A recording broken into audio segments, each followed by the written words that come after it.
And welcome to GWENT World Masters. My name is Pavel Busha and I'm joined by Ryan.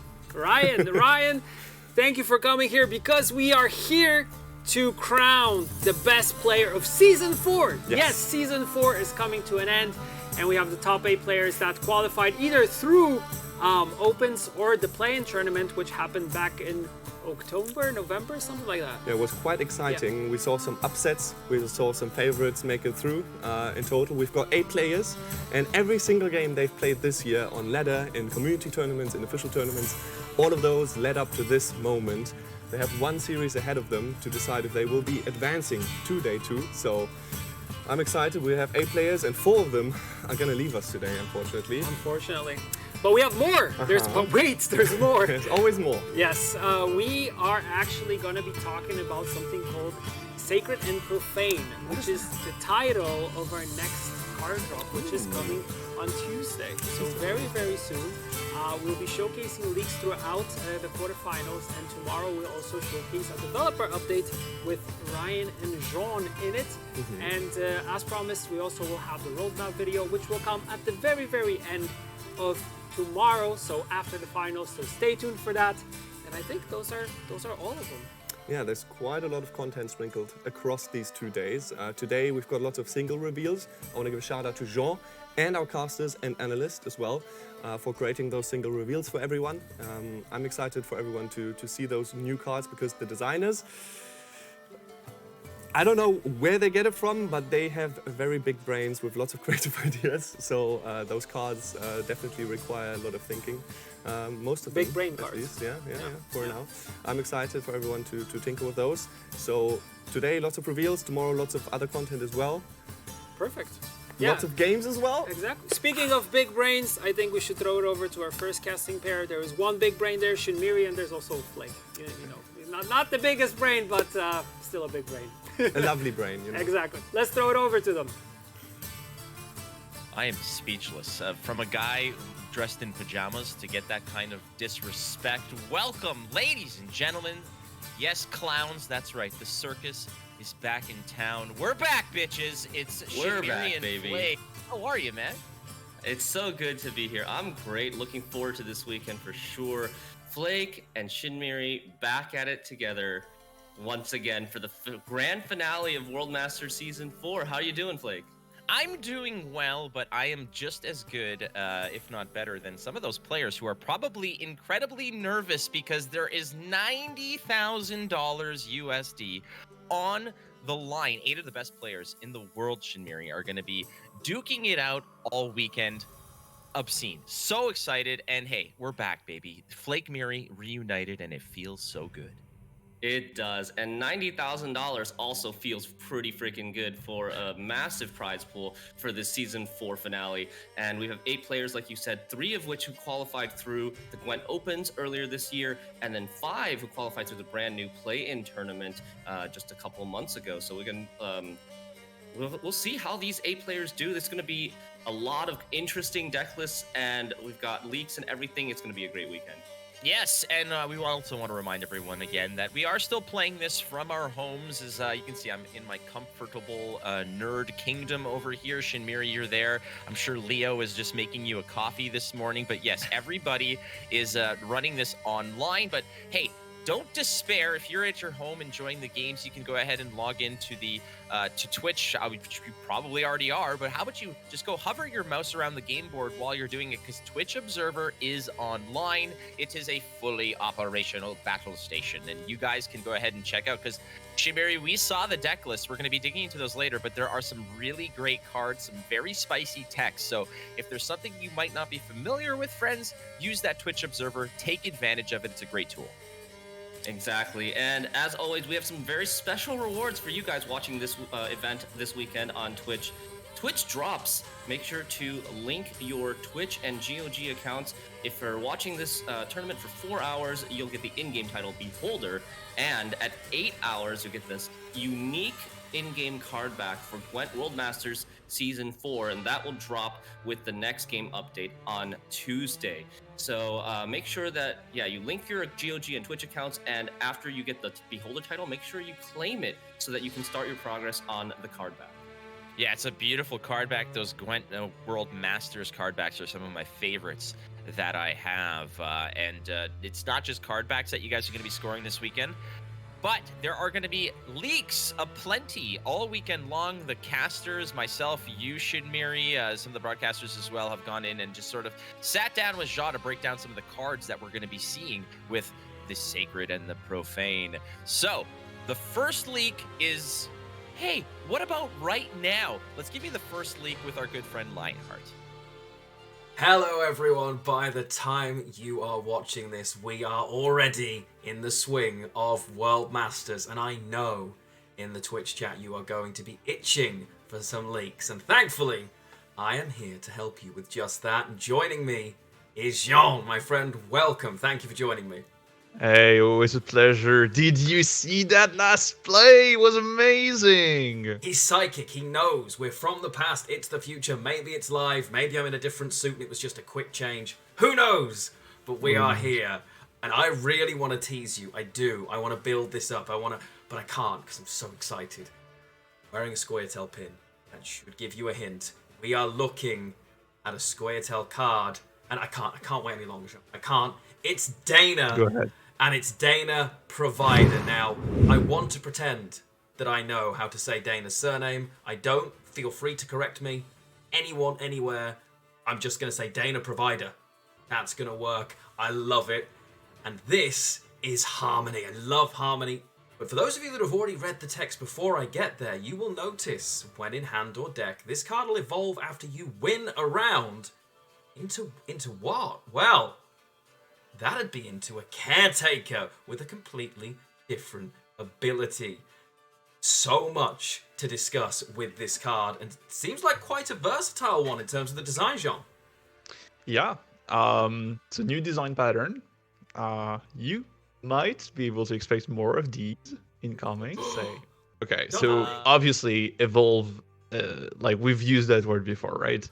But they do work completely differently. With that condition not being tied to, automatic each round, but being tied to actually winning a round. And in terms of the way they're designed, it's not a single ability that gets progressively better. It is two completely different, distinct ability, not necessarily meant to be, better one or the other, but to actually create a dilemma.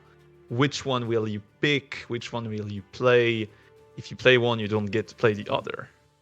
I really like that about this because neither of them feel like I'm being punished necessarily if I've built to play them that way. The first one, as you can see, Provider. At the end of your turn, you're boosting all Scoia'tael units in your hand with a primary category you don't control. That could be great if you're playing it early and trying to develop some carryover. We take a look at Caretaker here. Well, she has a completely different ability. And you'd use it in entirely different situations, right? Mm-hmm. Absolutely. So the Caretaker one, right, boosts the lowest power allied unit on each unique Scoia'tael primary category by 2. That puts you like a lot of points on the board, right? Good tempo. But it is not only on your deploy, it is also built in a passive effect, right? Like whenever you play a Scoia'tael unique of a primary category you don't control, you boost it. So in that way, we've built it similarly to Seditious Aristocrat, where you get that flexibility of both playing the card proactively, playing the card later in the round if you don't want to waste time so that you can develop your Harmony engines and whatnot. I love that. That's one of the things that Harmony always used to trip over itself. Which engine do I get down first? Mm-hmm. What's the most efficient path, like, to losing points almost? The versatility in this really makes that feel a little bit better, because you can use it, as you say, at the end and not be punished for that. I really, really like that about this card. The condition, you have to win a round to use the other version. I'm a fan of that. That's a little bit different, right? Yeah, and it is what I find interesting is that it can be a form of weakness, right? Because if you build around using a single version, let's say the second one, then suddenly there is a risk, right? Because what happens if you get bled and you don't win the first round? So yeah, you do have to invest a bit if you want to see the other version. Definitely. And something I also really enjoy talking more about the Provider is the way the fact that we have different versions and we expect them to be played at different moment of the game allows us to play around with this, right? So in the case of Provider, we expect you to play it in round 1, where you have the full hand. Yes. And that means, a lot of boosts you'll be able to get. But then that doesn't make as much sense in later rounds where your hand size might not be as big. And so we switch to a version that is more based on your board. And that, honestly, that makes a lot of sense because Gwent is about playing to the best ability in each different round. So different decks would probably include this, aiming for different things as well, which I absolutely adore about this. I notice it feels like you put this in a slightly different kind of Harmony deck. It's looking for a lot of primary categories to really maximize the value, a little bit different than the Harmony decks we've had more recently.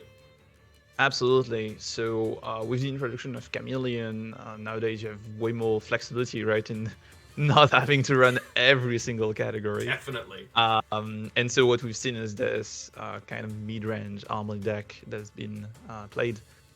Whereas because you need to actually have these categories in hand, this Provider version of Dana wants you to play, a more spread deck, probably closer to the old school Harmony, right? I am a big fan of that. It was one of my very first archetypes in Gwent. Although actually, the very first deck I played was Old War Dancer Squirtle. Please don't yeet me too hard. But I really like that, and I think that kind of plays in nicely. You're going to pair that with something like a Saskia that already wants to build with multiple categories, perhaps, to give you that round 1 win potential as well. It's a big commitment, but one that we're used to using to perhaps carry that. Would be really interesting. I can't wait to get my hands on this card. Saskia is an interesting pick, but at the same time, if you aim to play the Provider version of Dana, you don't want too many categories to be on your board right away, right? Correct. So, hey, Complicated. maybe I'm only looking for the Caretaker and the Provider will be completely different. I love that possibility. I really do. And of course, she is a Relict as well, which is the Dana from a leader ability is, but nice new tag you can play as well as a Squirtle Relic. Love to see it. Right. Relict. Interesting, you're pointing that out. Love it. It is, isn't it? Love it. How many things have you learned today? Knows. Thank you so much for joining me. I think we're going to be Always a seeing a pleasure. lot of you over World Masters. I certainly hope so. And now we will throw it back to the casters. Thanks, guys. Enjoy the game, everyone. Oh boy, we've got leaks, we've got the return of evolving cards, Flake, with a new twist. Really exciting to see. Can't wait to deep dive into these. Yeah, I just also want to give big props to Jean, who was commenting on that wicked play that he sees in the future. That prognosticating effect, man, it just gets you. This is some predictability. But yeah, no, evolving cards are always fascinating to me, especially ones that have unique conditions. We saw the earlier renditions of evolving cards that were just from round to round based on devotion, etc. This is different. The criteria is different. So I do like that, but I also like $90,000. It would be nice. However, 8 players are going to be fighting for that prize purse. So why don't we have a nice little introductory look at who these 8 players are, and also talk. Yeah.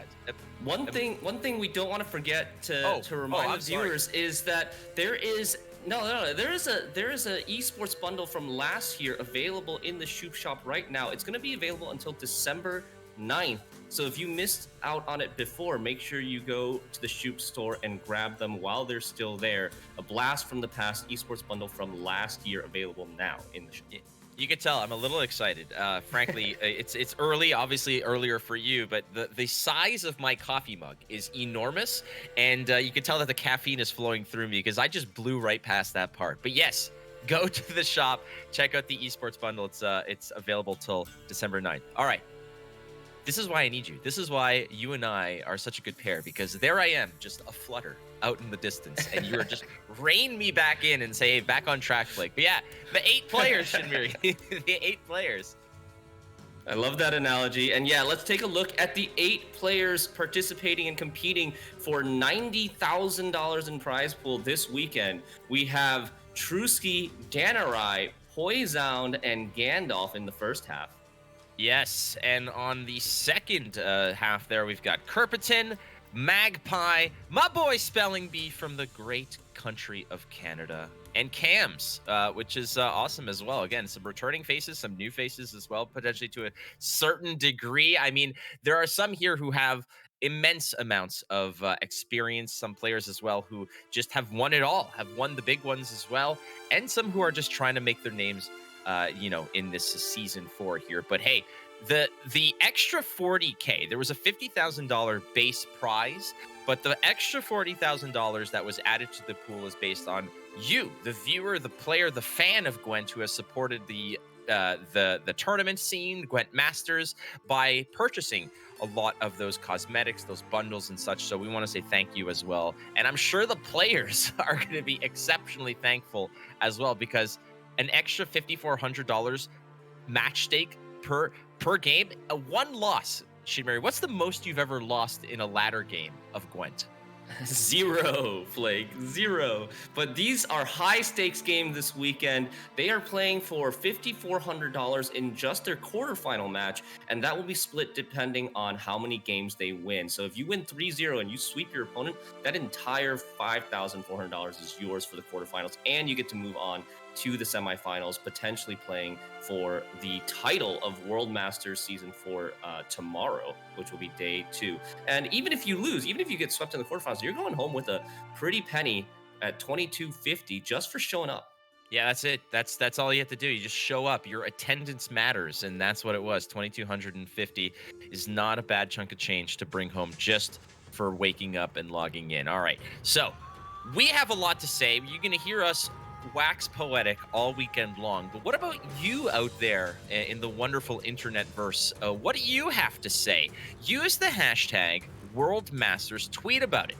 I'm gonna check it out. I'm gonna read a lot of them. You want to say something like, hey, why is Ryan and Pavel dressed like they're going to the Playboy Grotto?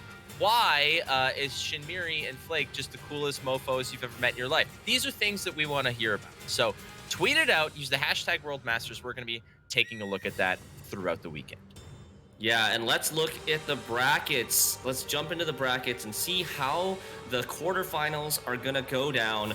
First up, we have Trusky versus Danarai, and then Poison versus Gandalf, Kerpiton versus Magpie, and Spelling Bee versus Cams. Those are the quarterfinals. 4 matches to be played today. You and I are going to be casting the first and third quarterfinals. And we need to remind the viewers about the coin flip as well. Yeah, well, the coin flip's important here because as it is, whoever's on the top part of their pairing, so for instance, Trusky versus Danarai, Trusky at the top of the bracket there is going to have blue coin, meaning they will have first play in games 1, 3, and 5 if necessary. Now, this is going to have implications, Shinmeri, because blue coin, red coin matters in these matchups.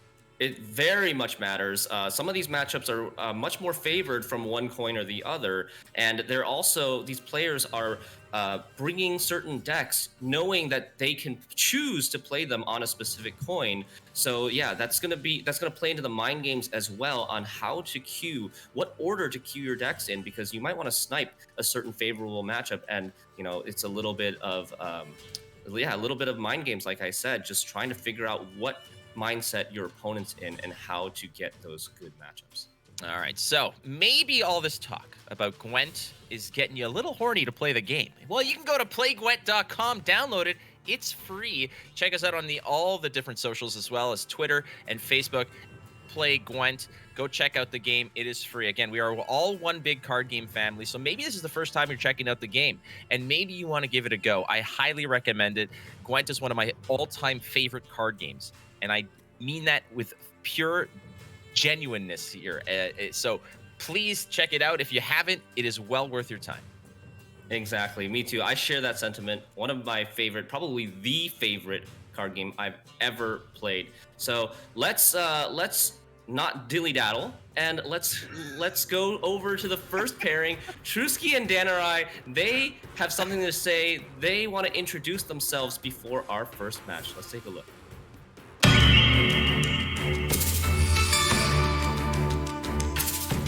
Hello everyone, I'm Trusky. You might recognize me from recent tournaments. I will try to win this tournament to become the Gwent champion. I feel very confident about my lineup, my chances. So I will try my best to do that. And let's see what happens. In first match, I play versus Danny Rai. I'm a little bit sad about that. We prepped back in the days when I prepped my first open. We prepped together. We prepped together a lot. He's my very good friend. I would prefer to play versus some non-Polish player, of course. But happens. I have a lot of friends playing in this tournament, and I will need to beat them all.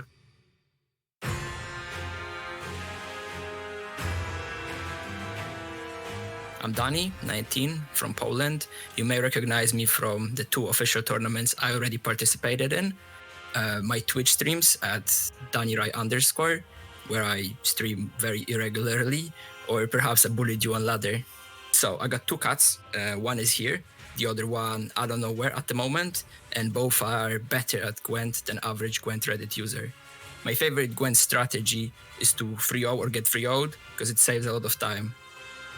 My goal for this tournament is obviously to win the World Championship, but in case a miracle happens and I don't get my long-awaited post-quarterfinal interview with Buja, I would like to shout out some people off the top of my head right now who helped me throughout my whole career, or perhaps on like the latest play-in tournaments and prep for this tournament. So I would like to shout out Pepe Smile, Kuner, Kams, Payabol, Ninekier, Satanas, my friend Kirill, who introduced me to Gwent a couple years ago, and most importantly, my mom, who's always been supportive of my Gwent career, and she's probably watching it right now. She may not understand a whole lot of what's happening on the screen, but it's okay because half the Twitch chat doesn't either. So unfortunately, I got my friend Truski. This was supposed to be the Masters final, but well, we have to face each other in the quarters, and he is probably the only person out of this roster which I'm not gonna shit talk out of mutual respect, and I just hope the better player wins today. I love it. I love it. 2 things that I love about that. Number 1, the fact that he's just not going to shit talk anybody, and that's, well, not his partners. Respect there. The second one is I completely feel it when he's talking about how his mom's going to be watching but understands nothing of it. That is essentially my entire broadcasting career. My dad has just essentially resigned to telling people, he's like, I think he's on the radio, but I don't know. And I'm like, I'm done explaining. But there you have it. Those are some great, confident players right there. Yeah, I can definitely relate as well. My mom also tries to watch all the broadcasts that I'm involved in. She never knows what's going on, but she always says, "Great job, you look so handsome. You're such a good pairing with Flake or Sealy or whoever, you know, I'm broadcasting with." Well, thank you, Mama Shinmiri. Shin Mama, we love you. Love it. Okay, so we've heard from the players, but we want to hear from you. The divination results are in. What do you think? Which way are you leaning? We got 2 really big heavy hitters here, and oh my goodness, this is as close to down the middle as it gets. 48% Trusky, 52% Danarai. I know, that's pretty much a deadlock, but like they said, they've prepped together in the past. They're good friends. It's going to be a close match, I hope, for both of them, and it's going to be exciting.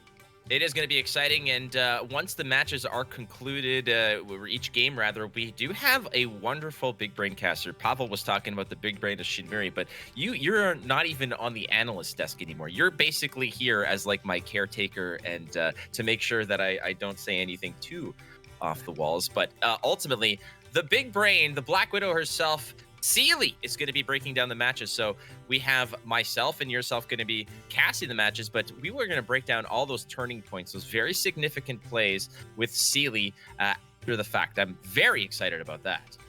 Yeah, I'm really looking forward to that. She's wonderful, and she's going to break down those big brain moments for you guys. But let's talk about the decks. Let's take a look at what decks, what weapons of destruction these players are bringing. First up is Trusky.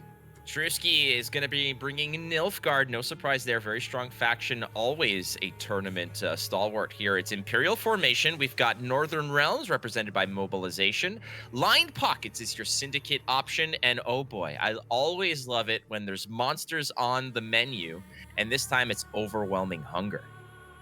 Yeah, but let's start with, I can't wait to get to that monster list either, but let's start with Nilfgaard. It is not what you would normally expect. Typically on ladder these days, you see rent-free Nilfgaard, but Trusky bringing Imperial Formation, no rent-free. There's a Beauclair, there's a Sunset Wanderer, Vigo's Muzzle, and a Mushy Truffle. This list is also still like a mid-range control point slam list, but it's running the Beauclair as an extra tall punish, really powerful card, along with the Ivar and the Toussaint Knight package. In Northern Realms territory, that is Mobilization, and this is all going to essentially kind of revolve around one card that everybody loves, and that would be the Reaver Hunters. The Reaver Hunters, Shinmiri, are basically your bread and butter when it comes to this list. It's what you call, you've mentioned it to me, I love this term, a bronze win condition. Don't see many of those. Yeah, exactly. This deck is designed to swarm these Reaver Hunters. They duplicate themselves on the melee row, and they ping passively the tallest enemy unit every turn. And so, even though you only have 2 Reaver Hunters that you can put into your deck, into your starting deck, this deck uses a lot of other cards like Queen Adalia, like Reaver Scouts, like Idaran to copy and make more of these, and you end up threatening to play like 6 or more of these in throughout the course of the game.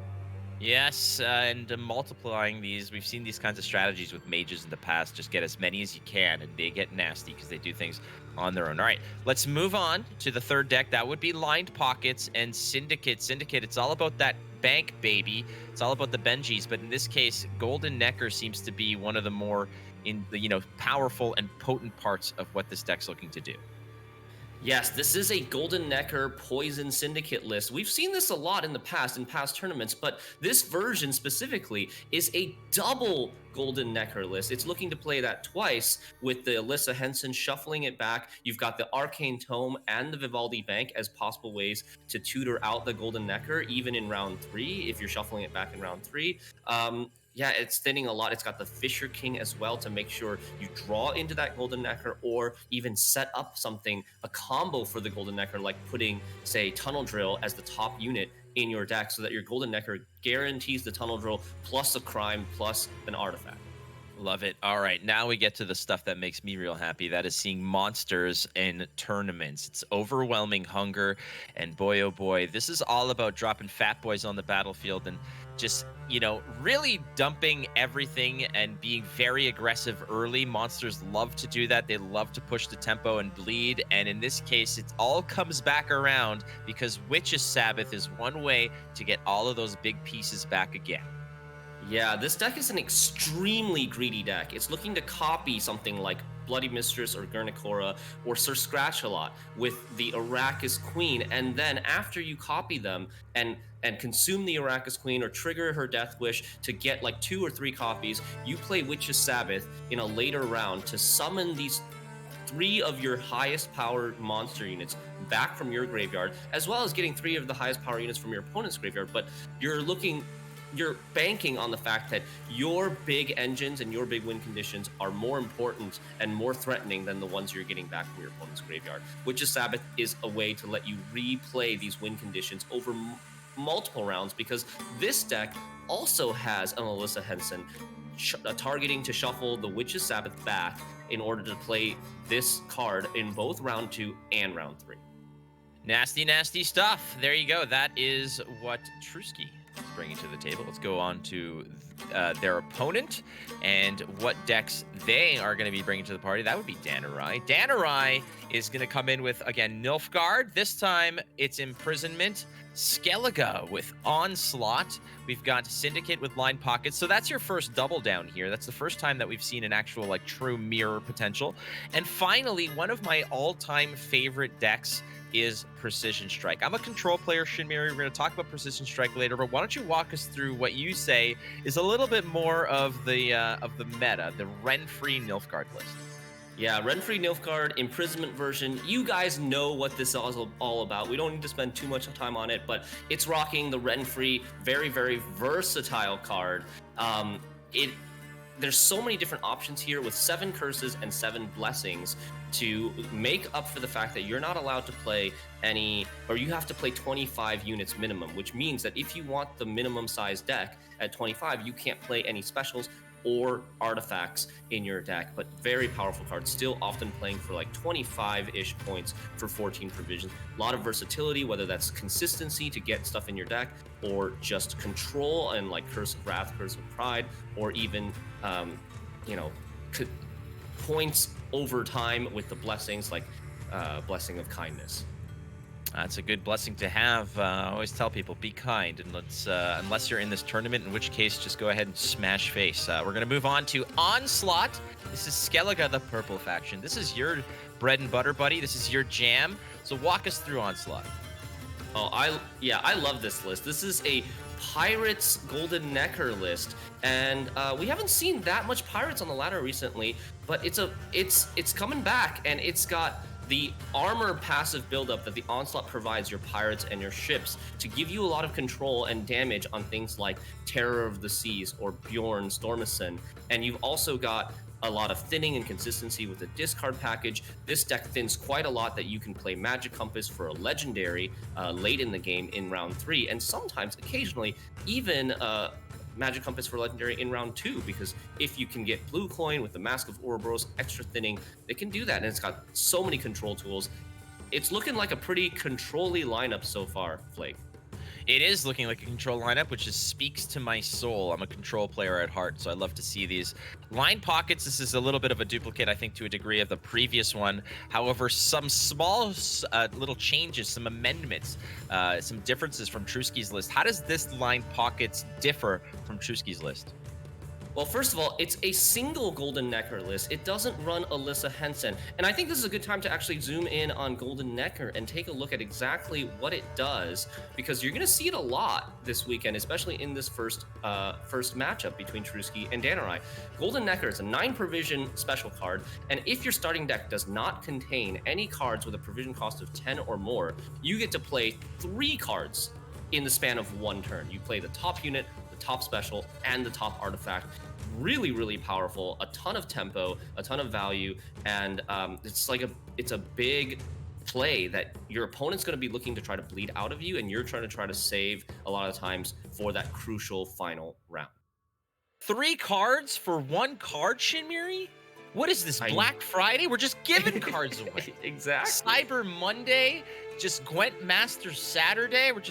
The value is obscene, friends. So, and last but not least, in terms of the decks, Shinmiri is one of my favorite decks of all time. It's a Precision Strike Control. Now, this list has, this ability has kind of really evolved over time from those kind of degenerate no unit artifact, Scorched Earth, Precision no, decks that really drove people insane. This one's a little bit different. This Precision Strike, however, does have the added joy of the return of our good friend Maddock.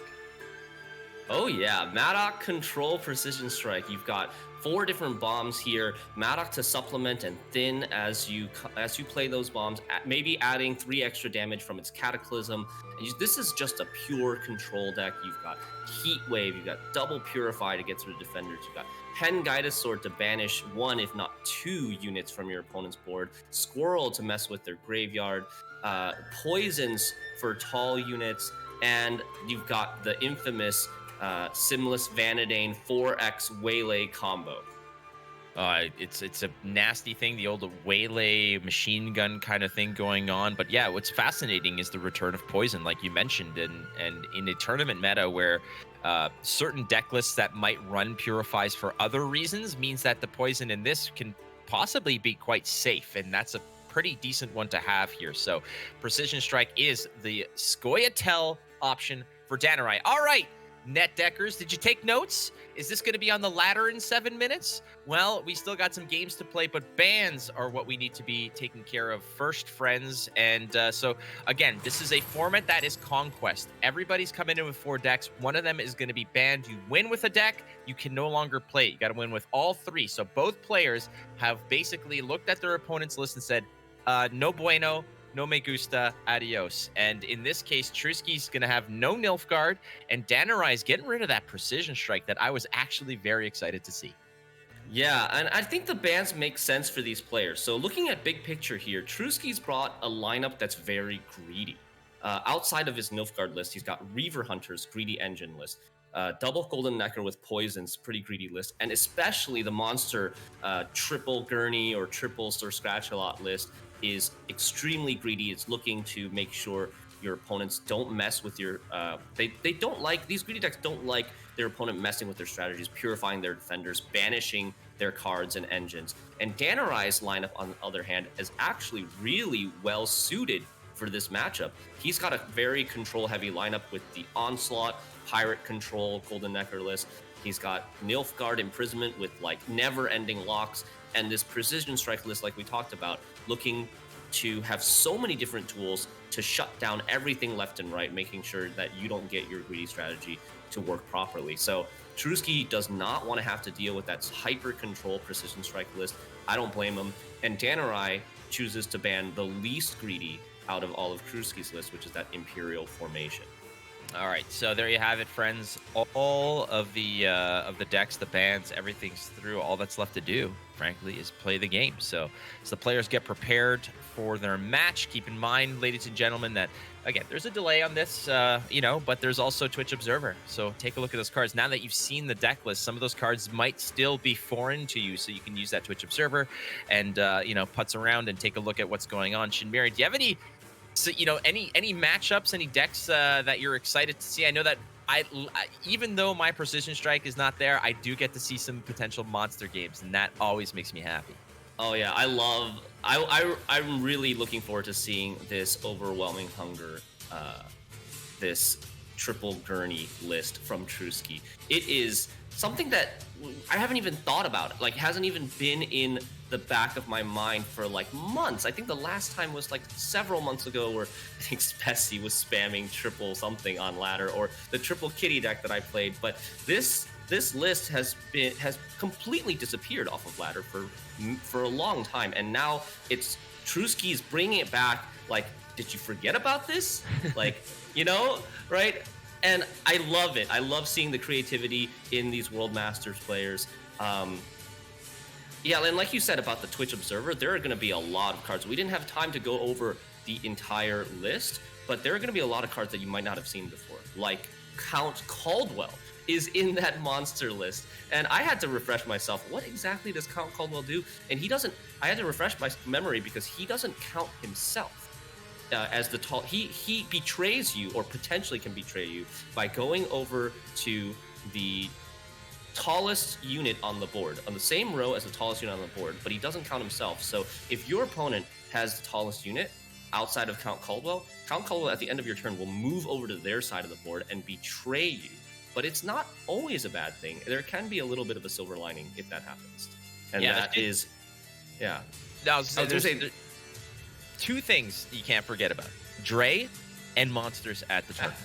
Like, definitely. You cannot do that as monsters, unfortunately. Like, this is what's so unique about this, is that ladder meta versus tournament meta are different. There are decks that can perform well independently in both environments, but there are some that just walk into these tournaments and say, hey, I don't need to worry about everything. I just need to worry about what people are likely going to bring to these tournaments. And if I can find an obscure or off-the-radar option that people might not respect, that to a degree, just the surprise factor in many cases is sometimes good enough. As we head into the first match here, it's going to be Trusky on Syndicate versus Danarai also on Syndicate. So here's that first true through and through mirror match. It is day one of the World Championships, the GWENT Masters finale, Season 4. Flake alongside Shinmiri.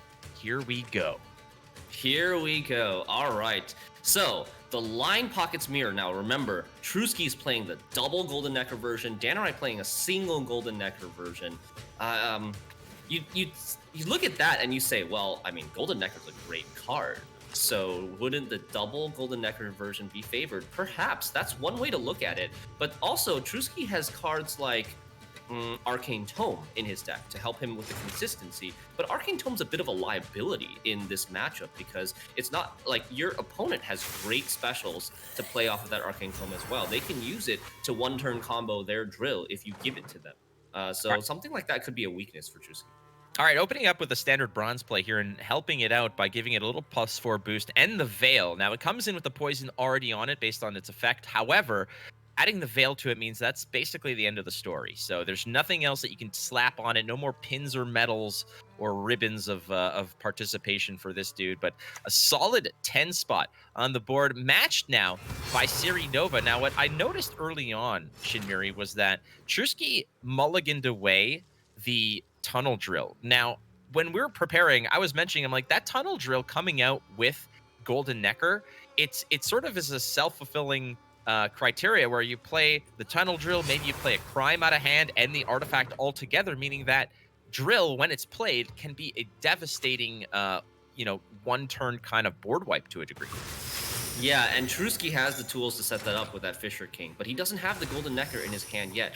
And you see players kind of mirroring each other here early on in round one, playing their Veiled units, using that Crystal Skull to get Veil on his failed experiment. The Siri Novas both come out, and then the immune Gellert Blindheim.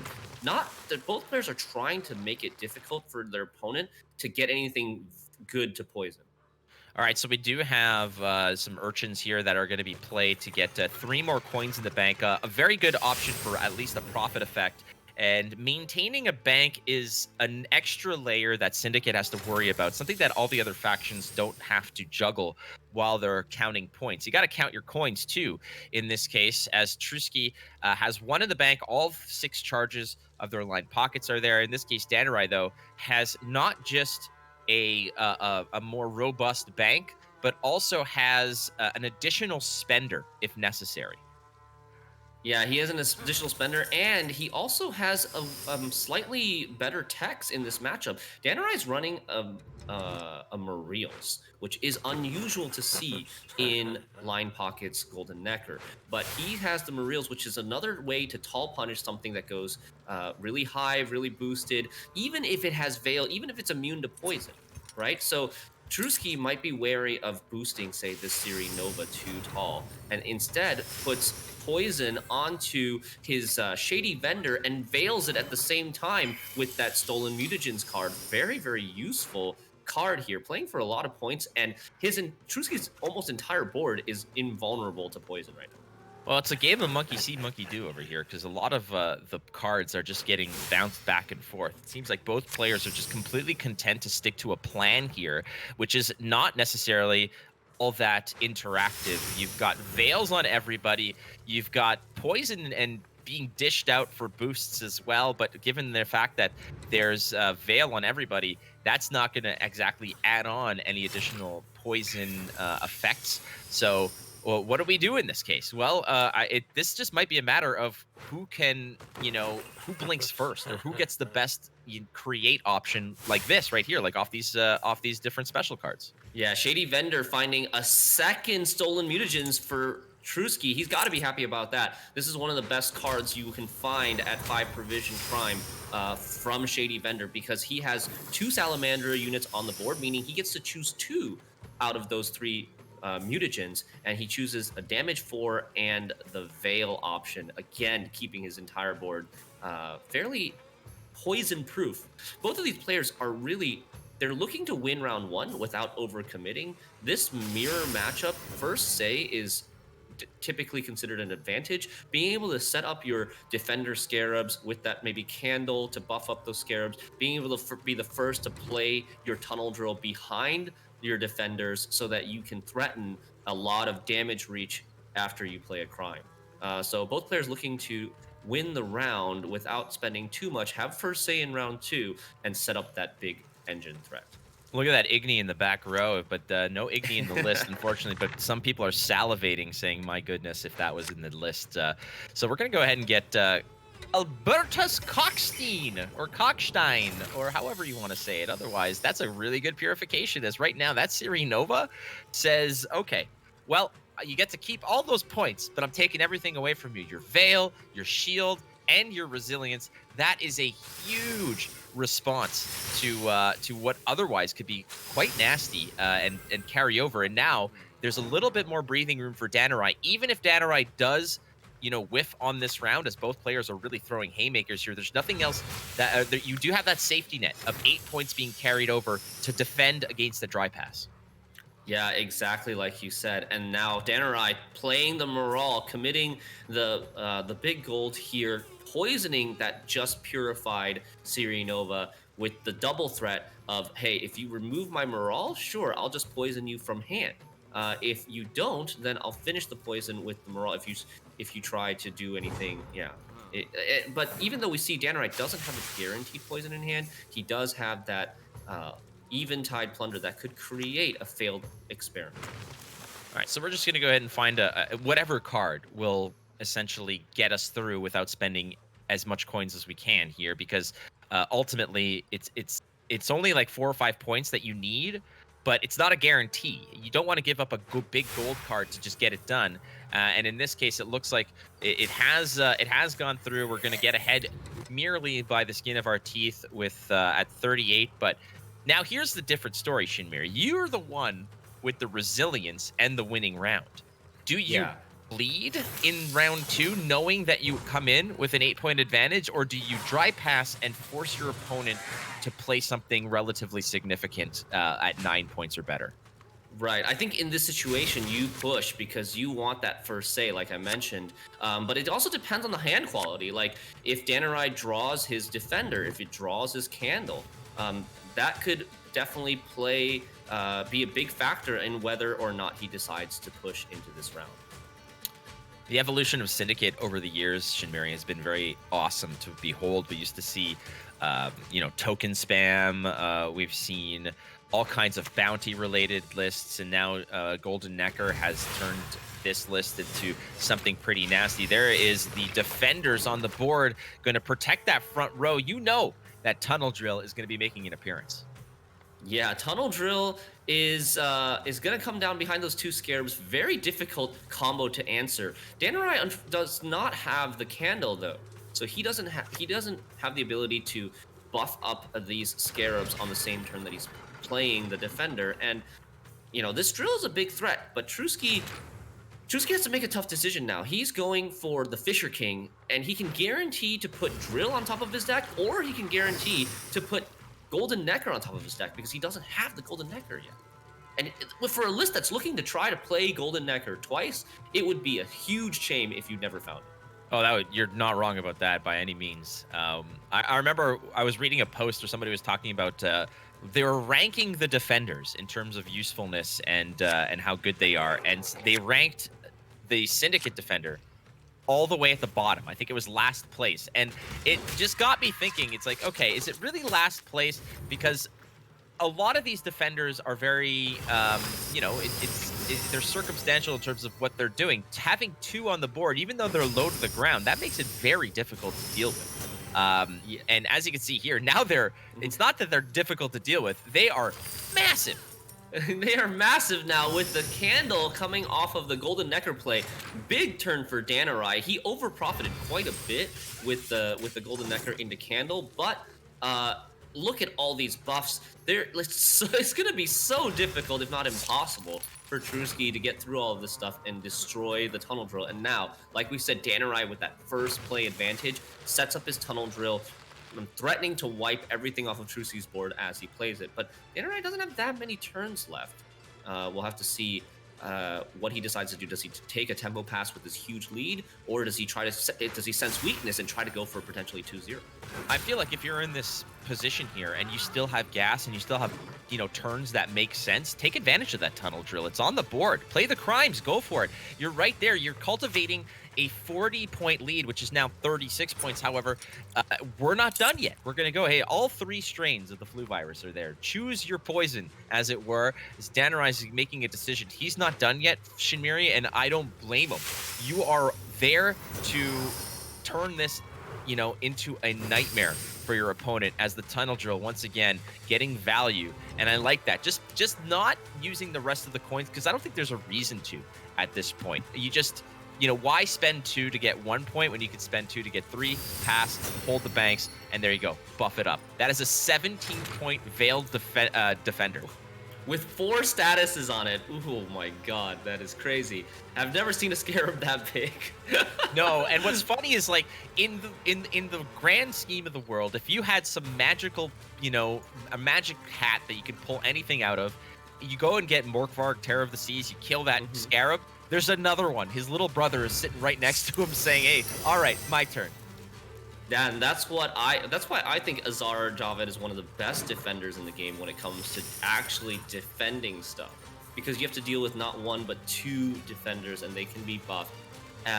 Trusky's silver lining was that on the last turn, he didn't really have that much stuff on his board that Danarai could remove, because that Ogierd Immortal is immortal. He's immune. His power can't be changed. So no matter how much the tunnel drill goes, brrr, it can't do anything to that Ogierd Immortal. But now Trusky forced to play another unit like this Roland Blindheim, and that is going to get removed ASAP.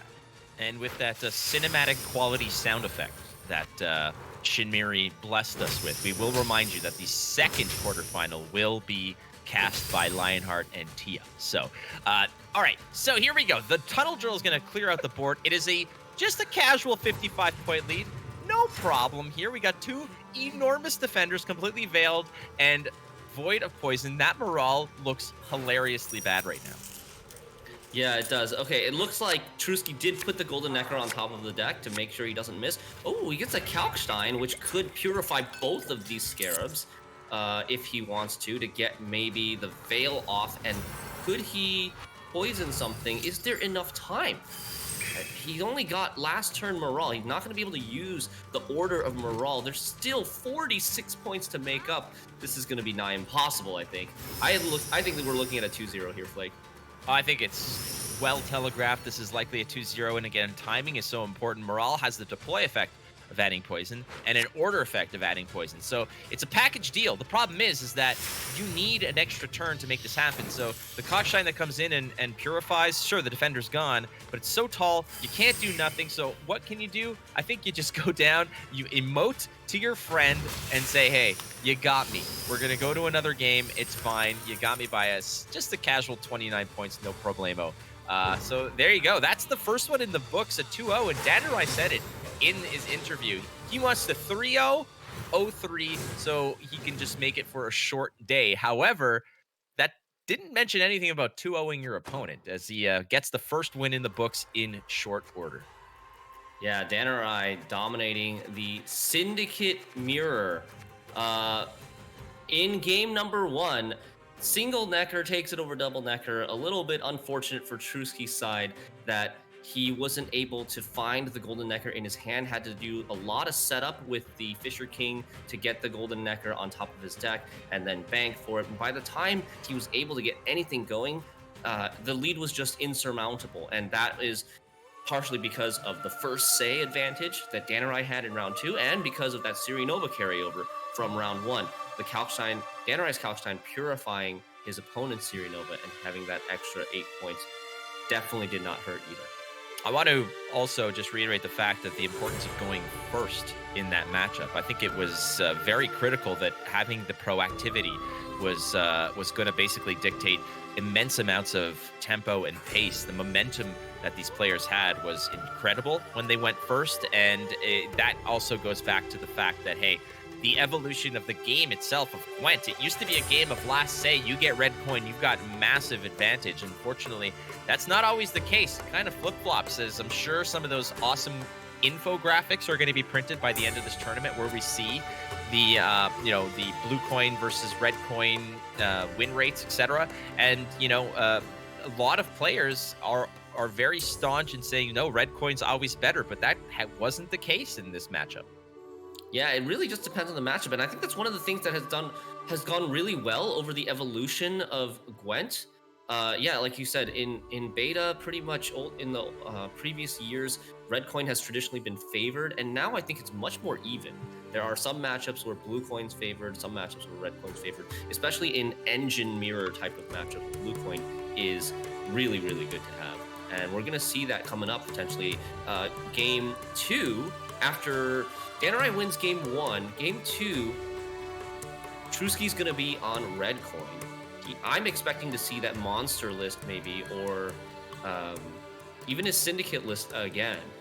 Reaver Hunters normally want that blue coin for that first say to develop its engines, for that crystal skull to protect its engines. And yeah, Truski's gonna have to shake it off. That was a pretty devastating first game. Like, it was not close, but if he can shake it off and reset, we could see a really good comeback here for game number 2 with the monster overwhelming hunger triple gurney list. I call this a triple gurney list, but there's actually a lot of options for you to copy. You can go triple scratch a lot. You can go triple defender, triple Caldwell is even an option. Let's see what Truski decides to do. Yeah, first thing he's going to do is he's going to slam on some Taylor Swift and shake it off, because like you mentioned, Shinmiri, you have to sort of put that in the rearview mirror. You got absolutely dummied in round number 1 in a mirror. So that's got to do some bad news bears for your confidence. Again, you want to kind of maybe go first in that matchup, but he was confident enough to take that into blue coin and did not actually punch through. So, hey, look at that card. That's a card we used to see all the freaking time. That is that nasty little bastard of a ship that just goes ahead and tickles every single card you play. That is a blast from the past for sure. Oh, an interesting first play by Truski. This is a Count Caldwell that we were mentioning. He can betray you, and Truski purposely gives it. Make no mistake, this was not a misplay by Truski. He purposely played the Caldwell to give it over to Danerai's side. Truski's red coin here. He doesn't necessarily have to win this round. He doesn't necessarily care about how many points he puts out in this round, because he can just pass after playing 3 cards and lose it without losing on even. And setting up the Caldwell into Danerai's graveyard is a big form of carryover when Truski eventually plays Witch's Sabbath, because Witch's Sabbath always has to revive 3 of the tallest enemy units. Caldwell, being 10 base strength, is going to be one of those 3 tallest units.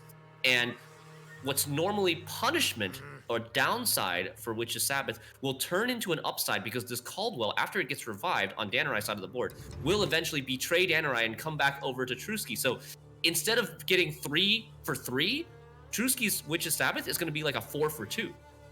Yeah, that's a very good point, and it's kind of a little smoke and mirrors play of kind of scamming your opponent to that degree. Now, when you're playing Witch's Sabbath, one of the things that you're always looking at is I'm going to get better value because my units are going to be fatter, taller, nastier. However, against Skellige, that's not always true.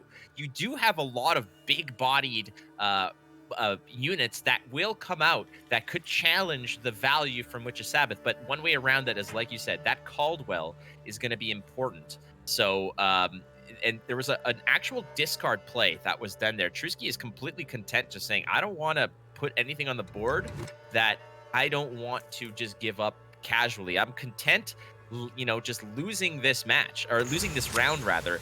So Danerai, in this case, is going to have to figure out what the best, approach is, knowing that the game is basically, or this round is in the bag. So What am I committing, and what's the worth of me, even playing more cards than this? Yeah, Truski decided to discard a Harpy Egg, I believe, and I'm guessing that's to deny something to get damage, deny a target, don't give armor to Danerai. But now he's deciding to play the pig, and I wonder why that is. My theory is that, maybe he's worried about a tempo pass by Danerai's side. If he discarded again, he would be down 40 points. And if Danerai decided to take a tempo pass, there might not have been enough time for Truski to make up those 41 points that he needed. So he decides to play the piggy in case there's a tempo pass, so that he can maybe start copying the Witch Apprentice, the Piggy, with Arrakis Queen should have passed come. But Yeah. instead of passing, Danurai plays the Siri Nova carryover. I think that's precisely it. I think that there is an option here where, okay, if there's a pass here by Danurai, maybe I can actually bust through, play 3 cards, get the round. It's a tall order, don't get me wrong, but it's not completely inconceivable. In this case, is this a situation where Trusky just pops off the Heat Wave here? Or, what are we looking at? That's super dangerous. If you like, Heat Wave looks okay because it's, you want to Heat Wave that carryover on the Siri Nova, but look at the point differential. It's a 50 point differential here. You Heat Wave that Siri Nova, you're still down 42, and now you only have 2 cards instead of 3 cards to catch up by that 4-card threshold in round 1. That's the threshold in which you will fully draw back up to the maximum hand size of 10 by round 3 so that you don't lose card advantage for the long round 3. All right, so Trusky is down round 1 here in the second game. Also down a game to nothing in the entire series. However, that is by design. I don't think Trusky was ever thinking about winning that round after that strong start by Danurai, and you can tell by the fact that, hey, we're going to donate you that Caldwell that eventually is going to, prodigal son, come home. And then I'm just going to, toss cards out into the ether. Burn one into the discard pile. I'm going to, jam one on the board just because to show you that I'm still here. And meanwhile, Danurai has the Siri Nova with the Resilience carrying over. The boat on the front row is going to tickle every card that hits the board. In this case, it is that troll, that cave troll, has a nice 4-point hat to protect itself. So that's not bad. Yeah, but the boat here, the ping from the boat, actually pretty crucial. Sets that cave troll to effective 10 health with 1 defender status. The Tesha Mutina sword comes from Danurai and is able to clean that up, doing exactly 10 damage to that defender because it has 1 status on it. Tesha Mutina sword does 5 damage initially, and then 5 extra damage for each status a unit has. So that ping from that boat, that proactive play, makes it very easy to clean up and not having to commit something like a leader charge. And here's what you're talking about, Shinmiri. It is the first iteration of Witch's Sabbath, but it looked like a raw deal for Danurai because he doesn't have the tallest, dog in the yard right now. It is essentially everything's on Danurai's side. You've got the Siri Nova, you've got Darren also at 8 base strength. So that Caldwell is staying put unless Trusky's got some options to sort of build this up. Now, there are going to be options. It's Monsters, friends, so don't forget it can go tall if necessary. But in the meantime, Danurai is just laying it on thick like he did in round 2 of game 1, just digging deep and getting a lot of those points on the board. Yeah, big lead right now, but if Trusky does manage to get dominance to get the tallest unit on the board, Caldwell will flip over, and that's a 20-point swing. So this lead, while it's 34 points right now, it's probably more likely closer to 14. So nothing that out of reach for Trusky.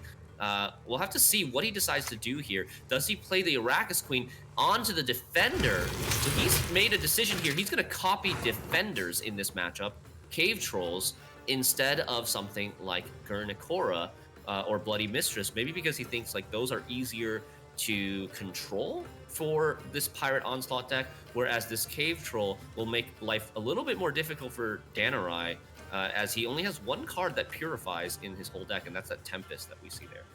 Yeah, it's a nasty play, but it's a necessary play. If you want to get out of this round in 1 more card, you drop the Arrakis Queen, eat your tallest unit, so that Caldwell now is looking mighty delicious. The Caldwell's just kind of looking over the fence saying, what do you got going on over here?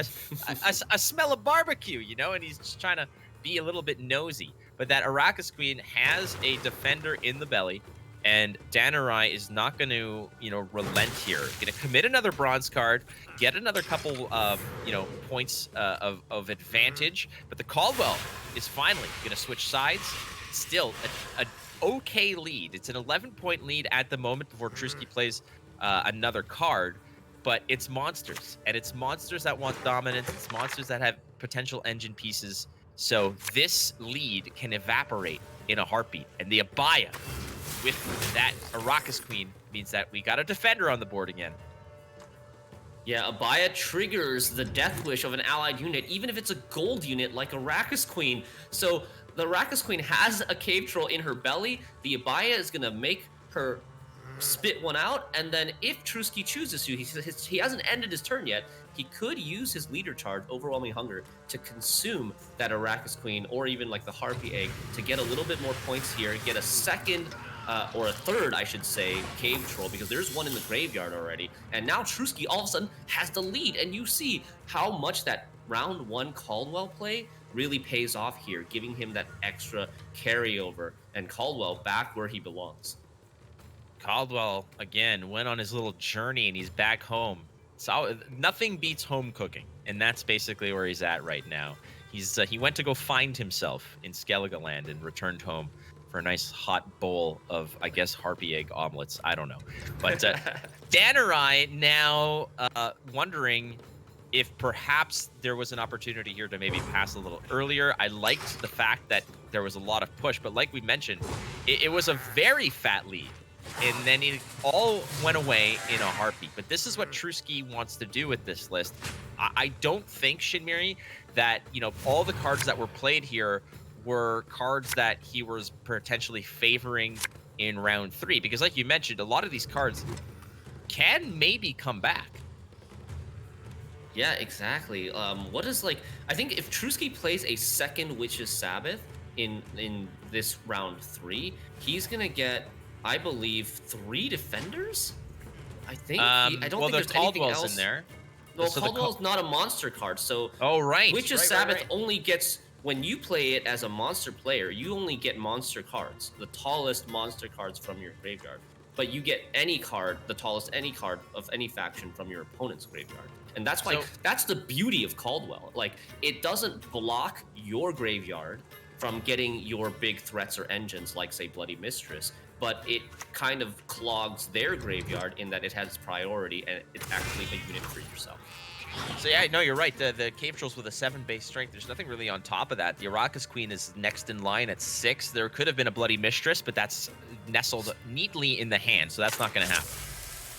Yeah, so now Trusky getting a pretty long round 3 with card advantage with both first say and last say. Danurai opting to take the Lippy from the Magic Compass. Boo! I know you're card ever. You're not the biggest fan of this card, but Danurai needs to play the Lippy here, I think, in order to unbrick his Golden Necker.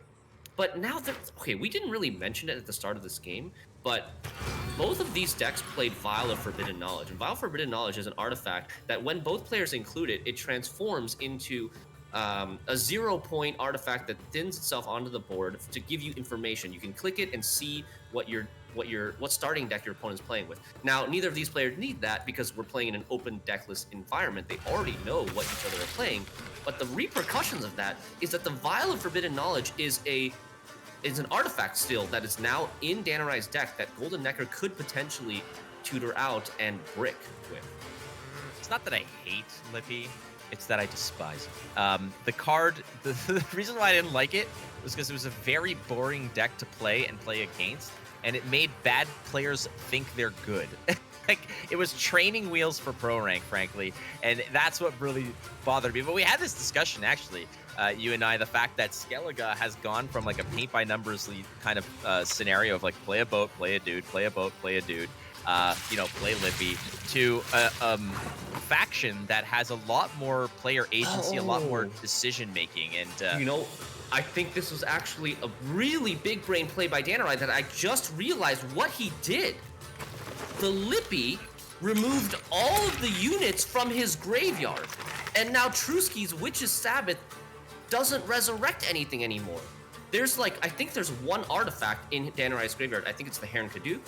There's no units in his graveyard, and he's just neutered Trusky's main strategy of using this Witch's Sabbath to get his triple defenders back. You can't play Witch's Sabbath if your opponent has no units in his graveyard. So really interesting line by Danurai here with the Lippy. Maybe self-bricking partially his own Golden Necker, but fully bricking Trusky's Witch's Sabbath. So in this case right now, Danurai dropping the boat there onto the board that can deal damage based on the armor it has, and knowing that hey, there's not a whole lot of cards left that can mess with this, but that would be one of them, and that is a very low tempo play. What it did right there was it neutered that card back to its original status, which is 2 points of armor. So that card is an effective 5 that was played. That's not necessarily what it's looking for, but the other question here, Shinmiri, is with a card like Gurnakora in your hand, with the engine potential that that card can create when you gain dominance, would Trusky not be more inclined to try to establish the dominance early to get those engines rolling before he does things like Heat Wave and reset cards and such? Or is Trusky just sort of, resigning himself to the fact that that might not be my win condition in this case?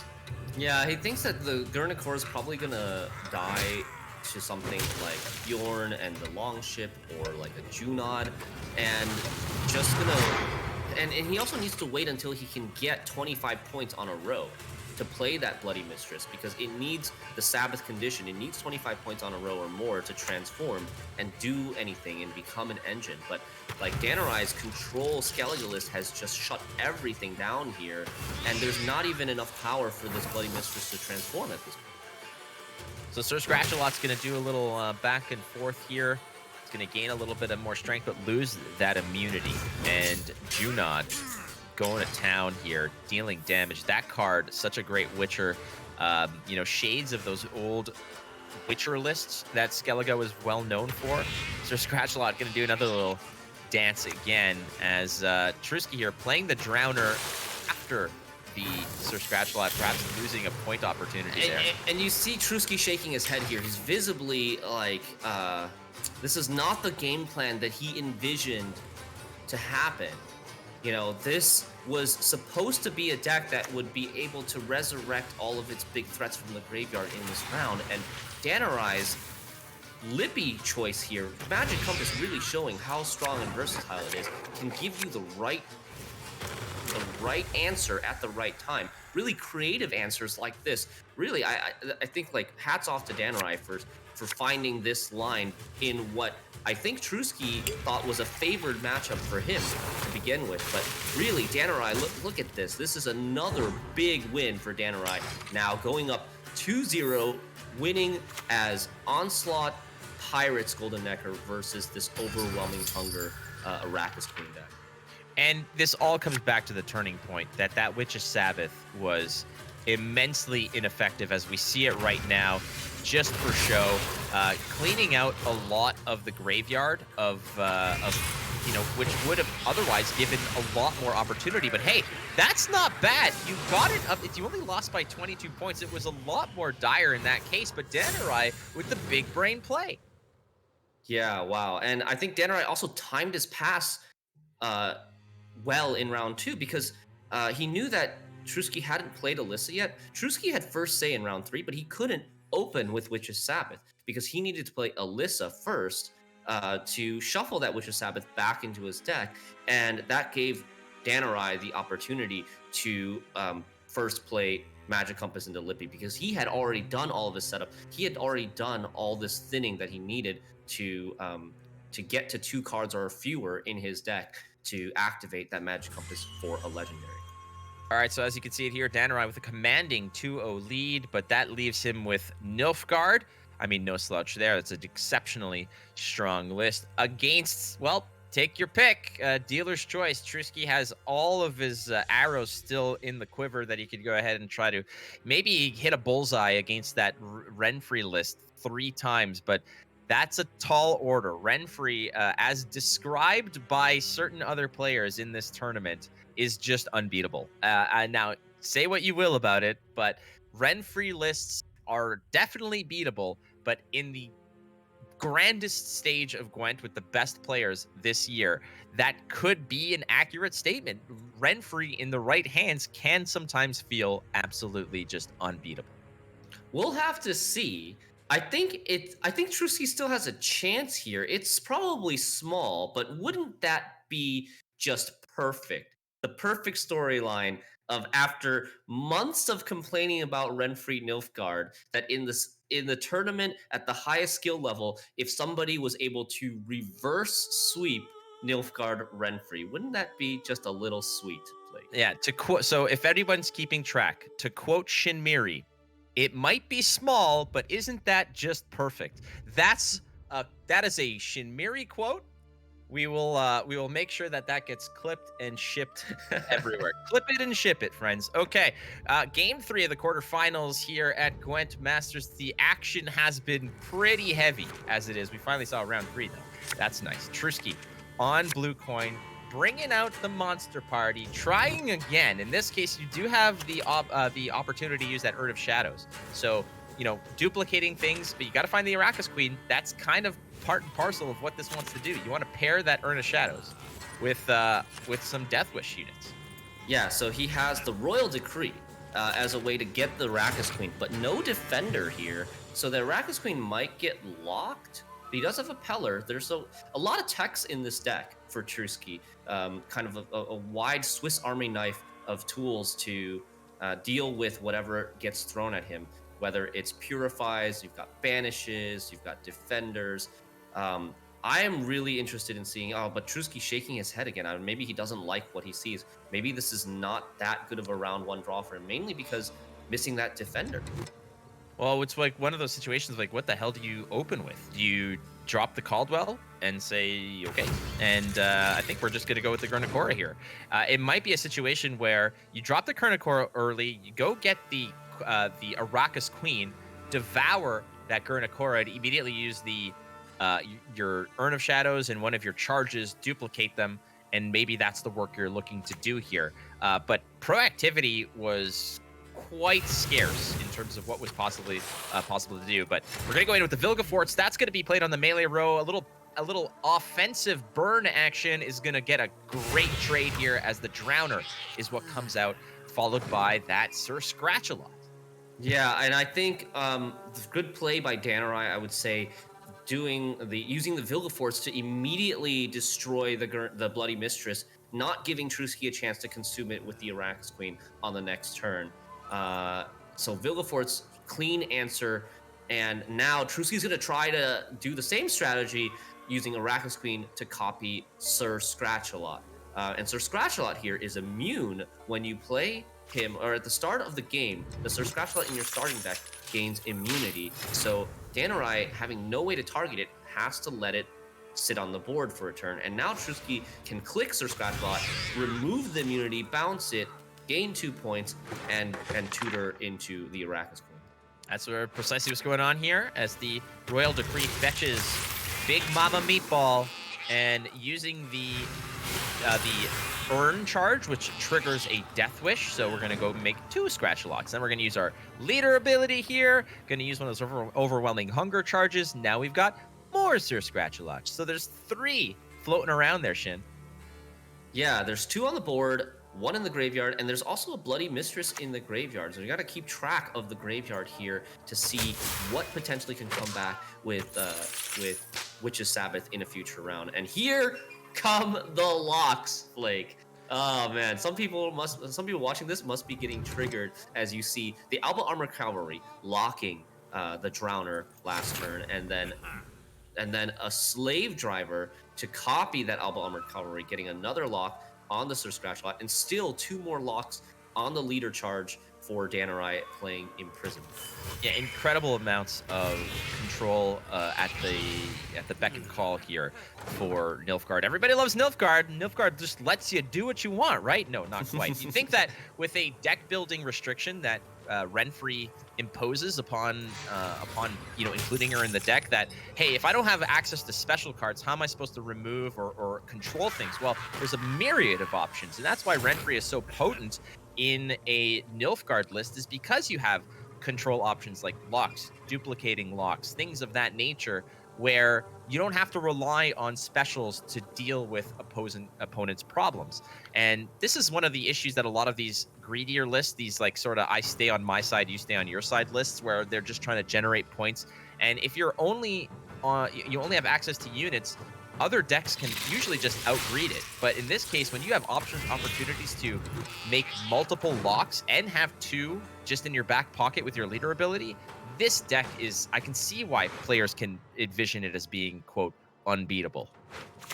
Yeah, and there you have it, the spotter, seeing what's on, getting information for Danerai, seeing what's on top of Truski's deck, and then also will be able to see what's on top of his own deck and get some points, a decent amount of points while you're at it. And if you're watching and you're wondering, why isn't Danerai locking the second Sir Scratch a lot?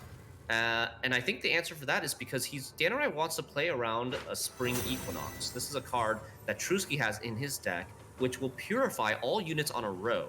So if he ends up using too many locks at the same time, then he risks giving Truski the Spring Equinox value. So that's kind of why he's kind of just locking one of the threats and letting one go, not trying to commit too many locks at the same time. Little as you know, Truski doesn't have access to that Spring Equinox, but it's kind of playing in Truski's favor at the moment. At least he's able to develop one of these engines. All right, adding one more lock from your leader charge. Why not? Let's get ahead here as Danerai on even is basically just shutting down a lot of the engine pieces. Still a few left to go, like that one. Hey, Witch's Apprentice, one of the best bronze cards that Monster's got in a long time. I would say that card and probably in Drago Larvae were like two of the best bronze cards that Monsters have. Witch's Apprentice is indeed one of the best monster cards, monster bronze cards. And you know what Nilfgaard, they have a saying in Nilfgaard. Oh, this is yours, this is ours. Yeah, this is ours. Yes. There's a oh god, that term is so good. That saying, there's a lot of other card games that allow players to play on both sides of the turn, and that is the saying. It's not your turn, it's our turn, and that is that's a Nilfgaard, mantra through and through. Yeah, and what I'm referring to here is the fact that Truski has now played the Witch Apprentice in round 1 means that it's going to be in his graveyard, and that'll allow Danerai to copy these Witch Apprentices with his Illusionists in future rounds. And each of those 4 provision or Illusionists may end up being like a Witch Apprentice, but better. Okay, so we're going to slam the Caldwell. It's going to go ahead and jump down and join the back row party. Now, there is a safety net here if you're Truski, which is the Heat Wave, but you're already down a bunch of points. Danerai on Red Coin has a 7-point lead here, and you gotta think that you could just pass, get the card advantage necessary, but is that a dangerous endeavor? Yeah, giving up ground control is very dangerous against these sort of decks, especially when you've already used a lot of your locks. You've used like 4 out of your 7 potential locks in this deck. And so I think both players are going to still try to fight here, try to keep their card advantage if possible. Danerai can still play something like Renfrey to refresh his leader. He could go for the Roderick for one of his remaining golds, maybe like a Guillaume to get a bigger boost on the Milton. Truski now on his last card. He does have a pass if he wants to safely get out of the round and not lose on even. Oh wait, no, that's not true. Sorry, it's not Truski's turn. It's Danerai's turn right now. He's deciding what he wants to play here, and he can get ahead with just that red. Yeah, and now what are the options that you're looking to select? Well, you've got a nice little Eclipse, another Eclipse, and a third Eclipse. We don't know what they've selected yet. However, we will let you know as soon as we can. A Curse and a Blessing, which is what Shinmiri says it's like casting with me. It's a Curse and a Blessing. Yes, exactly. Danerai, no, I think his blessing he got was Blessing of Kindness, because the Renfrey passively buffed herself by 2 after being nestled in between those 2 slave infantry. Those are even units, and Renfrey was an odd unit. And now Danerai, forced to play his last card, the Roderick. Will he take the Guillaume, which is just a 6 here, with no additional synergies? I think the Milton's already been clicked. I may be wrong. Or is it the Rune Mage? And that's also some RNG involved, which runestone you take, what you're going to get from your runestone, if you're going to be able to make up the points. Oh, the Milton was not clicked yet, so he could have taken the Guillaume if he wanted, but decides to go Rune Mage anyways. Whatever he finds here should be enough. Only needs a mere, 1 point. Going with the Nilfgaard option here, you can't go wrong staying on the home team, and we're gonna just drop down a 7-point Tortoise, and yeah, you got it. So winning on even is massive here, because now you have bleed potential, but Truski in a heartbeat can just jam an immense amount of cards here. As like we mentioned, that Witch's Sabbath, as it comes to hand, perfect. Just the old caster blessing comes through again. A blessing and a curse. The Equinox gets wheeled. We have an egg, so the makings of a potential beat down omelet could potentially happen here. All right, we have confirmation that the curse that Danurai chose was Curse of Sloth. That's the one where you play a bronze card from your hand, and then you're able to draw and choose and draw any card that's remaining in your deck. Very, very powerful. Not just for points, but also for consistency to get any gold cards or key cards that you may have missed. All right, so I like this here, and yeah, Danurai drew into some rags here, all bronze cards, but when you are up on even, you want to start trading upwards. You want this bronze card to buy a gold card. You want this bronze card to buy another key piece. As you can see here, I mean, I say just a casual bronze. It's an 11-point bronze. Like, let's get real here. That spotter is doing work against Trusky. Danurai, those 3 cards that he pulled are fairly significant because they can buy some real big pieces off of Trusky. Indeed, and the card that Danurai's hoping to get here is Witch's Sabbath, I believe, and he is gonna go. He's going to commit even more. He's going to commit his Renfrey leader to play Sloth onto 2 Illusionists at the same time. Will this put him over the 25-point threshold to activate Sabbath? Because the second Illusionist is going to get a full power unit, and these Illusionists are also getting buffed by this Blessing of Kindness being placed with the odd even, and that puts him at 27, and these piggies are growing immediately. Trusky quickly snaps the Witch's Sabbath, knowing that he needs to commit something to even stand a chance in this potentially 2-0 scenario. Look what 3 bronze cards have done to this round 2. Keep in mind, this started with Danurai, cards that would otherwise likely have been mulligan. Those are sort of first option mulligans if you're looking for bigger pieces. Danurai producing 50 points off of 2 cards and a leader ability. Renfrey doing work here. 2 of the Witch's Apprentices and an egg is not enough to get you through to another match, as Danurai, like he predicted, wanted a 3-0 and he got it. He's off to the semifinals. Yeah, like he said in his interview, his favorite matches are those that go 3-0 or 0-3, and fortunately for Danurai here, it is a quick 3-0, a dominating display with his control list against Trusky's greedy lineup. I mean, it was an uphill battle for Trusky, and I feel for him, but yeah, that's a tough pill to swallow. Keep this in mind.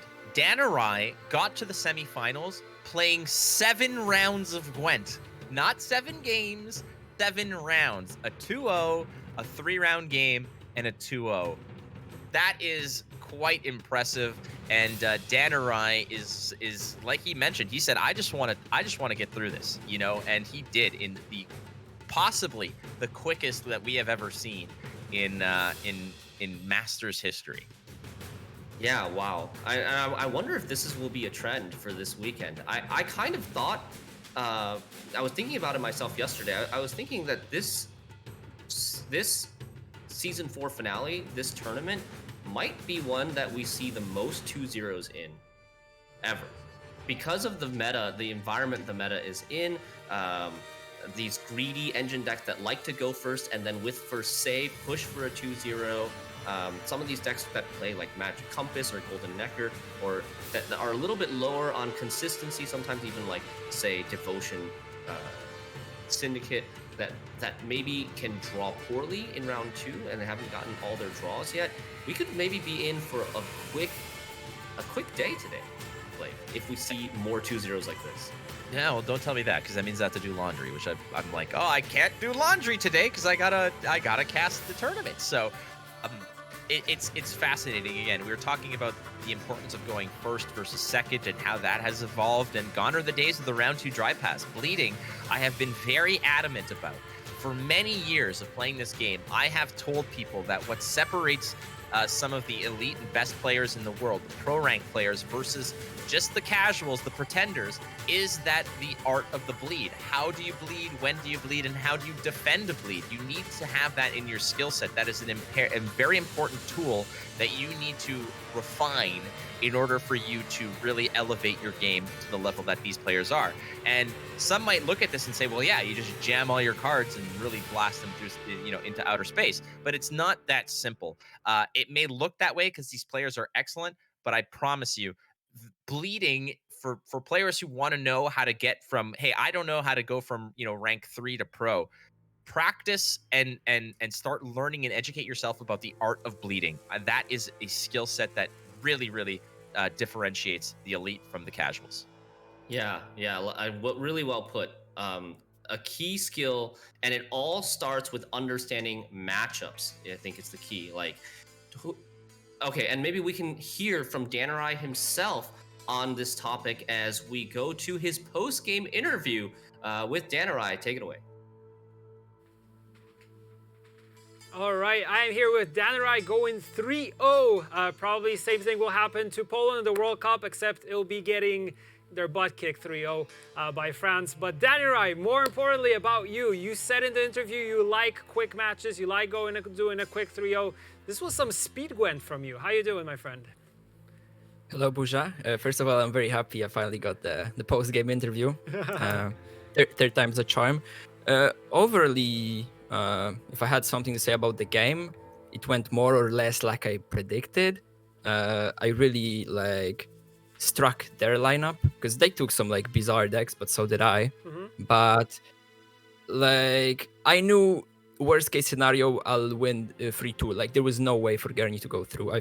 I got all the lines figured against this deck. Yeah, I saw your plays. Everything was done very, very perfectly. But also, more importantly, you guys played very, very fast. Are you the type of player that always wants to go super, super quick instead of thinking about your plays and going, sequencing things and double checking? Or do you pretty much, when you prepare, I need to play this after this in order to get this result? I think in this case it was a matter of preparation, Mm-hmm. but I often get I often do play quickly on ladder, make plenty of mistakes. That's something that my people that helped me for this tournament and a bunch of others, they always say, why do you play so quick, count points twice? Yeah. Have you even counted the line? So even today, I had a game where I miscounted and lost the Skellige versus Gerni matchup. Yeah. But yeah, that's also thanks to them, thanks to Pepe Smile, Kuner, Payabol, Kams, Satanas, Kier. We made a really, really good team for this tournament. Yeah. I don't think I've ever been better prepared for a tournament as Yeah, I remember I was talking to Cams before, and he said most likely, yes, you guys are all going to prepare together. And yeah, I mean, Poland is very, very strong in Gwent, and we have quite a dream team, I have to say. So kudos to you guys for always coming in super prepared and having really cool lineups. When it comes to moving on to tomorrow, to the semis, how excited you are about that? Very, especially if I play against Gandalf. Yeah. I guess that won't be. Will that be a spoiler if I say Gandalf has the same lineup as Truski because they're teammates? Yeah, So I think it's not much of a spoiler. Yeah, some of us predict these things. Yeah, if Gandalf makes his way through Poison, that would be perfect. Yeah. Probably a very similar game incoming. Obviously, they will have more time to figure stuff out, but Gandalf would be the ideal semifinal. But Poison's also interesting because he's been my tournament nemesis for the longest time. I know. That's why the question. I lost the Open to him already. I remember. I lost play-in to him. I lost in the recent House of Labiola tournament. I lost twice to him. Overall, I think the last time I beat him in a tournament was over 2 years ago, maybe 3 years ago actually. Yeah. Maybe it's time for revenge right now. Yeah, maybe none of those losses will matter if I beat him in the semi-final of World Masters. Exactly. All right, my friend. Thank you so much. Get some rest, and we'll see you tomorrow. Okay, thank you. Bye-bye. See ya. And before we go, but wait, there's more. Like we started, but wait, there's more is kind of one of my favorite thing that people say. But normally the wait, let's see, there's more. It's never really good, but this one is actually good. So we have the next leak coming up. So there is a next video. So check it out. Enjoy. Okay, so I get a card to reveal, and I am joined by my friend Jean. Jean, mon ami, comment ça va, mon ami? Ça va très bien. Very happy to be there. Well, But I think that's not what players want to know. They No. want to know about the card. yeah, they don't give two craps about how many languages I speak and how much poorer my French is compared to your beautiful Parisian tongue there. But that said, I've got a card that I want to spoil for everybody here, and it is from my favorite faction. Now, there's one card that I wanted to spoil, but they told me no. That is the big pièce de résistance, but it's not going to be for me. But the best part, Jean, is that I got Nilfgaard, and Nilfgaard is absolutely my favorite faction because of cool things that it can do, because of the manipulation, the control, the just get up in your kitchen and mess with your pots and pans kind of disruption. But this is a different card. So what card are we looking at here, Big Daddy? We're looking at Art Fane. You want to read it? I will read it. All right. So Ardfane is an artifact. It lives on the board. However, it's got resilience, and it has an order. The order says, look at the top 2 cards from your deck and choose one to move to the bottom. If it was an agent, give an enemy unit spying. If it was an aristocrat, give an enemy unit bleeding 2. Whenever you play an aristocrat, refresh the order. However, this is the cool part. While in the deck, when you play a gold aristocrat, summon self to the melee row. So some extra thinning and consistency here, Jean. Yes, absolutely. You were talking about manipulation. That's actually exactly what we had in mind when we made that card. We were actually inspired by the scry mechanics that some of you might be familiar in other card games. I know you are, Flake. I know you Definitely. play a lot of these card games. Scry or opt or any kind of situation where I can kind of get a little bit of knowledge of what's coming down the pipe and maybe, change my odds, as it were. That's a Han Solo move, changing the odds. That's what I like about this card too. What's cool about this as well is that, yeah, it's got the thinning aspect. It has some of the scry mechanics, but on its own, it has a lot of implications in terms of kind of pairing up with other important cards. And one that came to mind was something like Impera Enforcer, for example. Giving things spying is always important, especially in a lot of those spy mechanics and spy archetypes in Nilfgaard. So I'm really liking this card. I like anything that isn't just so obviously good. Back in the day when Jan Calvet was released, I was like, this card is going to be a centerpiece, important piece for Nilfgaard. And people laughed at me, but it's actually a really good card, and I have the same feeling with Ardfane. Yeah, you mentioned spying, and it is not only spying, but also statuses in general, right? Stuff like, oh my god, the Vampire Aristocrat. How did I forget the name? The Thirsty Dame. Ha! And one actually of the very cool tricks you can do is there is a bunch of agent and aristocrat in the game. I think that's the case of Alto, maybe. And if you play, if you pick a card that is both an agent and an aristocrat, you get to do both. So you get to give bleeding and spying to the same target.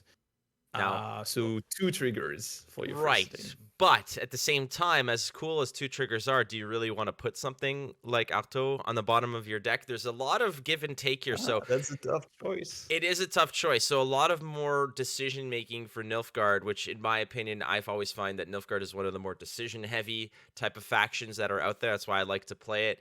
And this card is no slouch, absolutely. Anytime there's a card like this that doesn't have just a power value or a point value printed on the card, you know that it can do some tricky stuff. So I'm very excited to try this card, but I'm also excited to see what the community is going to do with this.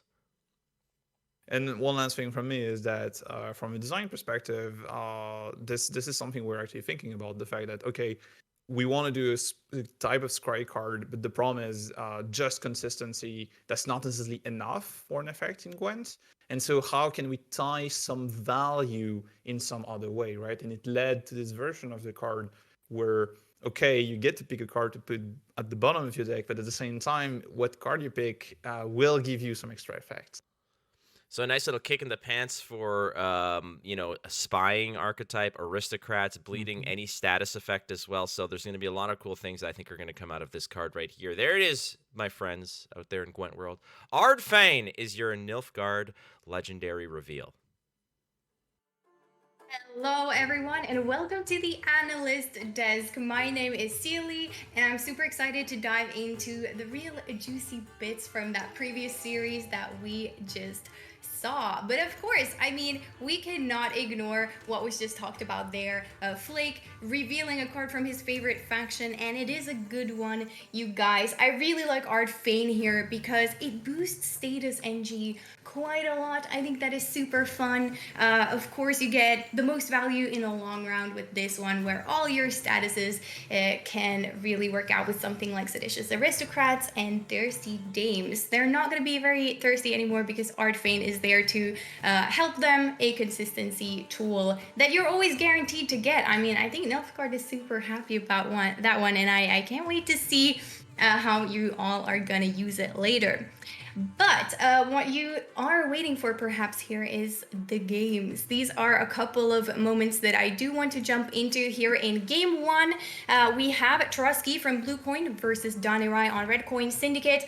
The moment where Danirai decides to go for Decree into Kalkstein. The point gap is very heavy in Trusky's favor. However, here comes the Decree into the Kalkstein, purifying the resilience away from that Siri Nova, allowing Danirai to catch up in round one later on and make sure that the game goes on to round two, because round control is so important, and Danirai did do well in terms of guaranteeing exactly that round control. And what we could see Danirai do after that was initiate the push in round two and really put Trusky in a rough spot, because here comes the morale. The poison is freed because of that Kalkstein on the Siri, and this is the catch-up that I was talking about that Danirai was really able to do, making that not a big point gap look not so big anymore. But yeah, what happened after that, of course, was the round two push. Double Golden Necker is not so likely always to find the double Golden Necker or have access to it in round two, which is something that Danirai really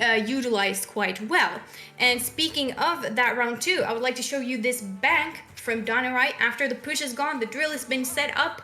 The double veil on these absolute humongous scarabs is just very beautiful to see, and just really, there are a couple of poisons left there for Trusky, and look at this absolutely big point gap that Danirai was able to establish. Maybe there was a moment for Trusky to really have good RNG early on in round number two and try to go for drill, try to go bank into Necker and really find a good combo there, but really rough. Danirai, you can see here how the round two push turned out and how well it worked for Danirai.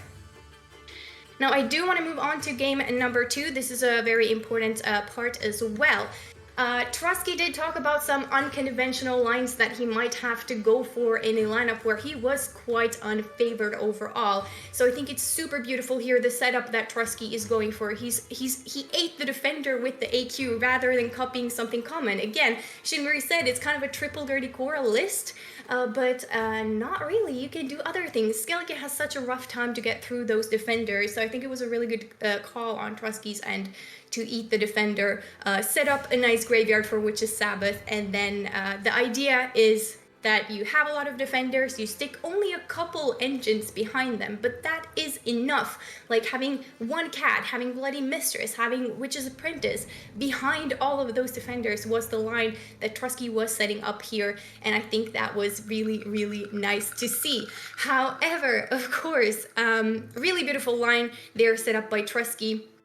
Now this is how Danirai answered. As you can see, Lippy is on the board. Here's the graveyard. Hernkadu is the only card for Danirai now in the graveyard. So that means Witch's Sabbath was not enabled for Trusky, the one that he did set up there in round two, because you can only bring out as many cards as your opponent has in the graveyard. So if your opponent has no cards, it won't work.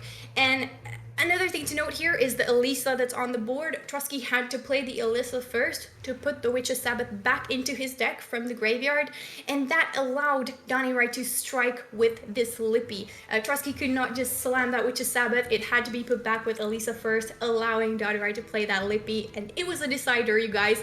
Trusky's plan was completely obliterated here at that point. The defenders are not coming back. Witch's Sabbath is not coming back. That AQ that was in the graveyard not coming back. And I think Donorai could afford to commit a little bit in round 1. He could afford to go down a card as well, because this is what he planned for. This is the line that I think he had in mind for the whole game, and he pulled the Lippy off, which was quite interesting to see. And I think, guys, those are the really big moments that I wanted to highlight for you and for this series. I do think that it's it. And yeah, beautiful moments, pretty fast series, but a lot of cool details that happened there. I think both players played it very well, and I can't wait for the next games. That's all from me. I think we can take a look at the brackets, and the casters will be taking over from there. Okay, well, thank you so much, Sealy. Very in-depth analysis, poignant, to the point, lethal. That is Sealy. And Danarai, 3-0 versus fellow countryman Trusky Shinmiri. We are already off to the races. We got another awesome setup, another awesome match around the bend here. I'm just knee-deep in it. Nothing tops high-level Gwent. Yeah, great breakdown by Sealy. Great first match, a speed run so far in this first day quarterfinals at World Masters Season 4. Let's take a look at the prize pool, the updated prize pools for... as we get a sorry, a surprise cameo. Absolutely, just showing up. There she is. She does exist. She just kind of weasels her way in. Wait your turn, girl. Okay, hold on. Not quite yet. We're going to take a look at the updated prize pools after that 3-0. Let's see how much money Danarai has added to his winnings, going 3-0 over Trusky. He is now up to a whopping $7,650. Yeah, that's 2 months' rent in Toronto, but he's got it, so why not? 3-0. Like we mentioned, the match stakes are where a lot of that money is going to be made. Again, everybody gets a little bit of change coming in, but why not? Let's stuff our pockets with some extra kapusta on that one.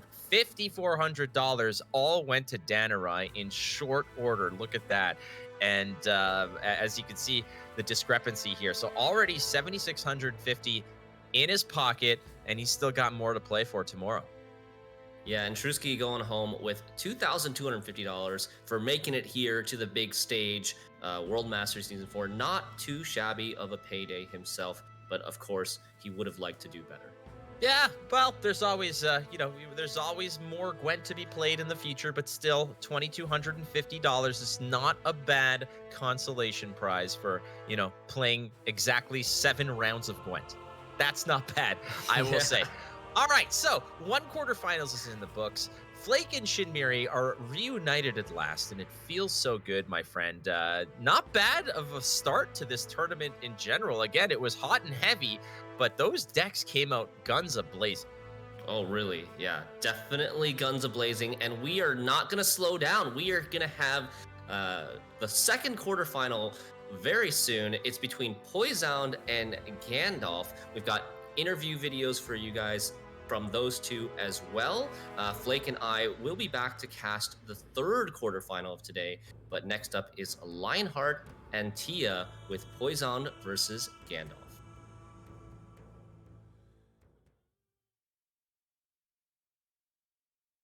Bueno, a ver, yo creo que todo el mundo me conoce y en caso tal, Well, everyone para el at que this no me point knows conozca, me. mi In nombre es case of Manuel, those who don't, my name is conocido Manuel. para otros como I am known Poisound, by some as tal Poisound, vez and Gran for some others Mazorca, as Grand Mazorca. soy de I'm from Colombia, Colombia. I really me like gusta these mucho kind todo of este tipo games de of juegos de cards, cartas, de strategies, estrategia, analysis. de I have been análisis. competing in Gwent Llevo for 4 years compitiendo or en more el already. Gwent I have been the finalist probablemente in unos many 4 opens años o más already, and if God wants it that y way, I también aim soy to be the finalista de varios winner of this Open Masters. y si Dios quiere en el día de hoy, el ganador de este Masters. Bueno, de Gandalf prácticamente no puedo decir mucho porque Well, from no lo Gandalf, I cannot conozco, say much pero because I si tuviera don't que know decir him. alguna frase But if I were mítica, to say de hecho lo voy a a decir en mythic inglés, phrase, I would say it in English, and it sería would be, I will hunt you down.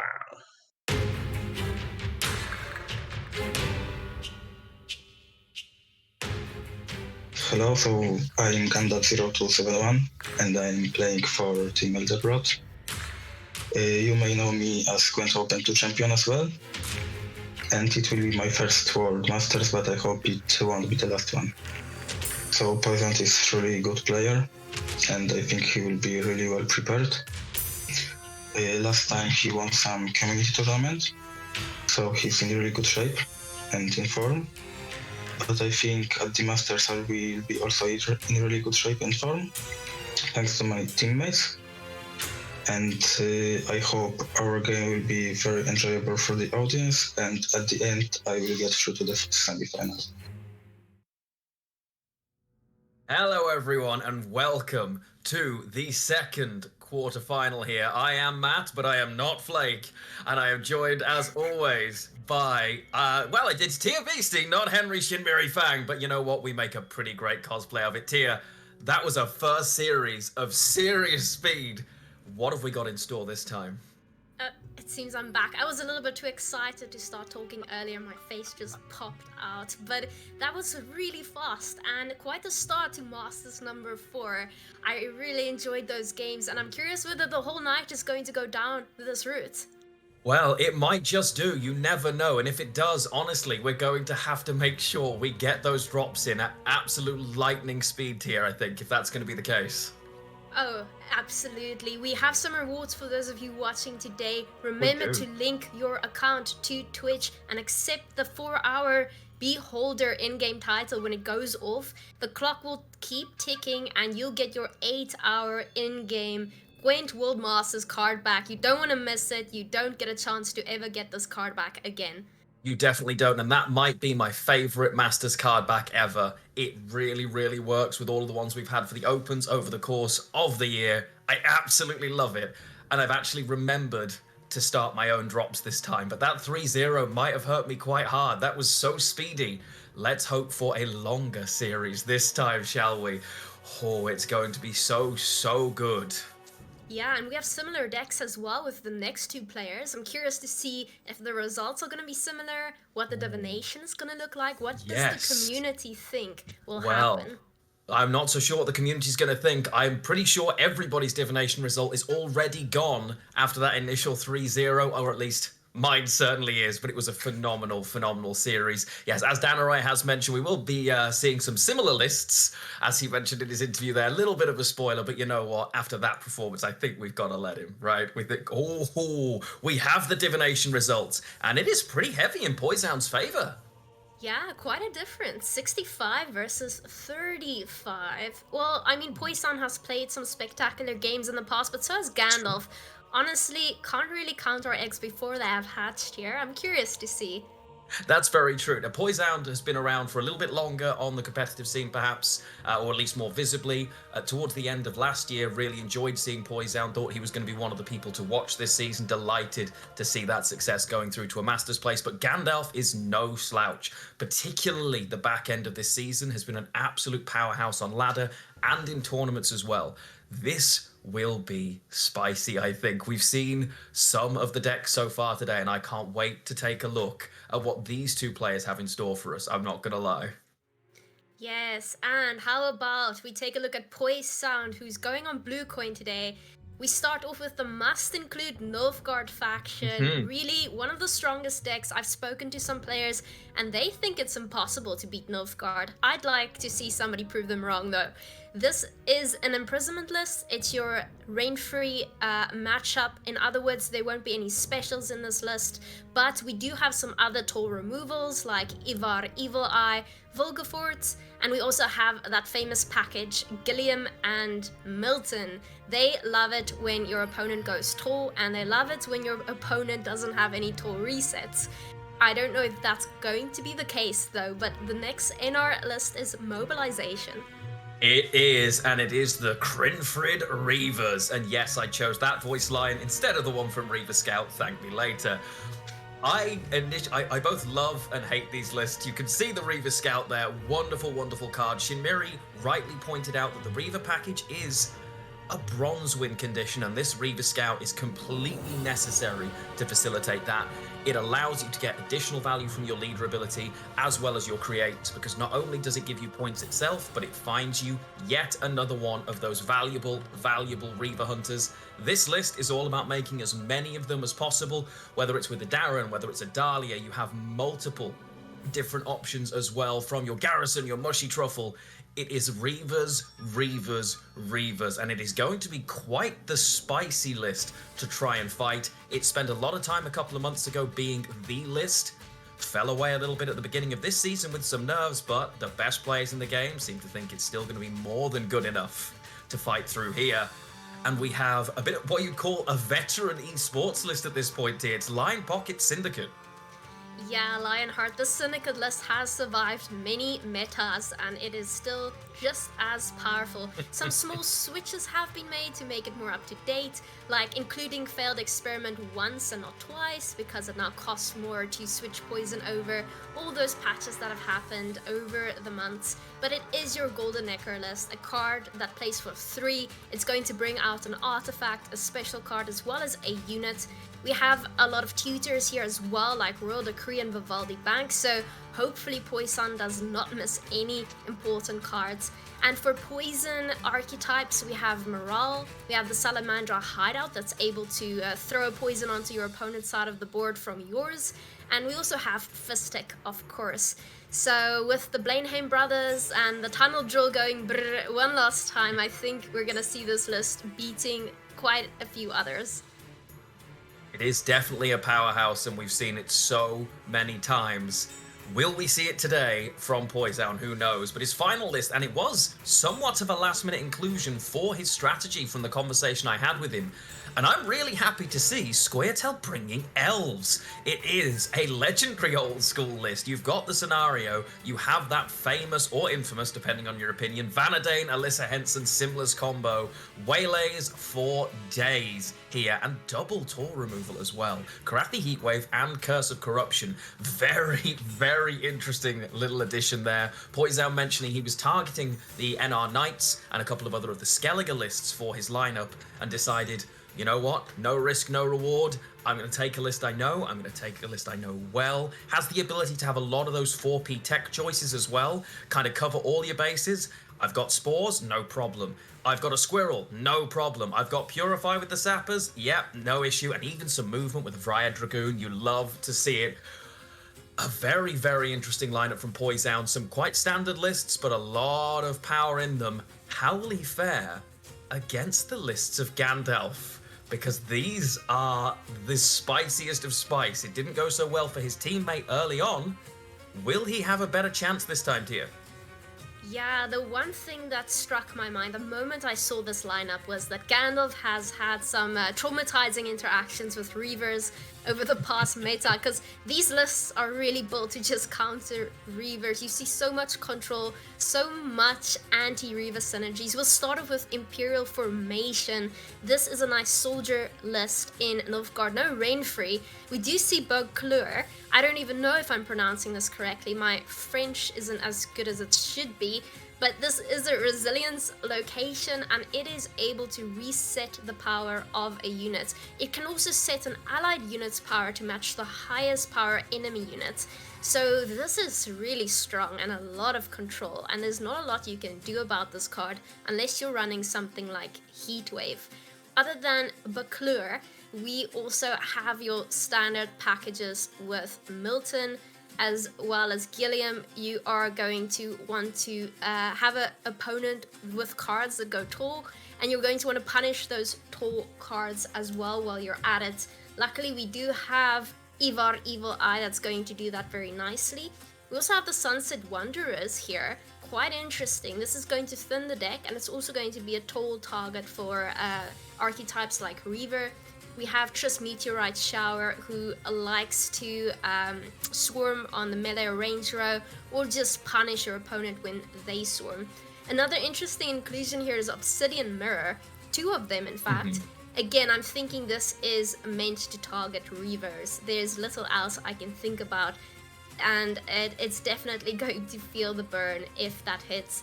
Other than that, we are again going over to a mobilization Northern Realms list. We are not quite as exciting as that rather spicy Imperial Formation mid-range list that we've just seen there. I hope we get to see that in action, and I feel like I'm going to face it a lot next week, but this is also the Crinfrid Reavers. They are back in business again, slightly different here, going for not just Reavers, but Cintrian Royal Guards to boot. Gandalf doesn't want to just go down one route.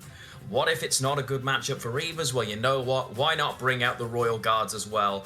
Absolutely love to see this, and is also teching Vigo's Muzzle in multiple lists. A very, very spicy inclusion that can be a real pain into a lot of matchups here. Could be really, really awkward for NR Knights if you can steal the right card at exactly the right moment, among many, many others. Including the Syndicate matchup could be awkward if you can deal with that Ciri, for instance, and steal it. This is going to be quite the spicy one. As you pointed out, also running Surrender, potentially for that mirror, but could be awkward having some wide punish for Poison. He did bring Elves. That one might be a little bit of a fight here. Down the bottom end, I love to see Spring Equinox is in this list. We know Nilfgaard, as particularly the Renfrey list, has locks for days, and they have so much talent that they just keep finding them from somewhere under the cupboard, wherever. They keep finding more and more locks. Well, Spring Equinox is going to deal with that very handily in a list that really, really wants those Reaver Hunter engines ticking. I have always wanted to see a card like this played on the grand stage, because I've seen many people claim that it doesn't exist, and I love to see it back and alive. Some Siege Ladders for movement to defend as well. Love to see it as we go in to, again, a slightly different version of Lined Pockets. Yeah, slightly different in all the right places. This is going to be interesting. First thing that catches my eyes, All-Geared Immortal. Now, a very obvious anti-Reaver tech. All-Geared Immortal's power doesn't change. It's going to be the tallest card on the board, hopefully. So if you play against Reavers, they're going to keep targeting All-Geared and no damage is actually going to occur. So that is quite a nasty card if you can't deal with it. We also have the standard Golden Necker setup, and Alyssa Henson is in this deck as well. Alyssa can potentially shuffle Golden Necker back into your deck and play it a second time. So that is worth noticing, as it's an 8 provision card, and including it is definitely interesting in this list, to say the least. We also have Arcane Tome to get some specials in. What's nice about Arcane Tome is the fact that you can pair it very nicely with Tunnel Drill, so you can use it in one turn with a crime card. I absolutely love that card in this deck. Fisher King also is there for some consistency. You can assure you draw into the card you need next. All in all, very nice, but the key differences is what's going to make it in the end of the day. And then another spicy list. It's Overwhelming Hunger. I don't even know which cards I want to highlight from this list, because when we first got access to it, my head exploded. I'm not going to lie. It is Overwhelming Hunger, it is Bloody Mistress Gurnikora, you've got the Joy of the Arrakis Queen to get as many of them as possible, and spam as many of them as possible for that untouchable engine value. Now, the first card that my eyes are drawn to of many is, of course, Count Caldwell, Gwent's greatest turncoat. Well, at the end of your turn, it will move to the row with the highest power unit, no matter where it is. I really hope this is game decided, because I absolutely love to see it. It can be such a huge swing. It is a hilarious inclusion from Gandalf, and one that didn't quite work out. The match just wasn't winnable in the previous series, of course, for his teammate Truski. Will this one make the difference? We also see cards like a Mandrake as well, and initially I thought, okay, Mandrake is just an expensive spore, surely. But this is very much an answer or lose greedy kind of list, and it relies on that Cave Troll surviving. Well, Mandrake will give the defender status straight back again, and in a lot of matchups, that can be game winning here. Huge amount of points around the consumes available, lots happening in this list. Sir Scratch-A-Lot is going to be there for points, especially if you cannot touch that defender or deal with it. I honestly just hope we get to see it. I've been waiting to get my hands on this list. Love to see it in Gandalf's. I can't wait. This is going to be an absolutely incredible series, and I personally hope not for a 3-0 this time, because I want those drops. I need those drops. I collect these Right. card backs like Pokemon. I have 3 already. I need the 4th. And hopefully the 5th, if we can assume that. Now, we are gonna have to see the bans, though. I'm curious. I would just Yes. ban Nilfgaard in every one of these matchups. And, ooh, Well, interesting. I see now. I'm not surprised to see Poisown not having access to his Syndicate. I do recall Gandalf mentioning that Syndicate was going to be their targeted ban. It was a bit of a difficult matchup for them to get through. I am sad to see that Nilfgaard list ban for Poisown. He wasn't sure about his ban going into this. He was really torn until he saw the lineups. Yeah, that's quite interesting. So Poisown not able to bring his Syndicate list through, unfortunately. Gandalf, on the other hand, not able to bring his very spicy Nilfgaard list through. I was hoping to see Beauclair in action, but alas, it's not happening today. We will, however, see Gandalf's Monsters list, as well as his all-geared Syndicate list. We will. Oof. I am curious how this is going to go down. It's going to be interesting. I think for Poisown, the big decision, he doesn't want to be facing those Reavers, but also can't really deal with that Nilfgaard list. One of the things that's made this Masters so interesting in the run-up, there is so much diversity available on the ladder, so many different archetypes, so many different lists. As the players have alluded to, it's very difficult to create a divisive target because you could be coming up against anything. Can't ban more than one deck list here, so for Poisown, he has decided, I might be able to get through Reavers. That Nilfgaard list is too painful, and I think it will come down to, can Gandalf get that? If that goes through, if he can just get through, I think he'll be quite happy. I agree. I certainly agree. And we're gonna start soon with Poisown going through on blue coin, Gandalf going through on red. Now, the obvious blue coin choice is, of course, going to be Northern Realms. But is that too obvious? Is that something we're not gonna play just to get into the mind of our opponent like we always do in these tournaments? Well, you've got a couple of I mean, Poisown felt all of his lists were great on red. He was very, very happy on red. Didn't mind, would play absolutely everything, but prefers the NR on blue. Doesn't mind whatsoever. Is he going to stick to that? Because he wasn't originally his lineup. He was hoping not to be facing something quite as crazy, perhaps, as we have seen here from Gandalf. Now, the Syndicate list is gone. I can see Gandalf coming here on red. He feels like the rest are pretty flexible. Honestly, he was most concerned about monsters being a blue coin list. Everything else, he was not worried. This is going to be good. I can see, honestly, an elf start. I think he wants to get this elf list through here. It's the one he was probably the least confident with in prep, and is going to be the hardest to deal with if he's trying to sweep something like the Reavers. So I wouldn't be surprised to see that. I'm just absolutely hyped and thrilled to be at yet another Masters. Card reveals galore. It's game 2, and we've already had 2. But you know what? We're starting, we're live, we're in, and they've both got Reavers. Okay, Gandalf going the unconventional route here, but I love to see it. It is a Crunsford Reaver mirror match with some small differences in between. I love this, and the differences are going to be curious. There's a little bit of benefit on Gandalf's side in this mirror, and I think he was probably expecting something like this. He knows it's going to be interesting. If Gandalf gets this through too early, Poisown might actually, strangely enough, be happy here that this list is gone and out of the way, because it's the one he definitely can't sweep. Curious to see both players have got access to a decent number of Reavers early on. No scout direct in hand for Poisown, as he is just going straight in and saying, you know what, I'm going to get a Reaver down. Previously, in other lists, you're not looking necessarily to drop something like a Mushy Truffle straight away, because you want to find that carryover value.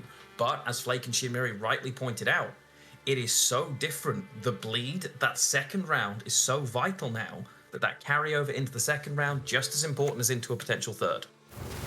Yeah, and we see that that D-bomb coming through right away. A very odd card to have in this deck, but once again, Gandalf just went all out anti-Reavers, and I'm curious to see if it's going to pay off. But it does help going first in the situation, as you can set up your Reavers first, and they will start getting rid of potential cards on your opponent's board, which is nice. Unless you can deal with the Reavers, of course, which Gandalf is intending on doing here. He is. Now, initially I was thinking there's a chance that he was saving his stratagem here, Poisown, to protect the Ydarin. Reality, that doesn't make a great deal of sense, because if it survives once, it's fine. You're playing into giving your opponent a better heatwave, effectively. Instead, has protected one of the weaker Reavers here, so that that one survives to be able to spawn. Really nice. A lot of people would perhaps be baited into protecting the Adaran, which is such a vital card here to double your value and therefore your engine progression speed, but didn't. Because now Gandalf is in a situation where he has to play a slower tempo heatwave than he would have done, and as a result take a decent amount of damage here himself. And now you're going to see the setup in effect. The fact that Poise Sound already has 4 engines on the board means he's going to start trying to remove those Reavers from Gandalf's end, preventing Gandalf from potentially setting up his own. And getting that heat wave out of the way is quite nice, I'd say, as Poise Sound still has his own and can decide when he wants to use it. Right now, it's looking rather good. And he can board wipe right now if he chooses to. That boiling oil can destroy the 2 armored Reaver. There are only 3 points left on the board, and that is really nice for Poison. All engines done and developed, has the carryover without clicking. A difficult battle now for Gandalf to consider. Any card he puts down is -4 before he gets started, and I don't think he's going to be able to stick in this round for very long. Awkward matchup for him here. Absolutely. The problem is if Gandalf gives up round control, Poise Sound can start round 2 by once again setting up his engines before Gandalf, and the cycle just repeats itself. So it really is an awkward position, but Gandalf has a lot of cards that can also punish Poise Sound's proactivity, like Surrender. That card is still somewhere in his deck, and it's going to hurt if he finds it. Yeah, he's going to need access to that in this round, because I can see Poison really pushing for this now. The joy of an engine-based deck is you want to get your engines on the board before your opponent develops theirs. That is absolutely crucial. And if you're unable to do that, it can be really problematic if you can't answer them particularly. Now, we can see them frantically fishing, and this actually looks more like a Royal Guards game than a Reavers game right now. As 1 remaining mulligan for each, we have Dwinviandras galore here. Between the Garrison and the Mushy Truffle, they find so much value. Ooh, spores. Okay, so we've got AA on one hand, not managed to find it for Gandalf. That could be huge here for Poison getting his name on the board. Yeah, and this board setup is already pretty telling. Going for that leader charge immediately, my favorite play. Gandalf is going to have to match that energy if he wants to stand a chance here, because Poison is definitely not bluffing. He's got 2 artifacts on the board right now, and he's going to want to use both of them with those Dwinviandra. Yeah, as quickly as possible, he's going to want to develop those. And here's the thing, we've had leaders exchanged on both sides now, but Poison, I didn't even see the coin flip, and he's already there. Now, that leader ability you'd normally want to greed and play onto a scout if you can for extra points. But you just simply don't need to if you're in the position that Poison's in. The slower you develop those engines, the more you are throwing away here.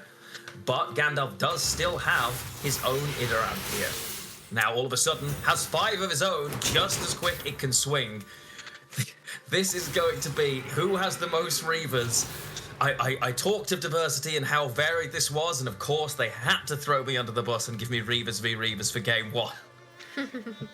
Of course. We have to get the obvious choice out of the way so we can go for the more spicy decks. But I see Garrison being clicked. That's giving 1 armor to all the Reavers, which of course helps a bunch if you're playing against Reavers. And it's looking pretty good here, but Gandalf matches it with his own Garrison. Definitely probably going to be doing the same thing next turn. I think so. Very, very similar hand states, but Poison's obviously looking slightly better. He can continue. He's 1 less Reaver, but does have that Lady of the Lake for the Anero if he wants it. Right now, Gandalf has a very stacked melee row, whereas Poison is lacking a little bit. Poison is going to start struggling with tempo if it doesn't match the engines on Gandalf's side. But instead goes for another Dwinviandra, gets the armor back, and now it's Gandalf's turn to start playing those Dwinviandra.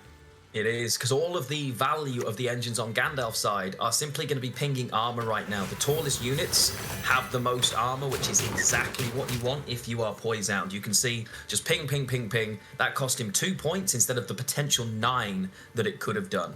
Now, it's difficult here for Poisoned. He knows he doesn't really have the pass. The math is awkward, but ultimately he knows he's hitting armor predominantly in this situation here and has less engines. He's now got to work out a way to survivably develop. We do see that Lady of the Lake for the Anero. He's got a couple of options here from Anero. The Adalia is only giving him Royal Guards, not really ideal. Instead, he's going to replay and give himself an additional option. Very nice here. I also do like that play, as you are guaranteeing that you'll draw into a Neuromancy in the next round, which is nice for consistency. But yeah, Gandalf is definitely get out of this round with another card, and Poison now has to figure out what his round 3 strategy is. Does he want to perhaps hold onto that Centurion Royal Guard for a short round, hope Gandalf doesn't draw into his? That seems to be what he's doing here, and it's not the best round 2 for Poison. No, in the end, missing that surrender didn't matter for Gandalf. He managed to establish more than his opponent. All of them have used carryover, all of them have used leader. Of course, if you Poison, he's going in with 2 decent-looking Echo cards, I believe. Maybe just the one. No, he does have both. Cool. This is gonna be difficult because you can still develop those Reaver engines if you're Gandalf here very happily. He does have access to Muzzle to Steel as well. This looks like it'll have to be a Royal Guard round for Poison instead, potentially. It's going to be the same for Gandalf, though. Or is it? I don't think it will. Surrender.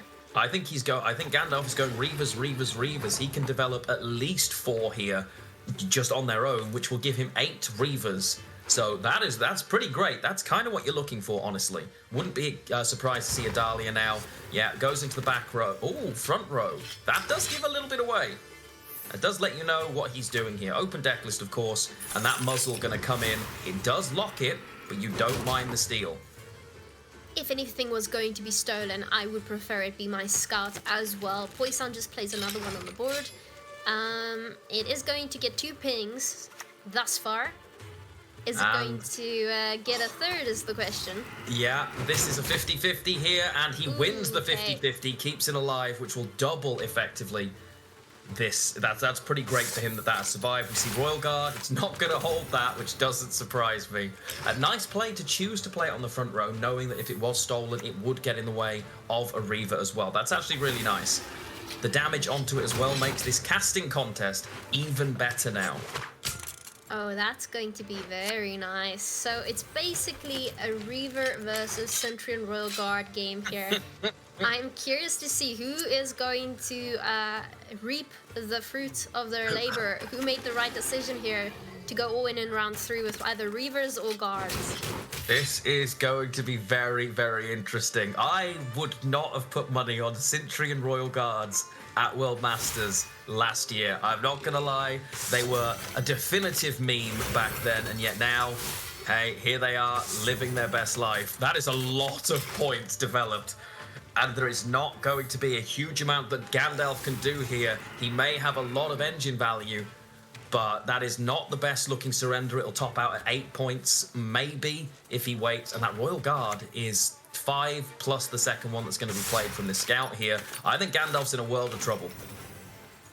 Yeah, who thought it would go this direction? I'm the same. I can't choose whether to commit Reavers or Guards. I would never put 2 in my deck because I would end up playing both badly. But Poison seems to know what he's doing here, as he has 5 on the board right now. Surrender being played for 8. It's not enough. It's not enough. It's not, and that is incredible. That round 2 push from Poison cost him his card, but ends up winning him game 1, as Poison is now 1-0 up, and his own list is through. We have NR v NR. Well, the Reavers were always going to win it, and it turns out the Royal Guard stole the show. Who would have thought? Who would have thought? And it wasn't enough. Gandalf tried to bring his Northern Rounds list through on red coin, and Poison said, no, blue coin is favored, my friend. At least I'm gonna make it work.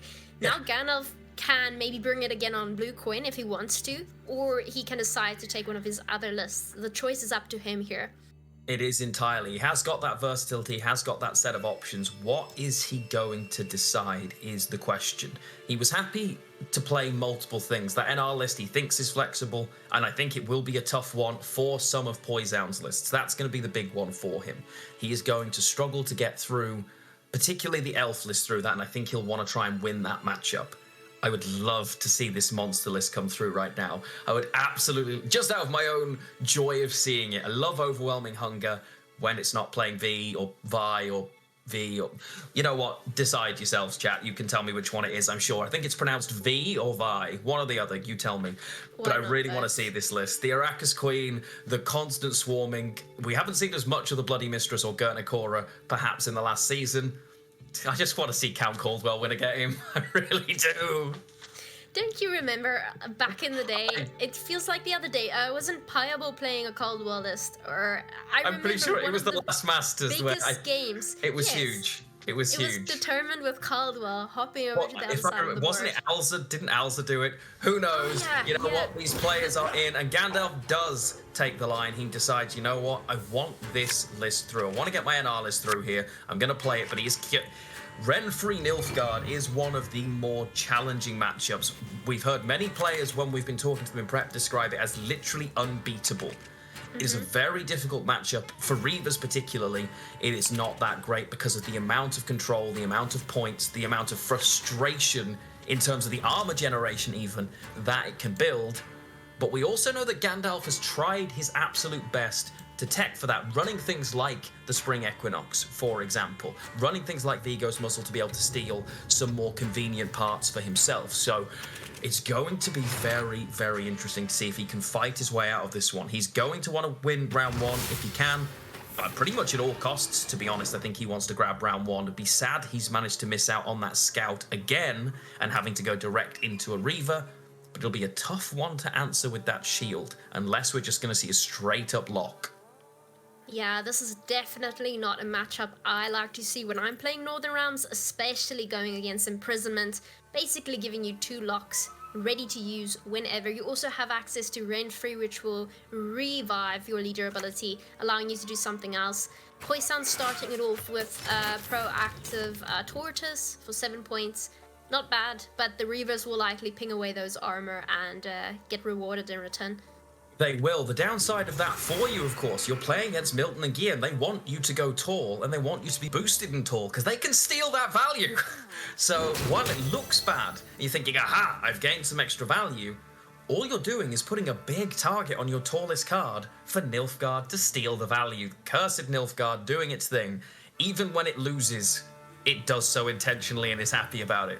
I played this matchup quite a few times. I've been playing some Reavers, and I thought, aha, fantastic, I'll get all of this extra value, and then promptly got punished quite severely for it. So it can end up working against you here. It certainly can, as you should be punished when playing Reavers on ladder, might I add. But hey, Renfrey, I don't think she is any better in the public eye when it comes to how strong she is. But we see that Slave Driver coming down on the melee row and getting another Tortoise. So this could be indicative of a potential Triss coming down later, as those 7-point Tortoises are all going to get boosted by 4 points if Poison does decide to do that. He's also going second here, so winning on even is definitely something he would be eyeing. You can't give Northern Realms round control, especially when they're running a list like this. Yeah, he's definitely going to not want to give that. You're always going to be setting up, trying to threaten access to the Triss. We can obviously see that Poison does have that. It's such a huge combo piece. Would he use it in this round in order to get that round control? Quite probably. But it's that catch-22. Open deck lists, you know you're setting up for it, but you know your opponent is running Surrender. Has he found it this time? Well, again, we know the answer. He doesn't here, as we see now 5 Reavers developed and protected. The bronze win condition is coming in pretty nicely so far for Gandalf. And we see that Slave Infantry coming in clutch to save one of those Tortoises from dying. Does take away a little bit of the boost value from Triss, but fear not, it's not too bad. The fact that Poison isn't using his leader ability is telling, though. It's odd that he hasn't decided to lock those cards even before they are able to spawn another version of themselves onto the melee row. It seems Poison is holding that for later. He is. I think he wants to make sure he has control when he absolutely needs it. He's not really developed a lot, not really played a lot here, is basically trading out cards to try and get as much value as he can and get as many of those Reavers in this round as he can. I wouldn't be surprised to see Poison say, thank you very much, goodbye here. You have given me access to a lot, but he is still going. He's dropping. Oh, Guillaume comes down, and there it is. All of the points that jumped up before, he is aiming for the same target, because we know There are so many ways that Nilfgaard can deal with that. Could they just burn it and get rid of the Vilgefortz? Yes. Could Ivar Evil Eye happily take all of those points for a massive swing? Well, yes, it could. So you always have more reach than perhaps you used to, thanks to this newly reworked Knight combo in Nilfgaard. That is very true, and there he is. Ivar coming down, stealing the points. Quite the swing. Not enough though. Not enough of these engines set up, but we would expect to see something like Gilliam come down now that Milton has been played, but we can see in Poison's hand that it is in fact not available for that massive combo. It's not a lovely, lovely choice there. Arcane Tome is always a bit of a risk-reward situation, because if I play it, I have to give my opponent the opportunity to pick a special from their deck. But wait! Renfrey makes sure that's fine for you, manages to get himself an Aneromancy for carryover, destroy all of the value that Ivar stole from him with a Heat Wave, and take round control here while keeping hold of that Idaran and his leader ability. That will feel great for Gandalf, but we know Nilfgaard, it is not over and around. It is not over and around. He will be really, really keen to try and push here and get this victory, hoping perhaps Nilfgaard has missed a few things or that he can genuinely get the key pieces out. Yeah, having to commit 2 of those cards are certainly not ideal. And did Poison just draw into Milton? Those card arts look so similar. So he has committed Gilliam in round 1 and kept Milton then. But yeah, having had to commit one of them definitely takes away from the combo. And Gandalf is just going to push into this round, it seems. Already going down to 6, meaning there's no turning back here. He's likely going to try and set up his engines before Poison can do anything about it, but he doesn't use his leader ability, strangely enough. And again, he's not worried about using that leader ability yet. He wants to use the leader ability on cards he's going to get max value because he has access to so many locks already. More than happy to develop those, because not only are they points, but there is also a load of armor that will absorb even the engines that survive, which is fantastic. Yeah, that is quite convenient here, and Gandalf does use a Neuromancy to draw into another Reaver. Again, doesn't use his leader ability, so Poison definitely not sure if Gandalf is going for a soft push here or just simply bleeding to get some value out of that Nilfgaard deck. Going to be quite the interesting one. It's going to be a really tough push, as now Nilfgaard does what Nilfgaard does. You playing Reavers? No. Here was me thinking we weren't having another mirror. No, I was wrong. It is Reavers v Reavers all over again, as of course the danger of playing your good bronzes against Nilfgaard in round 1, well, the Illusionist's going to bring them right back to fight you. Oh yeah, and Poison very happy with that being in the graveyard. Gandalf does click on the Mushy Truffle to save some of his Reavers, though there's not a lot that can kill the Reavers except for locks at this point. Vilgefortz quickly comes down to get rid of Idaran. And what does it bring? Pops up? A Peller. Okay, so the Peller obviously wasn't overly crucial. In fact, the Spring Equinox, you're almost hoping, if you're Gandalf, that your opponent Poison is going to lock plenty of these options here, as we see a really nicely timed surrender and another one dropped. Is he going to click here? Is he going to click? That leader ability is a serious option for him right now, and he does decide to go for it. He is really pushing. He's made the decision now. This is my 2-0. I want to board wipe you, and I want to cause you serious pain. Can he do it? Yeah, Poison might need to put that Triss on the board earlier than he would have liked in order to keep those cards out of killing range, unless he just decides to commit something like Renfrey's Gang or Nausicaa Sergeant, anything that goes tall enough to prevent cards from getting killed at this point. And he does go for the Alba Armored Cavalry, making sure everything stays alive. He does, and this is really... Poison didn't take the bait there. There was a good opportunity to potentially jam 2 locks, try and close these engines off as quickly as possible, playing into the Spring Equinox. I can't believe I just said playing into the Spring Equinox out of World Masters, but that's the world we live in. Is he going to have to do it now? He's looking at this, he can see so many engine points, but he isn't doing it. We see that drop down. There are so many engines here. Nilfgaard, however, does have a lot of points in that Triss. The number of times I felt like I'd won this matchup only to be completely destroyed by a Triss, as we now see Poison, who's been holding them all along, knows the matchup well, holding them for exactly this reason, I think. Doesn't even need to play the next one. He'll have done the maths there. Oh, that's a huge steal. That is massive. In retrospect, I love the fact that Poison didn't use his leader ability. He was waiting for Gandalf to use that Spring Equinox so he can use his leader. And now we see all those leader charges coming out finally. He is going to play Triss. Is it enough? I'm not going to do the maths. It's going to be closer than you think it's going to be. But it is not enough. The undefeatable, the unbeatable list. Look at Gandalf's face. I believe he was the one that quoted to us that it is unbeatable. That is huge for him to be able to take that list down. He is going to be very happy. His name is now up on the board. As you saw from the previous series, the first quarterfinal, you really want to be winning matches because you get the match stake for turning up, but there is so much on the line for each match won. That is a big chunk of change, and it is now 1-1 here, Tia. I knew we weren't going to get a 3-0. We always get the big ones. I mean, we're going to get a tie as well, for all that we know. Oh, no, why would you say it? Oh, Tia, no. Somebody has to. Get in for it. It's going to be a long one. Yeah, that's true. Priorities here, Lionheart. That is true. We got both Northern Ramslets going through now.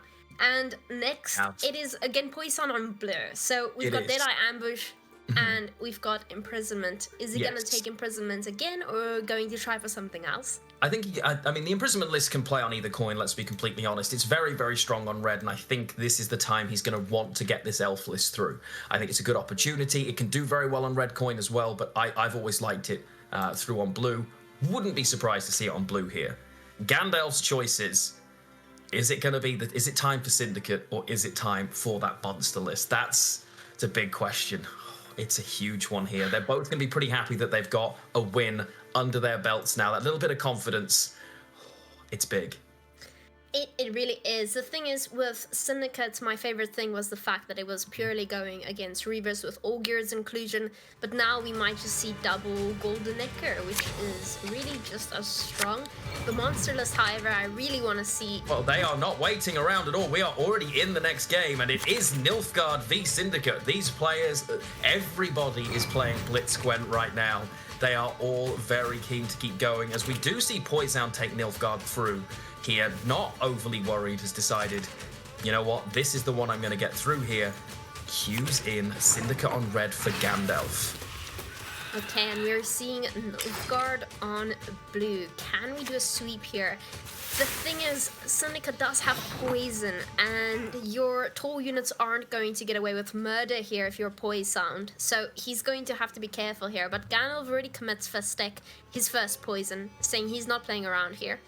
He does. I think the big thing for this matchup, it's going to be, can you deal with those awkward defenders? We did see masterfully how difficult it was to get through the Syndicate defenders in the first quarterfinal, and Druski simply could not get through them, ends up costing him that game, and potentially the series, as it ends up. Will Poison find a better solution? Well, Imprisonment has a decent chance to just get rid of them very, very quickly, but in terms of direct answers, well, he's going to have to be creative.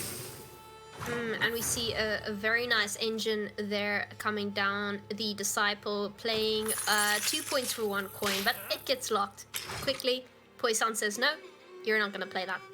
Yeah, do not want to let you develop any kind of value there. And interesting.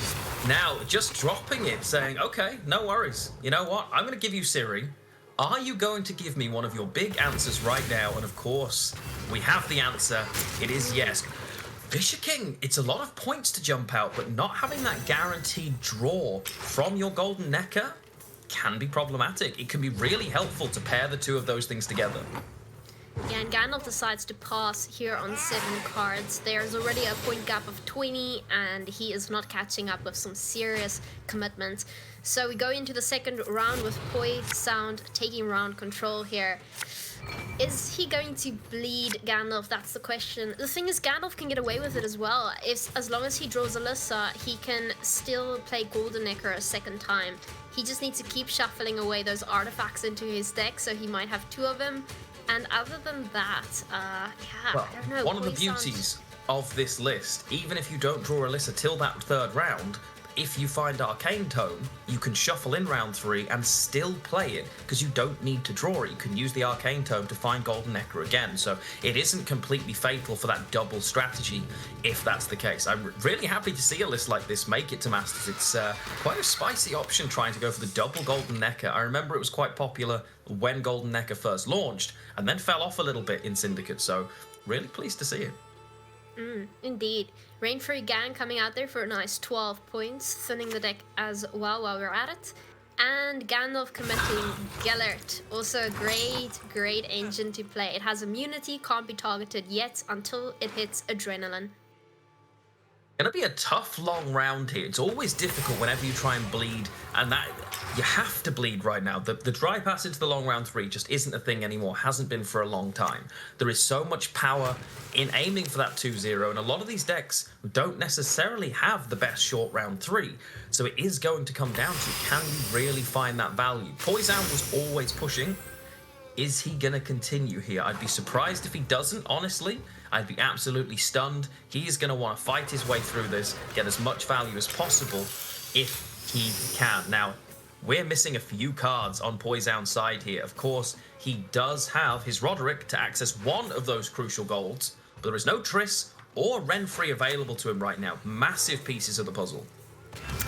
Yeah, that's very true, and Nausicaa Sergeant can't be played yet because Poison won the round and therefore doesn't meet the requirements of getting that tactical advantage on the card as well. Also has a Squirrel, but definitely would be happy to play that after Gandalf has committed his Golden Necker. That could seriously make things difficult. It could do. Now, that was quite the find. We just saw Van Morlehem's Servant, a card that perhaps you haven't been too familiar with. It copies the statuses on one of your enemy's cards and puts it on another. The Scarabs appear to have every status under the sun right now, as you can see, and all of those were just placed onto the Firesworn engine. It was already poisoned, so it said farewell. Really nice. It even boosts itself by the number of statuses as it moves. That was a fantastic Rune Mage find. And we get a pass as well. Interesting. Poison not going to use Triss just yet. Happy with his findings, getting the Blaneham brothers out in one round. And the defender. I agree. I quite like this, to be honest. Yeah, it's nice for Poison. He's managed to sort of soft push here, patented shin mirroring, and has managed to get through. Doesn't lose his card, crucially, which is really important against something like Syndicate, because they can hold so many points back, not just with the coin mechanic, but just the sheer ability to play so many cards in one turn, whether it's Golden Necker, whether it's your ability to have poison stacked on the board with things like Morale ready to go. It is a lot of options there. But Gandalf gets out in the one card, having to give, of course, that Olgierd. We are going into a longer round 3. It's going to come down. Can Poison find what he needs to fight the poison? Oh, Gandalf's not going to want that drill in hand. No. Or is he?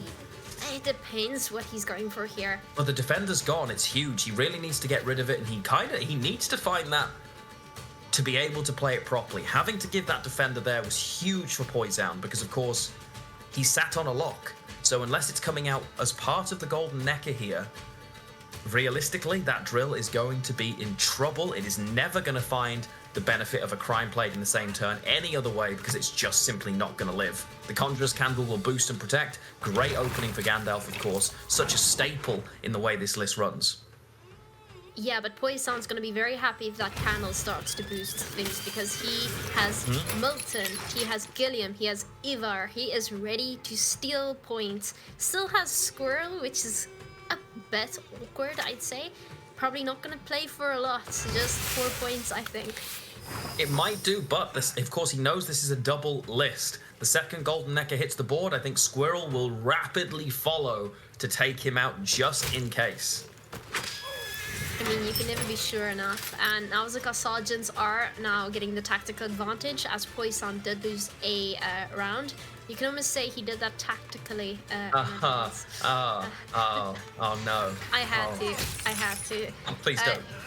We see the lock come out there on Morale, so we're not going to get a double poison just yet, but it gets a boost nonetheless. And it's a good use of those coins, because he's boosting up a now damaged unit. So it's not excessive amounts of value. It keeps the unit alive for him, and he's going to be more than happy with that. Gandalf developing this early, drops the Golden Necker here. I wouldn't be surprised to see Squirrel follow it. We see the failed experiment and the poison. We're going to get rid of the tallest unit possible here. Ooh, it's a big swing. I don't think Poison will ever let him get it twice. Ooh, I like the Lackey play. Lackey Very nice. purifies Morale, and Morale is played for Poison.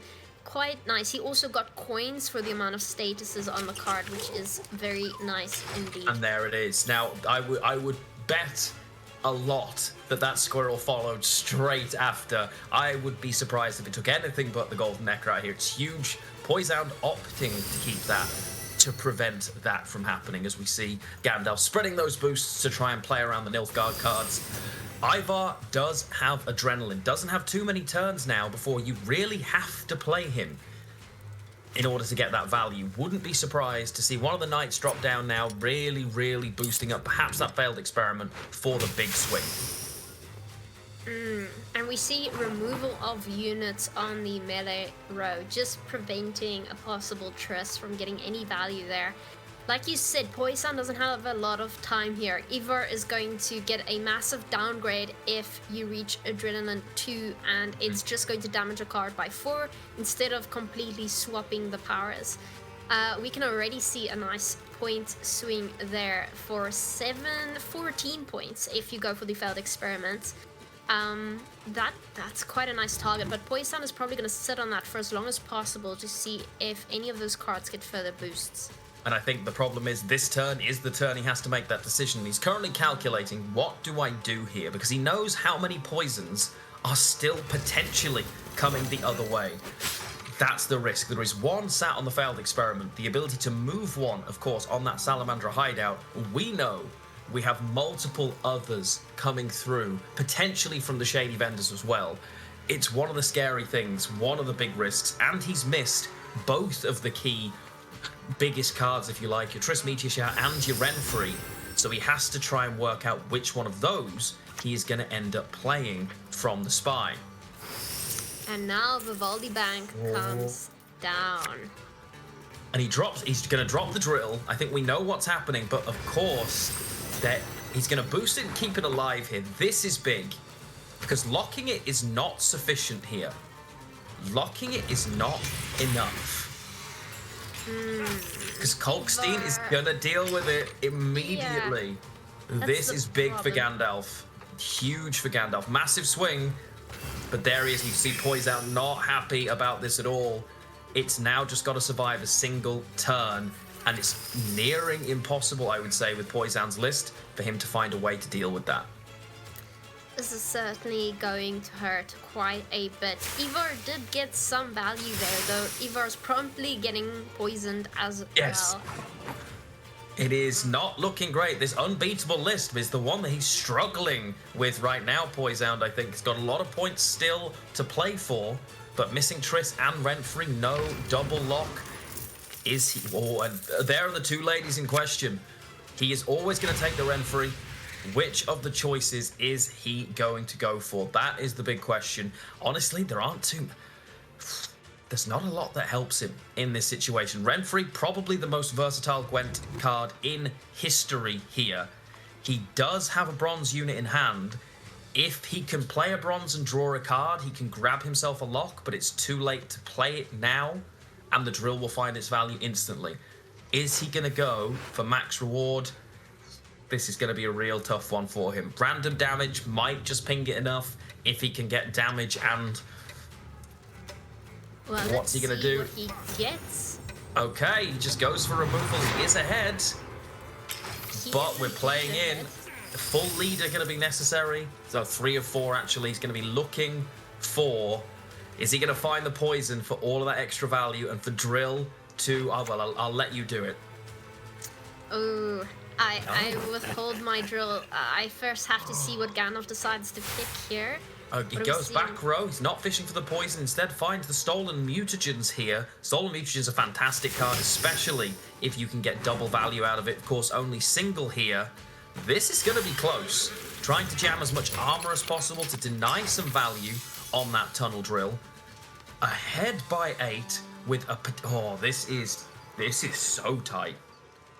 This is going to be very close. There's not a lot of coins left for something like Drill to be used. Instead, Gandalf But is there can be. opting to use Oh, poison. line of credit's huge. Line of credit, so many coins here. Absolutely massive. Destroys goes to 7. It is a lot of points. He's got to. Is it better? I'm pretty sure it's better to spend on damage here. He's just doing the calculations. It is better to spend on damage, and he is ahead. But I believe Not enough. Nilfgaard does it, even with a drill surviving. Plays it so well, but it is enough. Oh, it's It's enough. enough by 1. Gandalf there, absolutely. You could see the huge sigh of relief from Gandalf there. It is enough by just 1 point.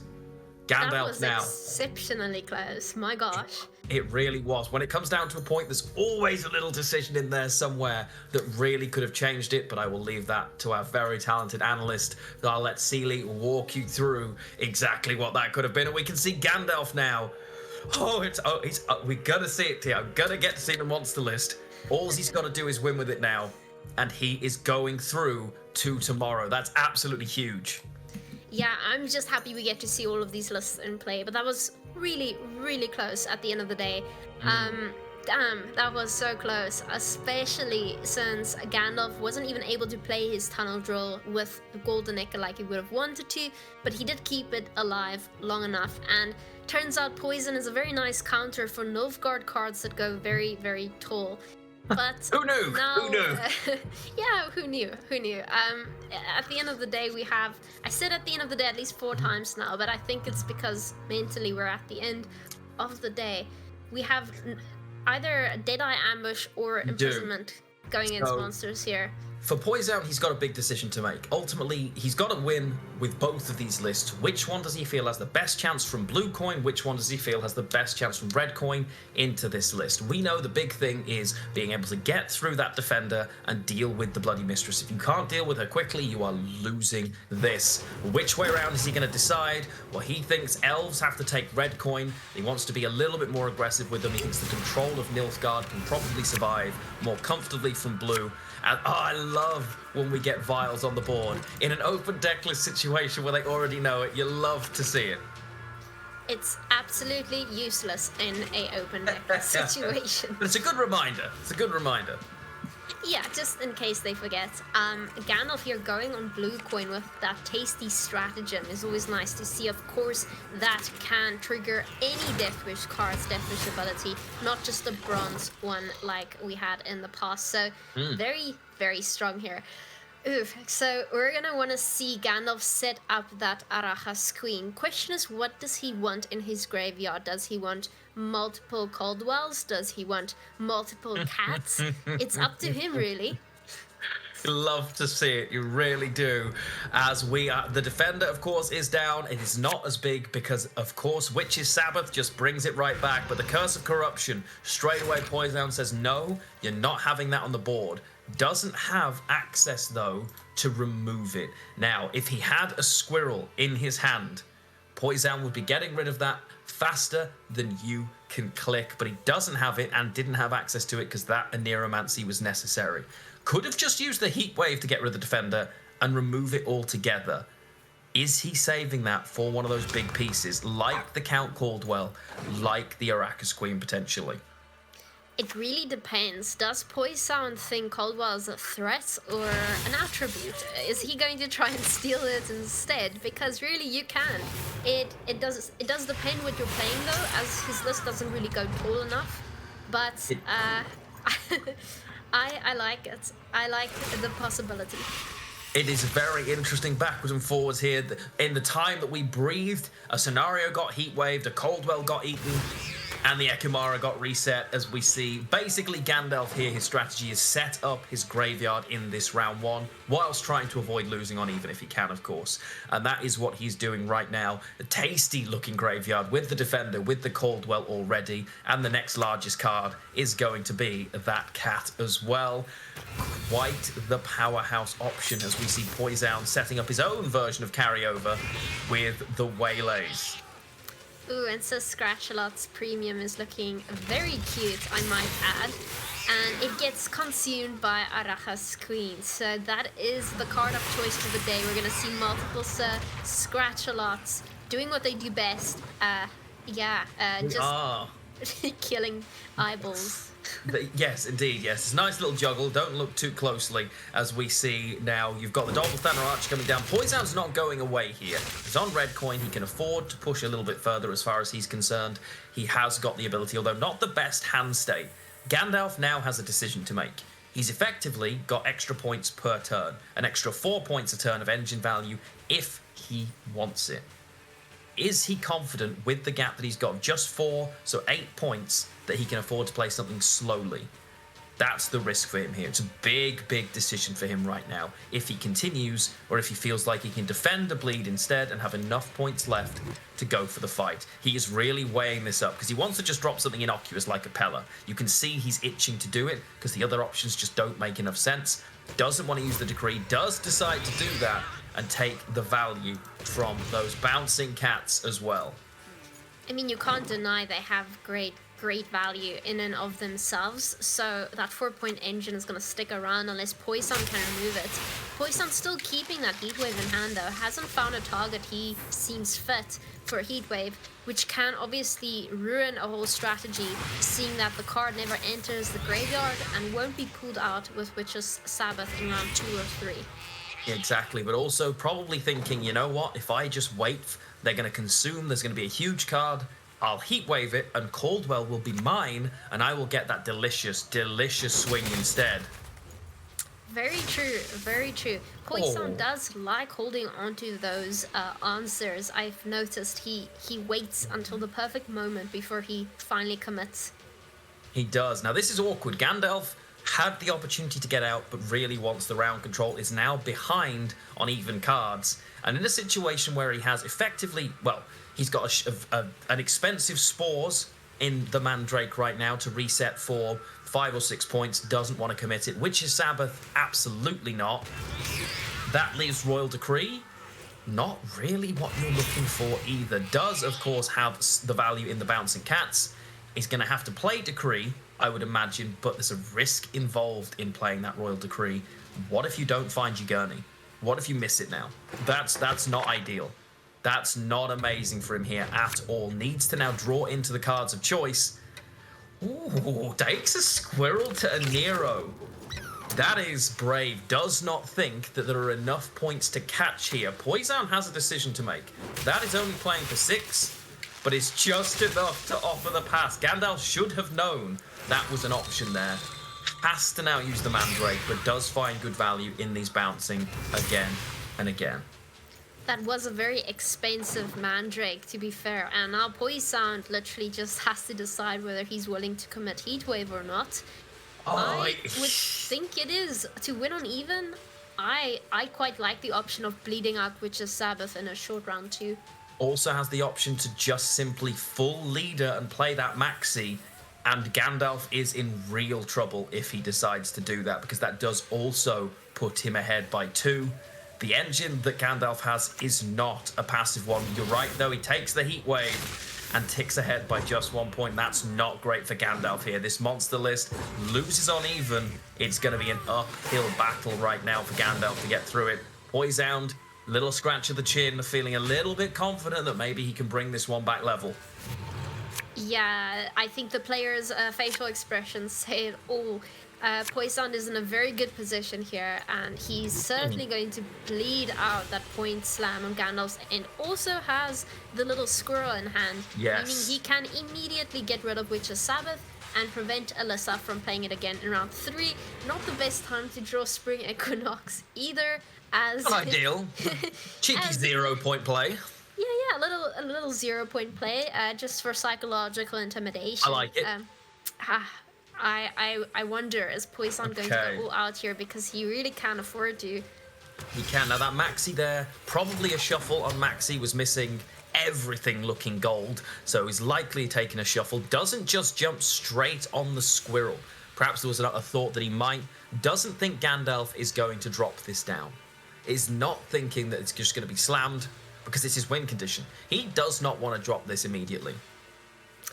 Yeah, Gandalf really has to read the plays here before he goes in, because he can play something irrelevant with the Neuromancy, or he can go all in, which is exactly what he is doing. Doesn't get him ahead though. It does not get him ahead. And I think I know what furry boy is coming out onto the board. I think we all know that the squirrel drops down. Gandalf's not going to be happy to see that at all there. Pretty painful for him to not have that access to it again from Alyssa Henson.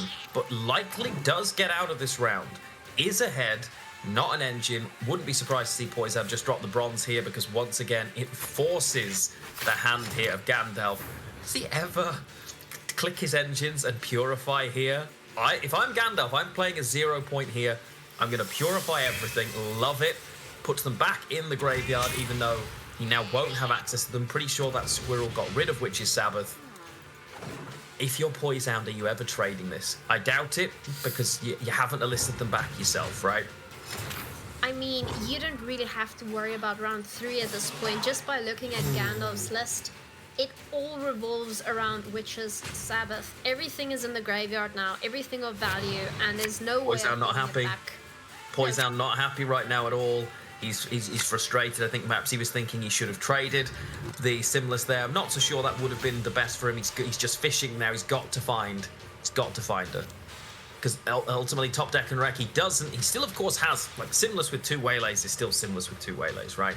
Gandalf frantically looking for points and finds Gurney, jams her straight down on the board as the Elven Swordmaster comes down to try and do some damage. Can kill her in 1. Getting Sabbath for Gandalf is going to be very challenging. Very challenging. I think that's an understatement. It's not a keyword you want to use in a short round, as Sabbath requires you to have a lot of points on a single row. Definitely not something you can do within 1 or 2 cards. This is Poison's game, I'm afraid. Just by winning on even, he has denied everything. But don't worry, Lionheart, we're going to see monsters again next game. Let's hope so. Let's hope so. As we see Poison, oh, he's hatted. He's ready. He's feeling very confident here that the Alyssa Henson is not going to be sufficient, as obviously it is an open deck list. He knows the points that are on the board, and he knows even his leader ability is enough. As he clears that, it is 2-2. These players, they were always going to take us down to the wire after that first series. No question. Poison is preparing himself. We are going into a game 5 here. I love that. Poison has waited until the very end to put on his winning hat. I hope he keeps it on for the rest of the series, as he should. And we now get to see Nilfgaard on blue versus monsters on red. We do. That's going to be really tough for Gandalf. That's going to be an uphill battle, because the Nilfgaard list really is just packed with answers. Wasn't the one I thought Poison was going to struggle too much to get through, but masterfully played by Gandalf to get it there. The monster list was always going to be the uphill battle. As much as I personally love it, it's a beautiful list. It needs to be able to actually stick its pieces. Will that be possible here? The only plus side, Poison is not running a huge amount of Purify. Is not running any options really, like no Heat Wave, so would have to have Pella and Squirrel to remove some of those key cards permanently out of the game, even with his offensive removal like the Vilgeforce, like the Ivar for points. And the locks, well, if you can't get through the defender, the locks are completely useless. They are, in fact, useless, but Poison also will get rewarded for a very greedy matchup that Gandalf brings. He's going to be able to use his Gilliam and Milton and Ivar combinations to steal the points on his side of the board. So it's not going to be easy at all for Gandalf, but I would love to see him try, though. You know what? You don't have to worry. You're going to get to see exactly that as we go into Game 5 to decide who is going into the semi-final here. Poisoned on blue coin here with this Nilfgaard list, the supposedly unbeatable one that has lost twice against this monster list for the ages from Gandalf. Will it fare better for him? He's on red coin. He's going to be pleased with that because the loss on even is now not a risk for him. Yeah, we started with the Spotter, get only 4 armor, but does get a little peek into your opponent's hand. Gandalf this time starting off with Bloody Mistress. We're going to see an entirely different play here based on his draws. I'm here for it, though that Bloody Mistress is looking extremely vulnerable there. Definitely asking for it, but what is it going to do? If Gandalf is able to draw into something like a... I love this. He can honestly, consume it. I really love this play from Gandalf because he's saying one of the big things when playing against Nilfgaard that people miss is, it's got so much control. Yes, but if you make it use it when it doesn't want to, make it use it now so it can't use it later. Poisound right now is sitting here thinking, I really didn't want to have to use a leader charge right now. Rolls in instead. That's very brave to roll and take the Vilgeforce. That's a brave line to decide to roll for that there. I haven't checked to see exactly what was still left. He does have a very gold hand, but if he misses that, that could have been huge. It now sits in the graveyard. No squirrel to follow up though. Yeah, that squirrel makes all the difference in the world because removing them now doesn't remove them from the game, which is the problem.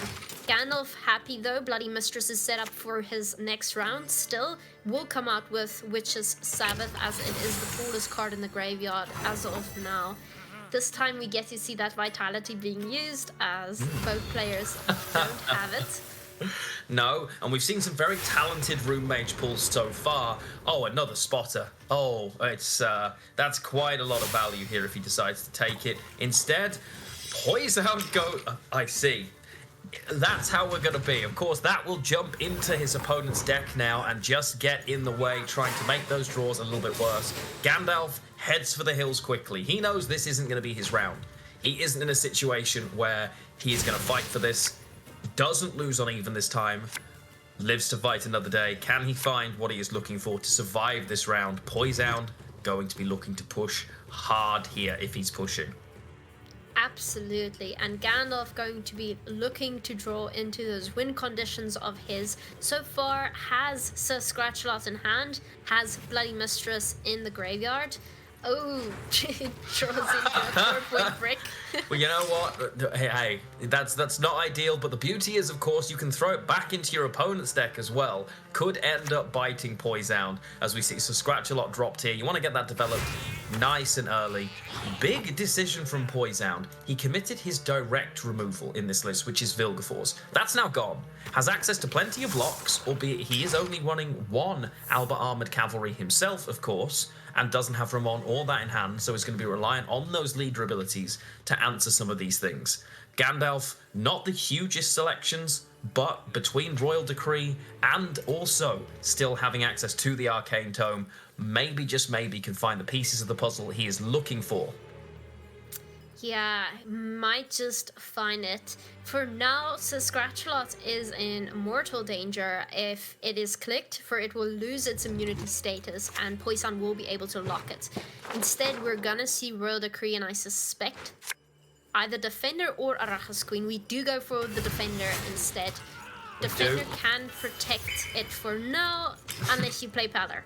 Of course, and you can see Poison found that in round one, did not mulligan it away, understands how crucial dealing with the Defender is in this matchup. Is this going to be the Mandrake for 0 for Gandalf? Big decision. No. He says, you know what, I don't need to worry about it right now. I'm going to make you answer me first. Probably grabs the Aneromancy because he can use it in the third round if we get there. Makes perfect sense. And giving that Arcane Tome, well, that doesn't help you one bit. It's going to be the Queen, and it's going to be lots and lots. Is it Defenders, though? That's the question. No, it's cats. Lots and lots of cats are going to be spawning. I love that choice. We need more cats. It gets locked immediately, though. Absolutely dealt with. Instantaneously dealt with. This swing for the Ivar is going to be absolutely torturous here. Unless Gandalf finds the perfectly timed Mardrome, which might just be now. It resets a unit to its deck builder position. Double Defender it is, and that hurts. But wait. Ooh, no. Anything you can do, I can steal. Oh, Nilfgaard, no. ouch. That is rough. That is very, very difficult, of course, to be able to steal and replace an ability. Not ideal. But if you take a look, we know Gandalf's hand. Heatwave, no problem. And I see a Spores there that's going to run at 22 points. Well, you know what? That's not too bad. A 22-point Spores is not too bad, but the rest of his hand is not looking amazing. Needs to start finding value from this cat pretty quickly. Has to play the Pellor as a result, but it's really rough for Gandalf here. He has not really found the pieces of his puzzle.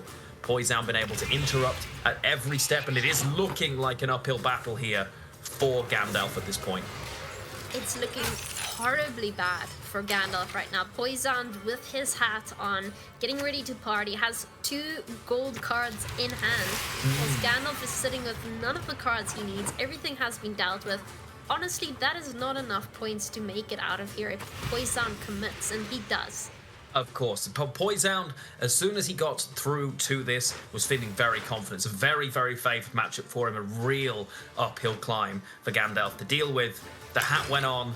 It is 37 points already with a Triss that is going to drop down for about 1 million. It's roughly that, somewhere in that vicinity, between 1,000 and 1 million points. I've done the maths, you're welcome. And we see that the Spores will now be better. It's a 24-point Spores, but he's at 99 himself, and he looks very confident that this is not catchable. Gandalf, and he passes respectfully, and Poison is delighted we have our second semi-finalist. He takes the hat off just so he can put it back on again. You love to see it. What a game. What is he eating? Is that an apple? Who knows? The food of victors. It is. It was a lucky one. I'm devastated that Gandalf played really, really well through those opening games. Managed to keep Nilfgaard at bay. Nilfgaard at bay. Played fantastically well, but it was just a step too far for that monster list, unfortunately. As we see, Poison has successfully gone through, and we now know it will be him tomorrow facing off against Danurai. Huge series. Absolutely. Both players did very well. Gandalf targeted Reavers, but that's the first list that Poison got through, unfortunately, so you can't have it all. You know, you can only target one list, and you have to stay flexible enough to bring your others through. I'm glad we got to see monsters twice, though. It's a pity we didn't see it being pulled off like we would have, but Poison was just taking against it, locking the cards, getting rid of them. Did indeed. We do, in fact, I believe, have standing by with Ryan, the winner, Poison, and his fantastic hat. Take it away. Yeah, huge congratulations, Manuel, for taking the victory in that series. I have my trusty translator, Sebastian, standing by, so I hope he can, well, translate my biggest congratulations for making it into day 2. First of all, yeah, how are you feeling after this series?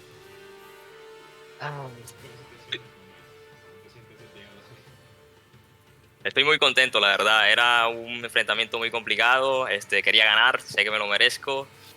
Y nada, estoy muy feliz, la verdad. Esperaba mejor las partidas, pero bueno, se dieron bien igual.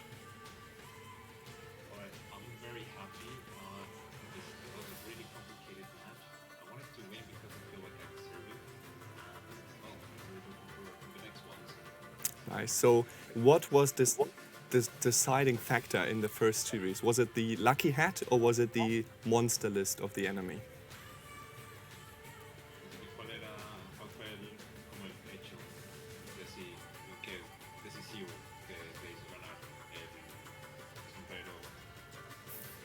El sombrero ayuda un poco, la verdad. El primer matchup, NR contra NR, realmente el matchup más complicado que tenía era NR y lo pasé a la primera. Luego Nilfgaard se me complicó un poco, tuve mala suerte porque realmente todos los enfrentamientos se decidían a base de suerte, el que robara mejor ganaba.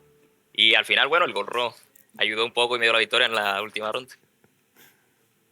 So yeah, I can say that the hat really helps. At the beginning it was kind of complicated with the on-air at the beginning, but then I passed it to the third round.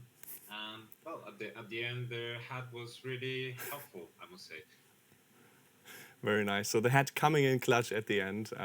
Well, congratulations once again. There's one more thing I wanted to ask. Danurai said it in his interview as well, that he wanted Gandalf to advance because his lists were obviously favored against Gandalf because he already beat the similar lineup from Tuski. But he also said that you are kind of his like nemesis, his rock along the way, because so far he's always been knocked out by you. So are you feeling confident going into tomorrow facing the person that has lost against you so many times? Él dice que Gandalf quería, que te quería dejarte avanzar porque estás como en su lista de, básicamente eres como su némesis. Sí. Entonces, ¿cómo te sientes con respecto a eso? Bueno, con respecto a Danurai, yo no lo considero un némesis. Lo que pasa es que siempre que me lo encuentro, pues tengo mayor suerte y termino también ganando, ¿no? En casi todos los enfrentamientos que he tenido diría que no me ha ganado desde hace 3 años. Entonces, bueno, quién sabe, igual mañana le sonríe la suerte a él y me puede ganar, pero no voy a subestimarlo. El tío sabe jugar. Well, Lanire is not like my nemesis. I must say that I always have more luck. But at the same time, he hasn't won to me in more than 3 years. But I don't want to overestimate him, and I'm really looking forward for tomorrow to see how it goes. Oh, very respectful there of your opponent. I'm excited to see the matches tomorrow. So now you have some time to take some rest, prepare against his lineup, and once again, congratulations. And with that, Gracias. we actually have a leak ready for everyone, and it is the faction Skellige waiting around the corner. Shimiri sat down with Jean, and this is what they had to say.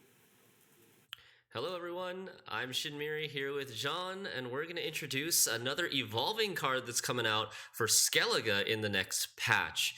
And let's just jump right into it. It's 2 forms, just like the other evolving cards that you've seen so far. It's Tyr. You've seen this artwork. John, do you want to take us through the first form of Tyr? Sure. So Tyr, a human warrior, 9 power, 14 provision, doomed. And on deploy, he damages an enemy unit by the difference between its base and current power. If it death blows, you gain resilience. And when in hand or deck, evolve after you win a round. Nice. And if you've won a round, he evolves into second form, Tyr, Master of Skellige, also 9 power. Deploy, move a bronze Skellige unit from your graveyard to your hand, then discard a card. The first time a bronze unit leaves your graveyard, each allied turn, boost it by its base power. A lot going on here, Jean. I think we focus on the first form first and then come back to the second form. So first form, it can damage an enemy unit by the difference between its base and current power, so it can be used to reset boosted enemy units, just like Morkvarg Heart of Terror, but it can also damage an already damaged unit. If a unit's been damaged by half or more of its base power, it will death blow and gain resilience to carry over his 9-point body. Absolutely. So the intent here was if you took the time to properly set up a unit so that Tyr is able to death blow it, well, you get that reward of that big juicy resilience, which since the first form, you're likely playing this in round 1, maybe round 2, so it will carry over another round, right? But at the same time, we wanted to give a bit of flexibility and offer that ability to use it for resets. And as you said, quite close to Morkvarg of Terror, but at the same time, much more costly, and more importantly, kind of locked round-wise. Yeah, we can note that you can get this first form off of Magic Compass, right? Since he is a legendary. That'll be very interesting. Big payoff for Magic Compass as well. All right, let's talk about second form Master of Skellige. This is a very threatening engine, potentially. If you can stick him for multiple turns, you can play multiple resurrection cards like Freya's Blessing, War of Clans, Facusia, for example, and you can target... you'd prefer to target higher base strength units, maybe ones with veterans like warriors and pirates, but you can do it on anything like Messengers of the Sea for Rain archetype or Druids even for Alchemy archetype. Very threatening card here. Yeah, absolutely. And what should also be mentioned is that he kind of triggers himself, right? Because the deploy is going to activate the passive, and the card that you get back to your hand is going to get boosted. Yeah, exactly. A cool interaction that I see here is with Blaze of Glory and Iced. Iced Blaze of Glory is a combo that's normally played to discard a Yuta, for example, but Yuta being gold wouldn't work with Tyr, but if you discarded a Greatsword instead, while Tyr was already on the board, Iced would bring it back from the graveyard immediately with an extra 10 boost for 20 power Greatsword. Pretty scary to think about. It's juicy. It's juicy. All right. Yeah, so that's Tyr, Master of Skellige, and Slayer of Ingvar. Very, very powerful card. I think will shape the meta, and can't wait to see how it turns out. So we'll send you guys back to the casters. Hope you enjoy the rest of the tournament. Have fun, guys. Have fun, everyone, and look forward for the rest of the reveals. All right, welcome back to the analyst deck. Not deck, desk. You will be putting that new card into your deck, I sure hope. Let's take a closer peek at it again. That art is simply too epic to really look at. Yeah, just like Shinri and Jean delved into their super interesting engine, either in its second form or, yeah, it could be a cool kind of tile removal or reset. Think something like Townsfolk in Syndicate. You could use Tier here, the first form, to counter something like that. So I think it's super exciting. But we do have a series to talk about, my friends. I will take you back in time a little bit as we will delve into Poisson versus Gandalf here. Now, the first clip I do want to show you is from game number 1. This is round 3. We have Reaver Hunters happening. Gandalf has just defended the bleed quite efficiently there by using a Idaren, and Poisson really not being able to make that bleed as efficient as he wanted to. But there's a key moment that happened just now. There is a scout that survived a 50-50 in terms of removal. Gandalf missed the Reaver ping there on the scout, and it goes on to live, which is really important in this round. Actually, Poisson also does prioritize going for these Centurion Guards, while Gandalf, on the other hand, goes for these Reaver Hunters, but perhaps the round just wasn't quite long enough to make sure you get all that Reaver Hunter value out of it. So maybe Gandalf could have prioritized going for Centurion Guards instead. That is something that Poisson was successfully able to do in this very short round, proving also why that casting contest he saved into this round 3 was very, very powerful.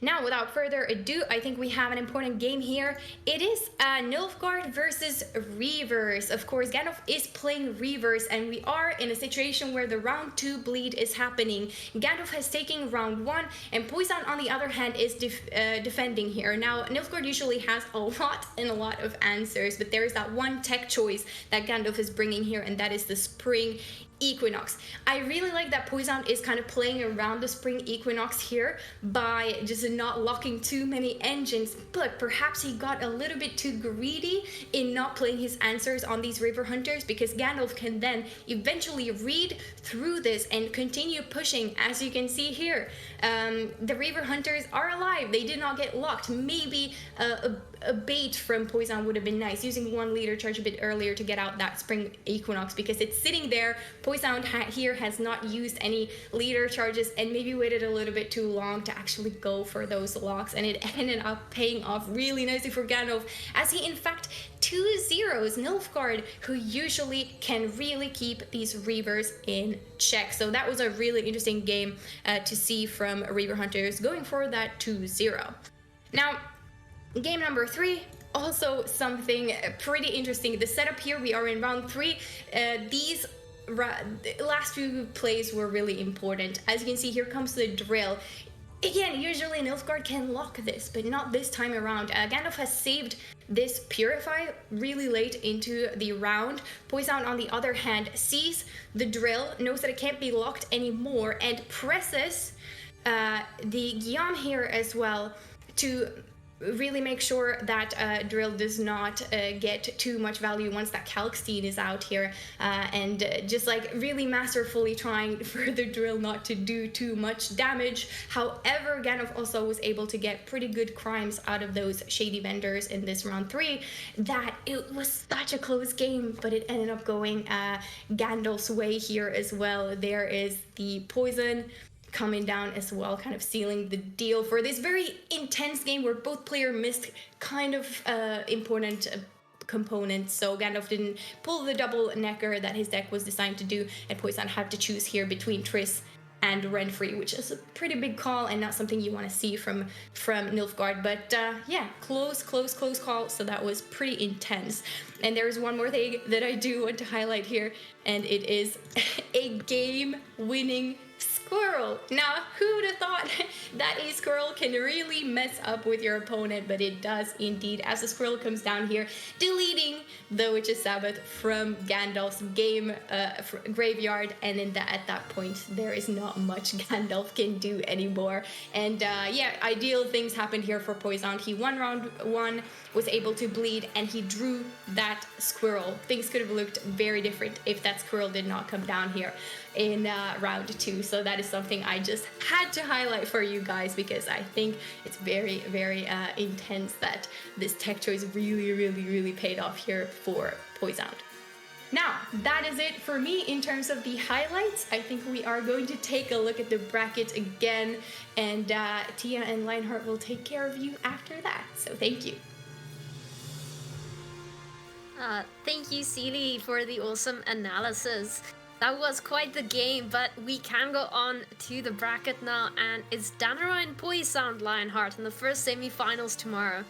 It is indeed, and that is going to be quite the series. We heard Danarai earlier. He was interested in 3-0s. He was very, very happy with that, but didn't really want to face off against Poison. By comparison, I am very excited for that series. We have our first semi-finalists, but we're going to find our second ones in the next couple of hours. Wow.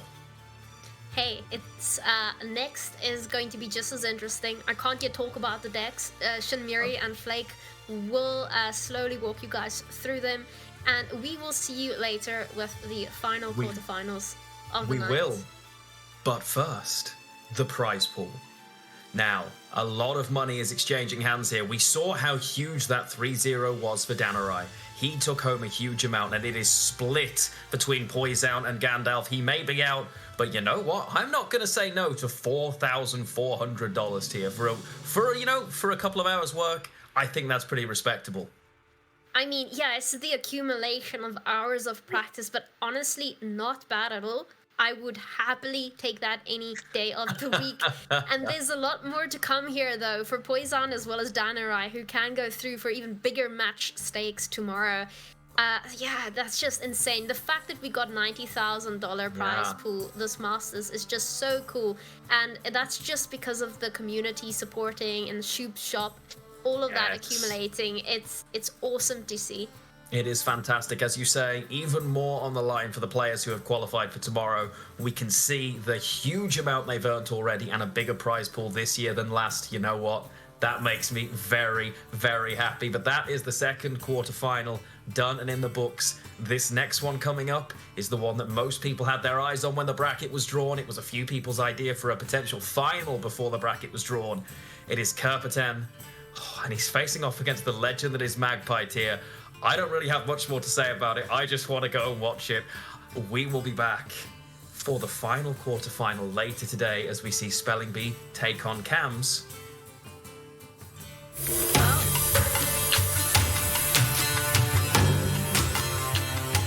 Hello everyone, I am Kerpeten, winner of the Open 3.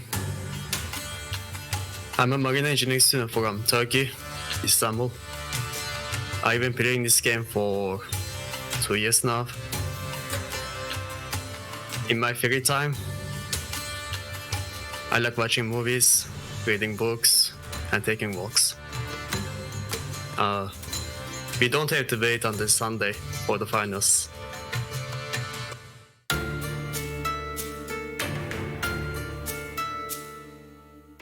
Hello everyone, I'm Magpie. As you might know, I'm actually right now studying game design, so I hope in the future I will be a professional game designer, maybe in CDPR also. And also playing GWENT for a couple of years, I believe past 5 years. And here I am at GWENT Masters hoping to win and to prove that I'm one of the best players right now. I was thinking about what to say to Kerpeten. Like, do you want to be rude? Do you want to be nice? Do I want to tell him something spicy? I kind of know what he's gonna say to me because he's like a Polish tailbot. He's always like stone face, always with hard codes, and says some cheap stuff. So yeah, I'm gonna say something nice to you, Kerpeten. I wish you best of luck, but I don't think luck is gonna help you to win. So yeah, that's it. All right, welcome back, clowns. It's the third quarterfinal. Flake and Shinmiri are going to bring you some solid action as both of those players. Kerpiton, a man of few words, and I know and you know because we had asked him multiple times to give us a little bit of insight about his strategy, and the dude was just like, yeah, I don't know. Yeah, it's okay. All right, you focus on your work there. We'll figure it out later. But I'm excited, dude. This is going to be a big one. Yeah, definitely. I think this is the most anticipated out of the quarterfinals from the people that I've spoken to. Kerpiton, winner of the last Gwent Open number 3, and Magpie, winner of the first Gwent Open this season. So both have what it takes, have proven that they are good enough to be champions and win a tournament. Let's take a look at the divination results. What you guys think? Who is favored between Kerpiton and Magpie? And it is pretty close, 59% Kerpiton in favor of Kerpiton, yeah. Yeah, it's about a 60-40 split, so, I mean, I'd be, I don't want to call it right down the middle, but it's close enough as the majority still leaning Kerpiton's side. Magpie, however, has won so many tournaments. The pedigree is there for a player like Magpie, so I don't think he's at all afraid of going up against big dogs like Kerpiton, because he's done that in the past. He's really laid waste to who's who of the Gwent pro scene. So again, it's all going to come down to the potentially the 5 games that we're going to see here, and again, that boils down to what decks they're bringing. So let's take a look at what each player is going to be bringing here in the quarterfinals, and we are going to start, of course, with Kerpiton. Now, again, not much insight given from Kerpiton, but he is coming in with a Nilfgaard list that's double cross Patricidal Fury. I love this list, Shinmiri. You gave me this list. I've been playing this for the past week, just almost exclusively. I love this Patricidal list. Pirates Cove, and finally, White Frost. More monsters. I'm getting blessed here with all these monster lists. Yeah, I know. It's good variety this tournament. First off, we've got Double Cross Renfrey. It is similar to Renfrey Imprisonment list that we've seen so far, but with a different leader. And Double Cross gives you less control because you don't have the locks, but you can copy a big gold card from your opponent's hand, maybe even a Renfrey if you're up against that mirror. And it also, because of the extra provision Double Cross provides, you're able to upgrade that Vilgefortz into a Geralt Igni, potentially scorching multiple tall units. All right, Patricidal Fury is the order of the day for Skellige. I love this list. It's a warriors list, lots of raid cards, lots of damage, lots of decision making. It's a control-oriented list, but it can slam points down when necessary. But it all hinges on some proactivity and some early and frequent deployments of the Highland Warlord. Yeah, exactly. Highland Warlord, the key card to this archetype now. It is a card that increases the damage of your raid cards for the rest of the game by 1. And so this is major carryover. You always want to play these Highland Warlords in round 1 if you get access to them. And Skellige now also has Feral Bond as a way to potentially get more Highland Warlords, and then they can resurrect them with cards like Facusia and Herald on Crate. And Skellige now rocking the new Patricidal Fury leader. Now that it has charges, it can use charges early on, non-committally, to give 1 Bloodthirsted Siren or 2 even onto the opponent's side of the board to make sure they can hit that Bloodthirst 3 requirement for something like Feral Bond or even Champion's Charge. Pirates Cove. I just wanted to say that this deck, its specialty is just removing everything your opponent plays and not letting them stick anything. It's very control heavy. That's why I love it. Pirates Cove. This is a Pirates Cove. Last time we saw Pirates Cove so strong in a tournament setting. I mean, like, this originates all the way back to when the big lean Red Rain came in and made a Pirates Cove list that was just nasty as all hell. And walk us through this one here. Oh yeah, this is a Devotion Syndicate list. Very different from the Line Pockets Golden Necker ones that we've seen so far today. This one plays Siggy Reuven Mastermind, one of the newest syndicate cards here that can play 2 cards in 1 turn, usually aiming for that tunnel drill and that collusion.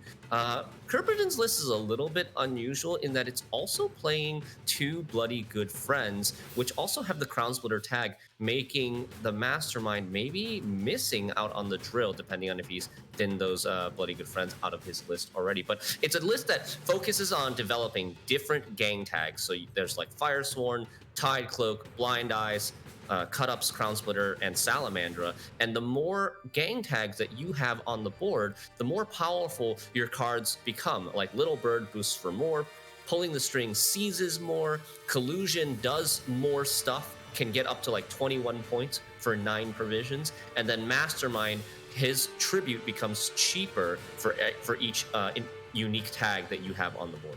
Yeah, some of the most egregious cards in Gwent's history are those that allow you to play multiple cards or do multiple things in one sequence, and that is certainly on the list. Moving on, we go Monsters White Frost, and Monsters are not necessarily a faction that are really good at control. It's usually point-oriented stuff, but in this case, this is a control by attrition. This is kind of a grind you down, get really nitty-gritty when it comes to the Frost, but it does have big point value. And part of that, I think, is off the back of an investment piece like Karen Thier, Golden Child. Yeah, the Frost game plan is obviously in its name. It's to fill your opponent's board with Frost all the time. And Karen Thier Golden Child, he boosts himself. He remembers how much Frost damage has been done on the last 5 enemy turns. And he boosts himself by that total amount over the last 5 turns. So normally you can get like 4 damage if you have Frost on both rows, right?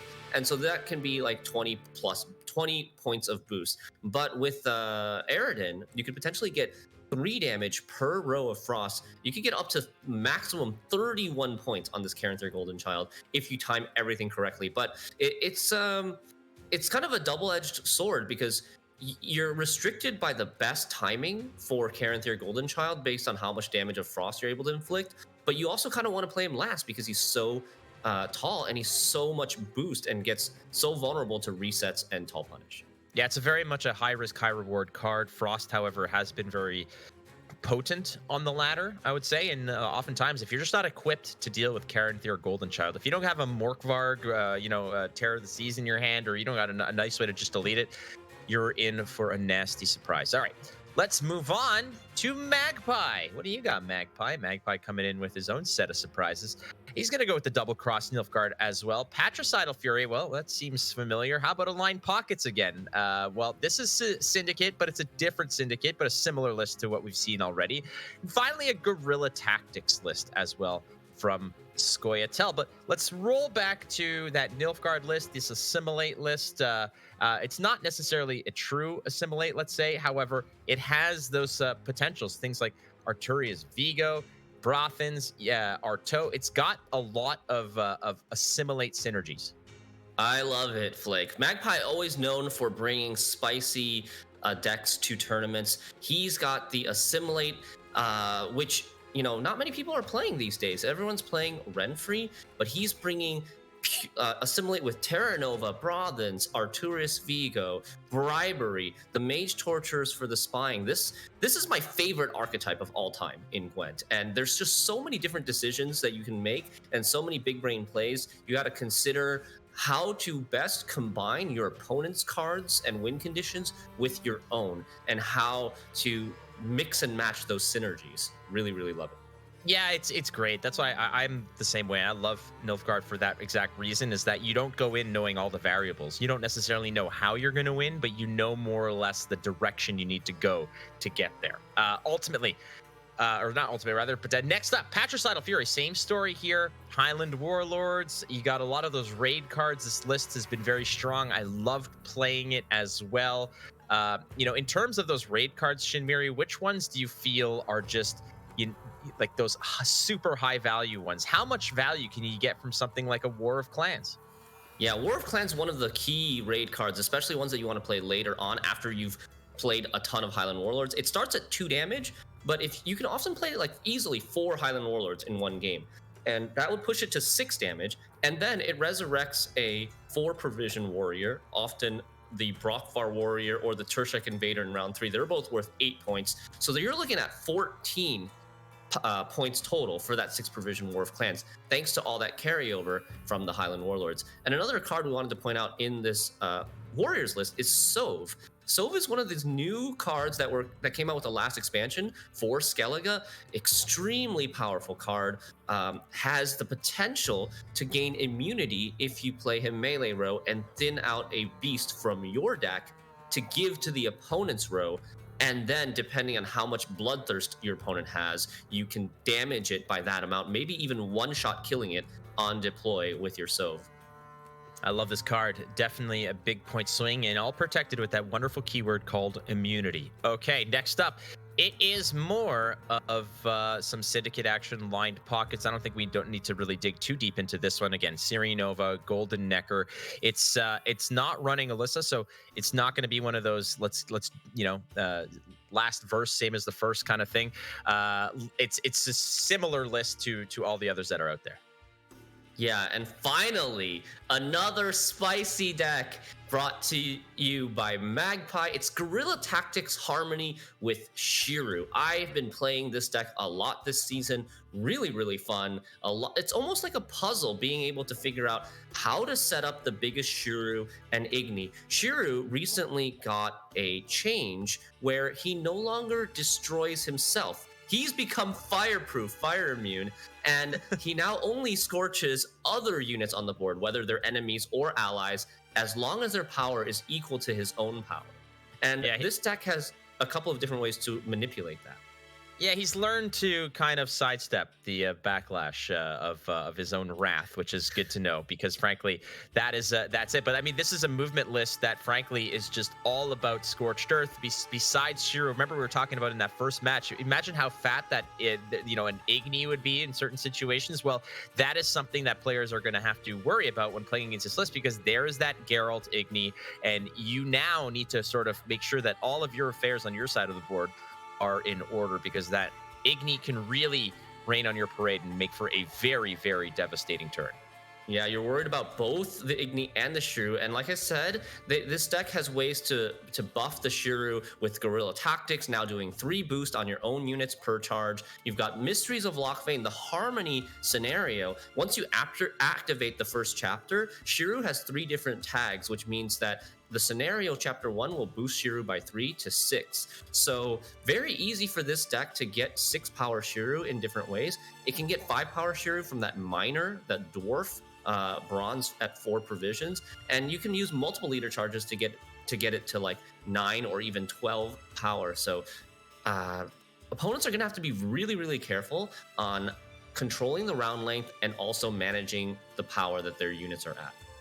All right, there you have it. Both players. That is Kerpentin versus Magpie, your third quarterfinal here at the World Masters Season 4 of Gwent. We're going to crown a champion, but that's tomorrow. We got to get through all the nastiness. We got to let the fists fly and the dust settle before we get to tomorrow, and that's what we're up against. But how about the bans? Let's see what each player is most afraid of, as it looks to me like Frost. I'm a little disappointed here. I really wanted to see that deck in action, but we do get to see some Nilfgaard shenanigans as both players playing some Assimilate nonsense to a degree, I suppose. Magpie really going hard in the paint off that Assimilate, but no Pat Fury for Magpie. Yeah, Kerpentin deciding to ban the Skellige Warriors, fearing the control. Magpie really respecting the Wild Hunt Frost. This is a surprise ban for me too. I really wanted to cast Frost like as well as you, obviously, and Frost is a deck that has been kind of memed on, has been considered like a tier 3 deck for a long time, but it's gotten so many buffs over the past year and a half. And now with the new set of cards that all boost the Frost archetype, Magpie's saying this deck has too many points now. I don't want to deal with all that Frost carryover from the Tyrnalia. I don't want to deal with Ancient Foglets going to like 20 points. The 4 provision Navigators boosting by like 12 or 15, and then maybe bouncing them with Red Riders. That's scary for him, and he decides he doesn't want to have to play against the Frost. So a lot of respect being shown to that deck by Magpie. Oh, definitely. decks that require finesse and planning and a lot of foresight, things like Frost, I really like watching the best in the world play those types of decks because they're not necessarily straightforward. If all it took was just peeling a list off of the internet and going ahead and succeeding with it, then anybody can frankly do it. But in reality, we see a lot of these names come back to these major tournaments because they're just that much better than everyone else. Face it. Sorry, Twitch chat, you are actually not that good at the game. These are the real deals when it comes to these types of lists. So you go ahead and complain about net decking all you want. It doesn't make you a good player or a bad player. You got to put the work in, as these players certainly have. And we're kicking it off with Kerpiton on blue coin, playing that Patricidal Fury Warriors list against Magpie with that Assimilate list. And in Magpie's hand is a card that I was so a fan of early on, and I mentioned it earlier on today. There's Calvate. Yeah, Jan Calvete, just ultimate consistency card. You have a really good chance of drawing him in round 1 because of his passive with the tactics, and he just lets you know exactly what you're going to draw into in the following rounds, putting all your highest provision cards in order from the highest to lowest. But I want to note that this is a very unusual cue by Kerpiton, a decision to bring Warriors on blue coin. Normally, Warriors is a deck that really wants red coin because they're worried about losing on even cards when queuing on blue. I wonder if Magpie will try to punish this, but Magpie has a pretty bronzy hand. It might not have the capability or the tempo to get ahead that fast. Let's see what he does here. No, you're absolutely correct. The benefit here is that Kerpiton actually found both of his Highland Warriors early, and that can really pay dividends down the line. We're going to see that those investments come right now as we're going to go ahead and 3 random pings, and one's going to shed the shield, and we're going to go ahead and bring that Calvate down to size. Now, Magpie here on red coin has the luxury of just passing if Kerpiton gets a little too aggressive, and knowing that all 3 of his draws are going to be the best cards in his deck. There is something to be said, friends, when you know what's coming around the bend, when you know what your 3 top decks are. That is a huge benefit to you, as he's just going to try here to stay relevant, maybe create a scenario where Kerpiton is going to continue to commit cards without just kind of pussyfooting around and dropping just little bronzes here or there. He has to actually maintain a lead, because at any given point, Magpie might be able to just go ahead and leapfrog the point total here with a big commitment. Yeah. Magpie also wants to develop a lot of Skellige bronzes, especially warriors, in his graveyard if possible. You see him choosing that Brockvar Hunter there. That is a warrior at 4 provisions, allows him to play cards like Herald or Facusia later. Again, we're talking about Assimilate here. They have to plan really far ahead. In round 3, Magpie plans to use Bribery or Double Cross or Coup de Grace to copy Skellige's best golds here in this matchup, and a lot of them are resurrection golds, so he needs to set that up to make them good now in round 1 by playing these Skellige cards, by copying them. I could even see like the Duchess Informant coming down here to copy, say, an Onkrite Raider that has Veteran that will grow, get strengthened in the graveyard. Magpie decides to coup instead to get another Bronze Warrior in his graveyard. Yeah, the Marauder's going to start raining down his own Hellfire here and keeping it within range. And I like what you mentioned. There might be a scenario here where you copy that Raider, like you mentioned, because a Coup de Grace onto a weakened Herald, onto a weakened Facusia or something can be very devastating. And this is what you mentioned, and that I completely agree with. This is a lot of the beauty of what Nilfgaard can do.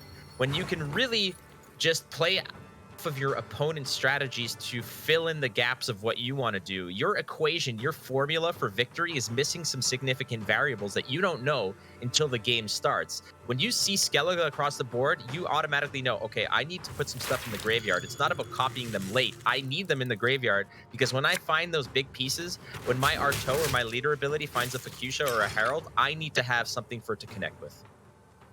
Yeah, exactly. Kerpiton now using the Blood Eagle, the first wheel, to bring out a Brockvar Warrior, one of the new bronze cards for warriors, very powerful, up to 8 power for 4 provisions, but does need the right type of units and the right type of power to be on your opponent's board to get all that damage, to make sure that after you hit your opponent's unit, it's damaged so that you can chain into that 3-2-1 ping.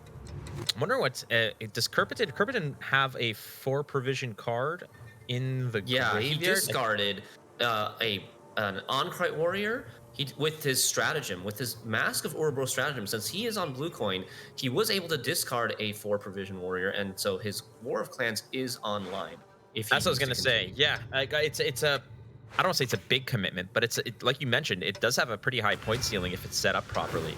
The question is are you prepared to commit something like War of Clowns when you can just go ahead and maybe pass with a lead? But like we mentioned, Nilfgaard can really close the gap very quickly, as we saw, already coming in with some of those gold assimilate cards that can really stretch some value. Another Marauder is gonna once again just rain terror and shed the board a little bit. Kerperton really not giving up on this round. Has a 19-point lead right now. Magpie's going to have to make a pretty tough decision. If he continues playing, he will definitely have to commit this Stefan Skellen in order to take the round if Kerperton decides to pass. Stefan Skellen, very powerful card. In this deck for Magpie, there's 9 tactics, which means Stefan will spawn 3 Ace Up the Sleeves. They do 2 damage each. Stefan is a total of 5-point body, 6 damage for 11 points, but it's also triggering Assimilate 3 times. Each one of those Ace of the Sleeves is a card that is played that's not in your starting deck. So very, very powerful finisher if you can stick some of your Assimilate engines on board. All right, big pass here from Magpie and Kerperton, taking the round with holding on to 2 significant cards. Now, we've seen Double Cross in the tournament scene for a while now. These round 2s are so important because there's a very good chance here that Kerperton is going to look to push and push and push, because at a certain point, Magpie's going to have to make a decision. If Kerperton plays 2 cards and has 3 left, Magpie's going to say, okay, if I don't use my leader ability now and they continue to push, my options dwindle. 3-card option becomes 2, becomes 1, becomes potentially 0.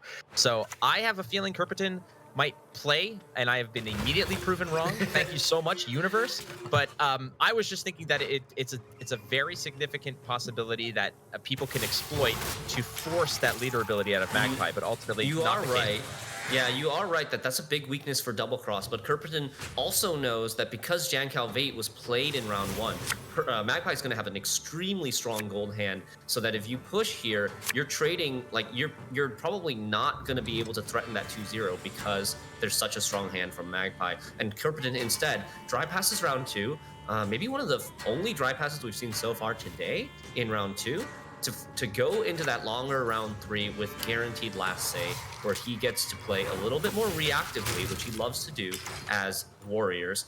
And also that means that he can last say something like Patricidal Fury Leader charges into a Sove, potentially.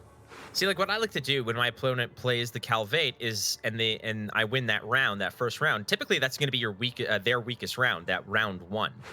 Because once that Calvate hits the table, it's going to be a very potent round 2. So if I have a bad hand, I'm thinking, well, I'm not going to win this round, but I'm okay giving up that round down a card if I'm trading lower cards for what I know is in their hand, a very, very strong hand.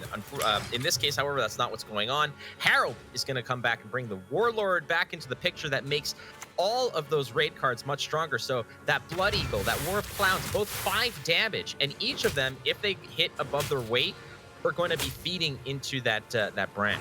Oh, look at this. Purposely, Magpie using the Stefan Skellen not to kill the Herald, which he could have with those 3 Ace Up the Sleeves, but to set the Herald to 2 so that he can use the Death Blow on Coup de Grace to kill Herald and copy him and get a Phase 3 fully evolved Herald on Crate, or Herald the Cripple, to resurrect one of the Bronze Warriors that he developed in round 1.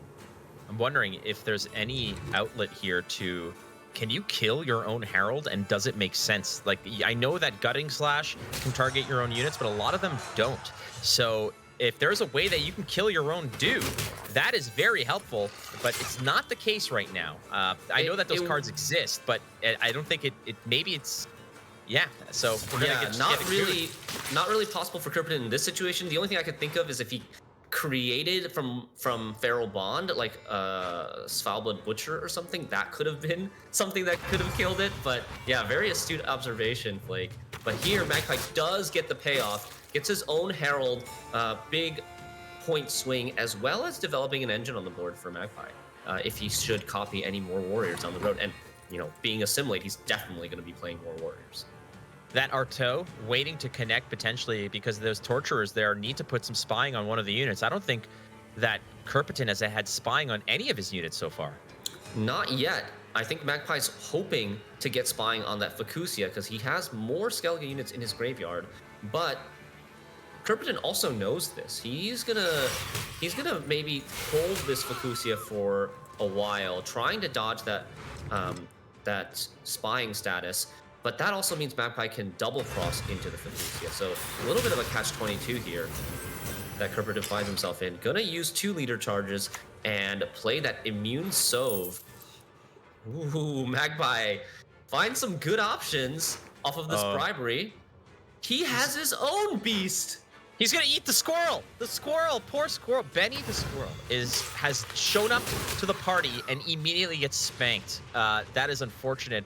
Is there ways to continue the kill? There must be. As you can see, just the amount of create effects are incredible. And we found the Fukusia. So what are you resurrecting here? There are easy ways to kill that thing, I would suspect. You're going to drop Rain on it. That's a good way to go ahead, and we're going to go ahead and put the Brockvar Hunter. The Rain finds the target. The enemy Sove, which was the friendly Sove, which is now the enemy Sove, goes back up to 20 of immune point goodness. Wow, huge play by Magpie. The bribery in combination with the double cross. This is what I'm talking about when I'm saying the creative level of Assimilate is just what makes it my favorite deck in Gwent of all time. Now, Magpie continuing with the Brothens, Assimilate engine himself, and triggers Assimilate a few times with this Duchess's Informant, copying the Ankret Warrior, the last remaining bronze on Kerpiton's side of the board before it maybe succumbs to this rain. And so he can get the bleeding going as well. Magpie has more Skellige units on the board than Kerpiton does. But these are just typical Nilfgaard things. It's partially why I just love these lists, because there's no telegraphed line of victory. It's a lot of reaction and decision from turn to turn. Magpie playing like a god here, as there's still a Torturer and an Artaud Terra Nova that can connect for big points. That, unfortunately, that Morkvarg is looking at that enemy Sove, but those 2 little green dots are basically, green means don't go in this case, unfortunately. Yeah, and Magpie, though, is going to have to settle for a Terra Nova onto a 3-power Skjordal. Even though Kerpiton's Skjordal is 6 power, that's not the base version of him, because he has the veteran keyword. His base version is 3 power and only deals 3 damage. So Kerpiton has successfully been able to handicap this Terra Nova on Magpie's side. We'll see if he's able to, if that's going to be the reason for a potential victory here. It is still pretty close. Magpie has that Mushy Truffle for 6 points plus Assimilate. Magpie has a Terra Nova finisher, although relatively weak, but still not too bad. It's a 14-point lead, 18-point lead. Hold on. Getting excited there. It is it was as you were kind of calling out the points there. It's a 14, 13, 12, 1, 8, 7, 4 ultimately. I think it was just a 4-point win, but these are the kinds of matches that get really greasy, and they kind of play within the margins of, we don't know, because we don't know what cards you're going to play, what you're going to create, what you're going to copy. It's quite fascinating when these types of decks, just kind of smash into each other. But that warrior list, like I mentioned, is so nasty, and ultimately that changed to Patricidal Fury, where it's not an all or nothing leader ability. You can kind of pick and choose where you're going to create and drop those little those sirens on the other side of the board. I loved it.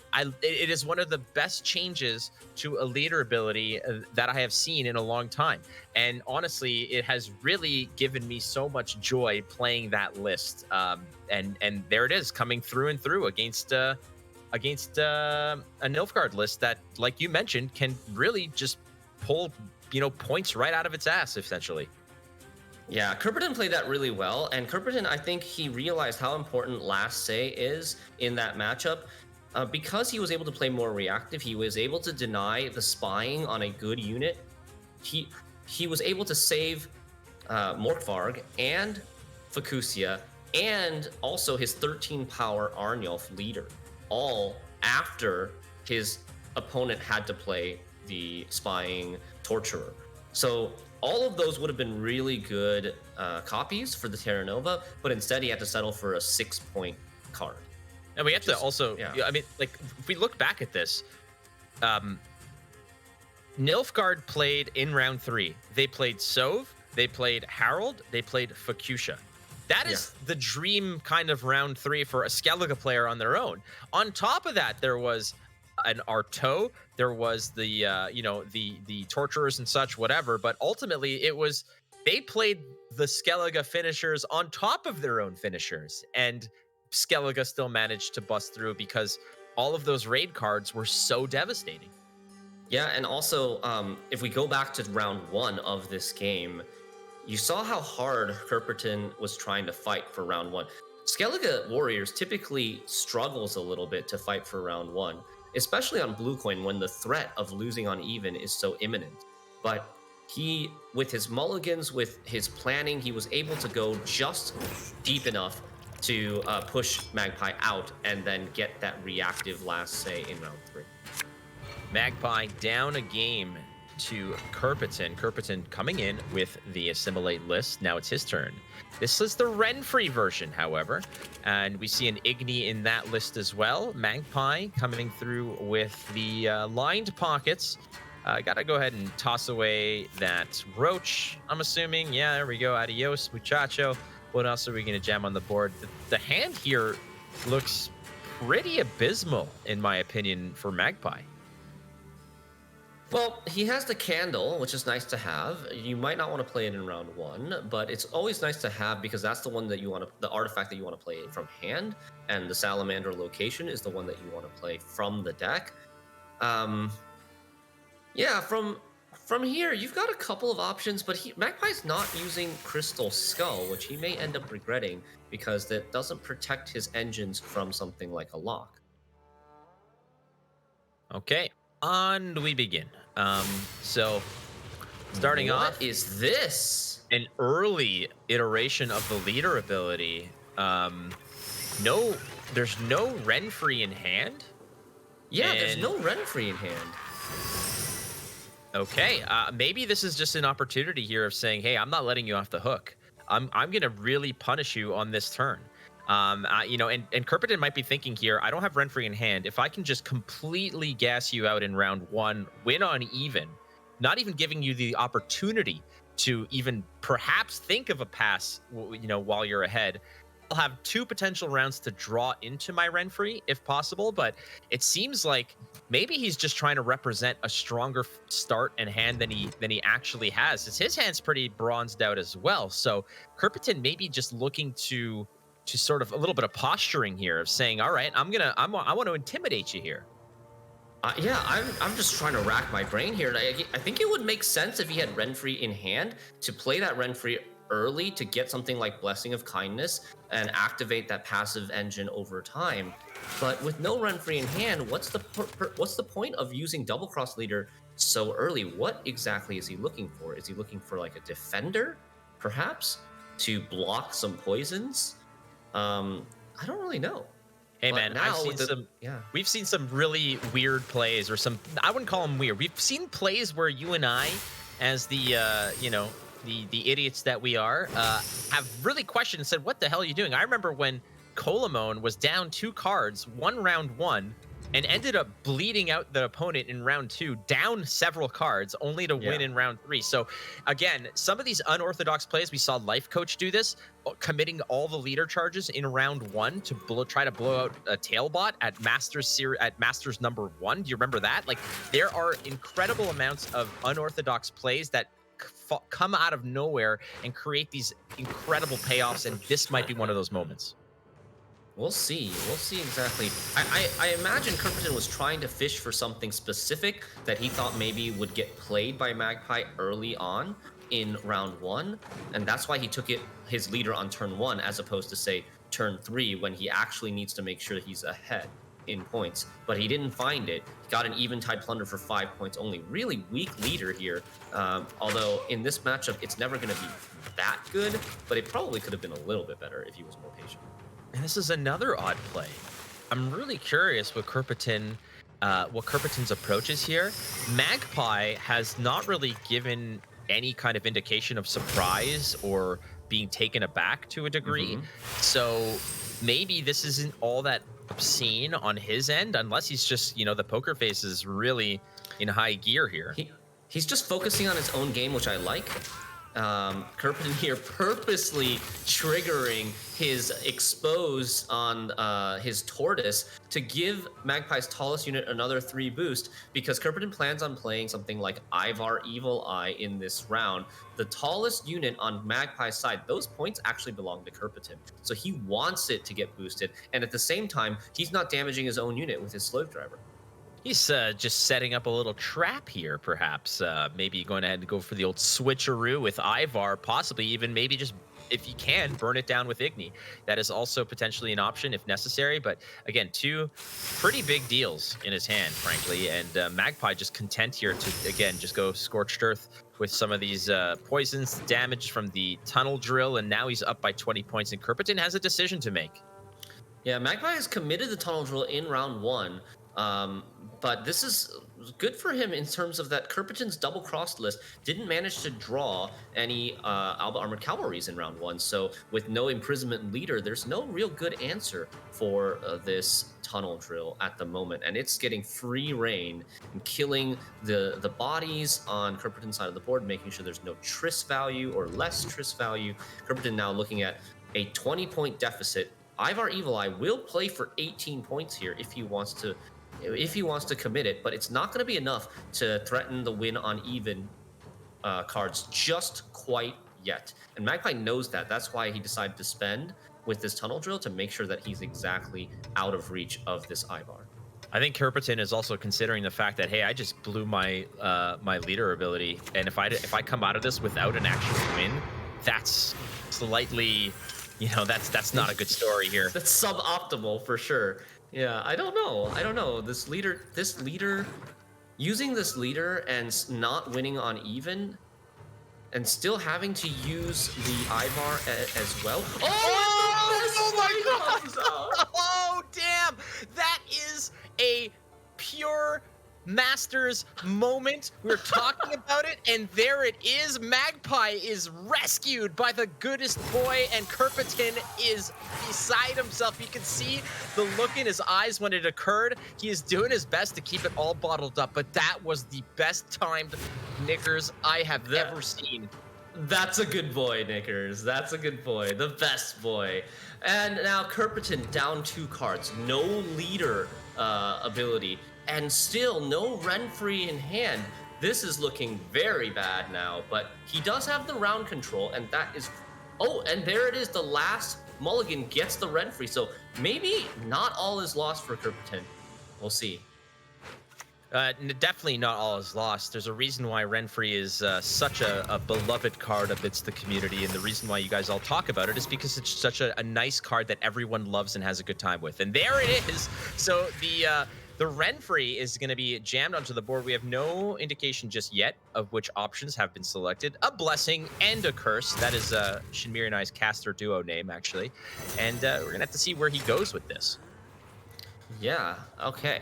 So, he clicks the spotter, only gets 5 boost, so not the best spotter we've seen. Still not too bad at 9 points. Now, Magpie's decision, he's got a very powerful hand. What does he want to commit here? He has to make up 15 points eventually if Kerpitin does pass.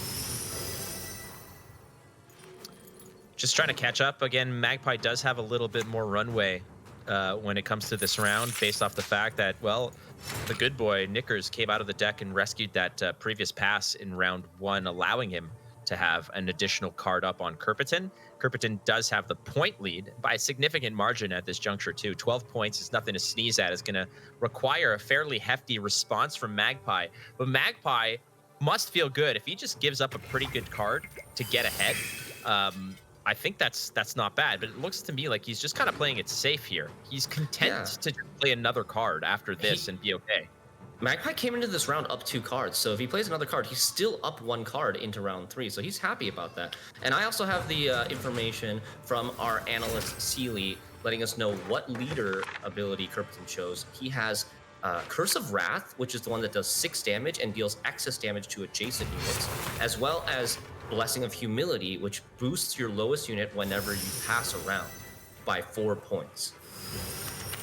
All right, so we are going to just boost just ahead, and what a great way to play as well. You're not only going into the next round up a card, you're going into the next round with 8 points of carryover, as well as, did I hear Leo in the background just a little bit? Yeah, I think Leo you did. also, he's basically vocalizing the sentiment that Kirkpatrick had in round 1 when he got gooned by that dog that just shot out of the deck. So, Leo, my new favorite nephew. I'm glad.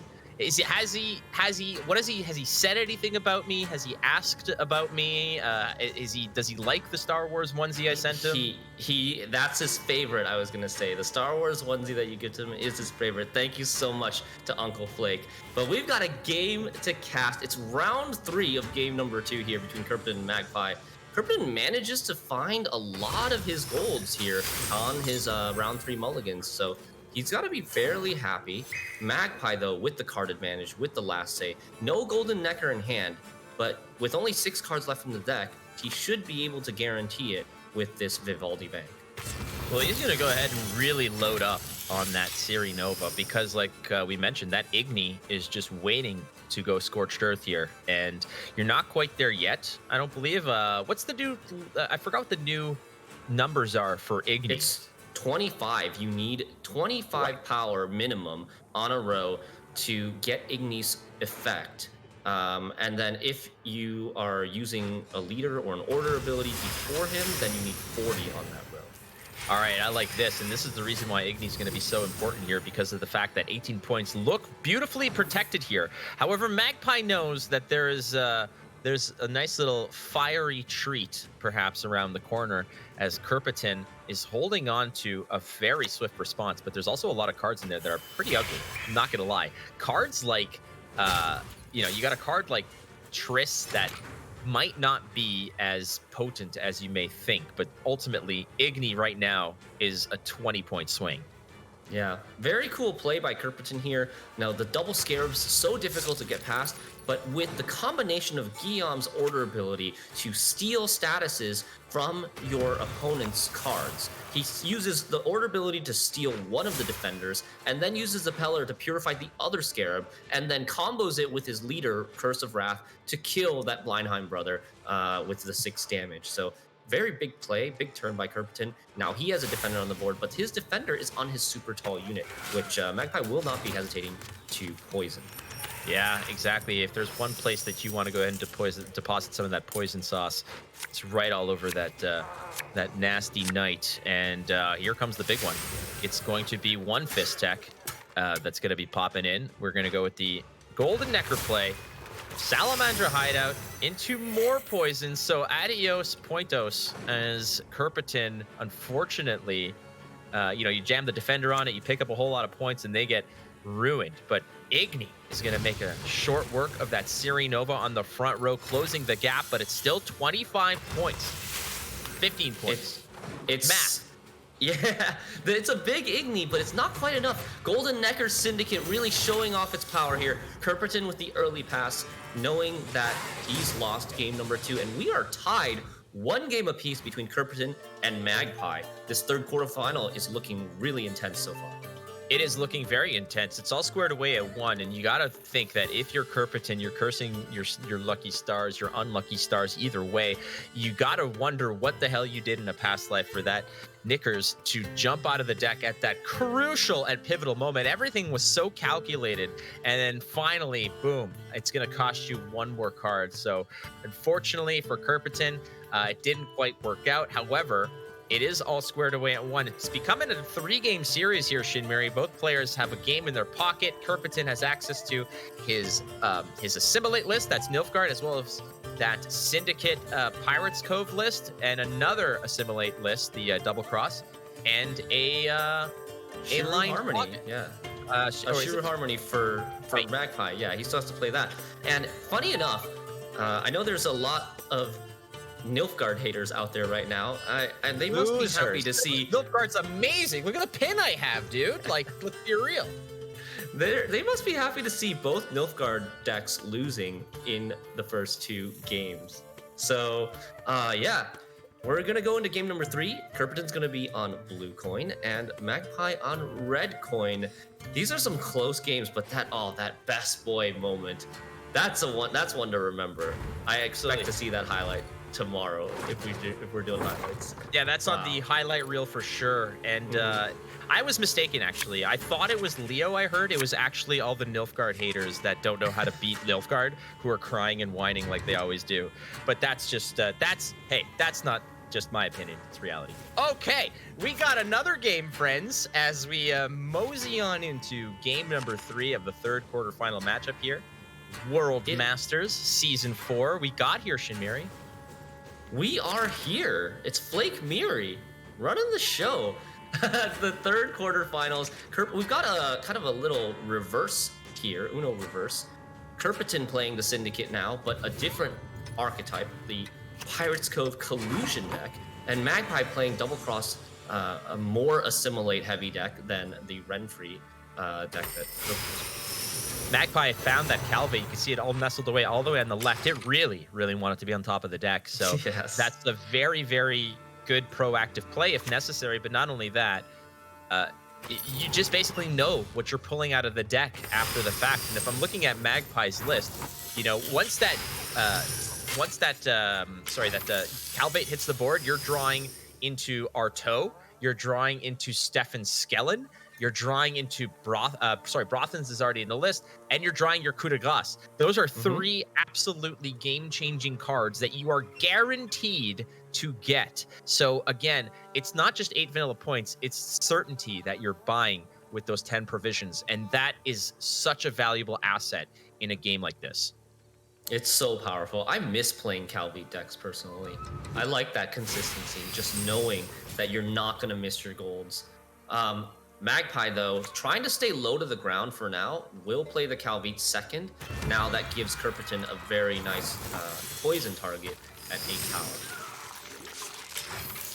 Magpie on the red coin has the capability of just, you know, passing when it best suits him.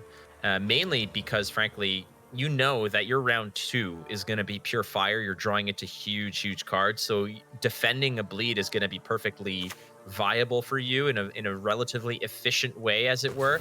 But you know, you can see him just throwing the illusionist down with nothing to target. He's essentially conceded the round to a degree.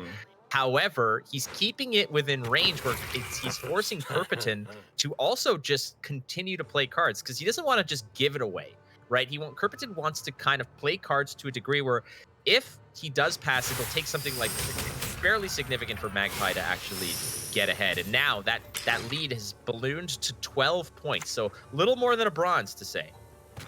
Yeah, 12 is still within reach. Magpie's going to play that Torturer, put spying on the Shady Vendor. So Shady Vendor is now potentially playable from Terra Nova, but it's a tricky one because Magpie will need coins, at least 3 coins at a minimum, if he wants to tribute that Shady Vendor. And he really wants to tribute because that would play another crime card, which would trigger another potential 1 or even 2 assimilates. 17-point lead here for Kerpenton, and on the blue coin, meaning he's going to have to make some decisions. You have to kind of cultivate a pretty hefty lead if you want to pass fairly comfortably here. Magpie has shown no real indication that he's committed to this round, holding on to big cards, things like Yennefer's Invocation, things like Arturius Vigo and Brothens, as well as the Mushy Truffle. There's really one more card that you can give up comfortably here, perhaps the Lock, but there's nothing necessarily you want to lock out of this, I would suspect. Is there a bigger target for that Lock that Magpie might covet that Sergeant for? Little Bird's a big one. There's, of course, Tunnel Drill is probably one of the biggest threats. But Little Bird also, because every turn you're able to get up to 4 extra points for your coins. She has a 2-coin fee, but she can boost up to 6 per click if you have all 6 gang tags on the board. I called it Sergeant. Cavalry. That's armored cavalry. That's my bad. Yeah. Also, I wanted to note that Kirpidon's Pirates Cove Collusion list has that Salamandra hideout. It's very unusual. It's not a typical standard pick for this deck, but it has flexibility. You can get poison from it. You can get a tribute from it if you're looking to activate your King of Beggars. You can get even a Purify from it for the Salamandra Lackey. But here, Kirpidon is going to play that location proactively for a poison, knowing that Magpie has no coins right now. So even if Magpie copied this failed experiment, he wouldn't be able to activate the poison due to not having any coins. I like dropping both of these locations here mainly because it's relatively non-committal to a degree, because a lot of the strength or the impact of these cards are off the locations themselves, and they have resilience. So you're playing cards to try to kind of keep up, knowing that some of that value is going to carry over anyways. Playing that Salamandra hideout, you're going to get the benefit of that card in the next round should you choose. But opting in this case to just go ahead and fill the bank a little bit more with the devotion ability of gaining 3 coins, why not? And the mage comes through. So choose your poison here. Choose your stone of destiny. Which one of the infinity stones do you want? Do you want the time stone? It's always Nilfgaard.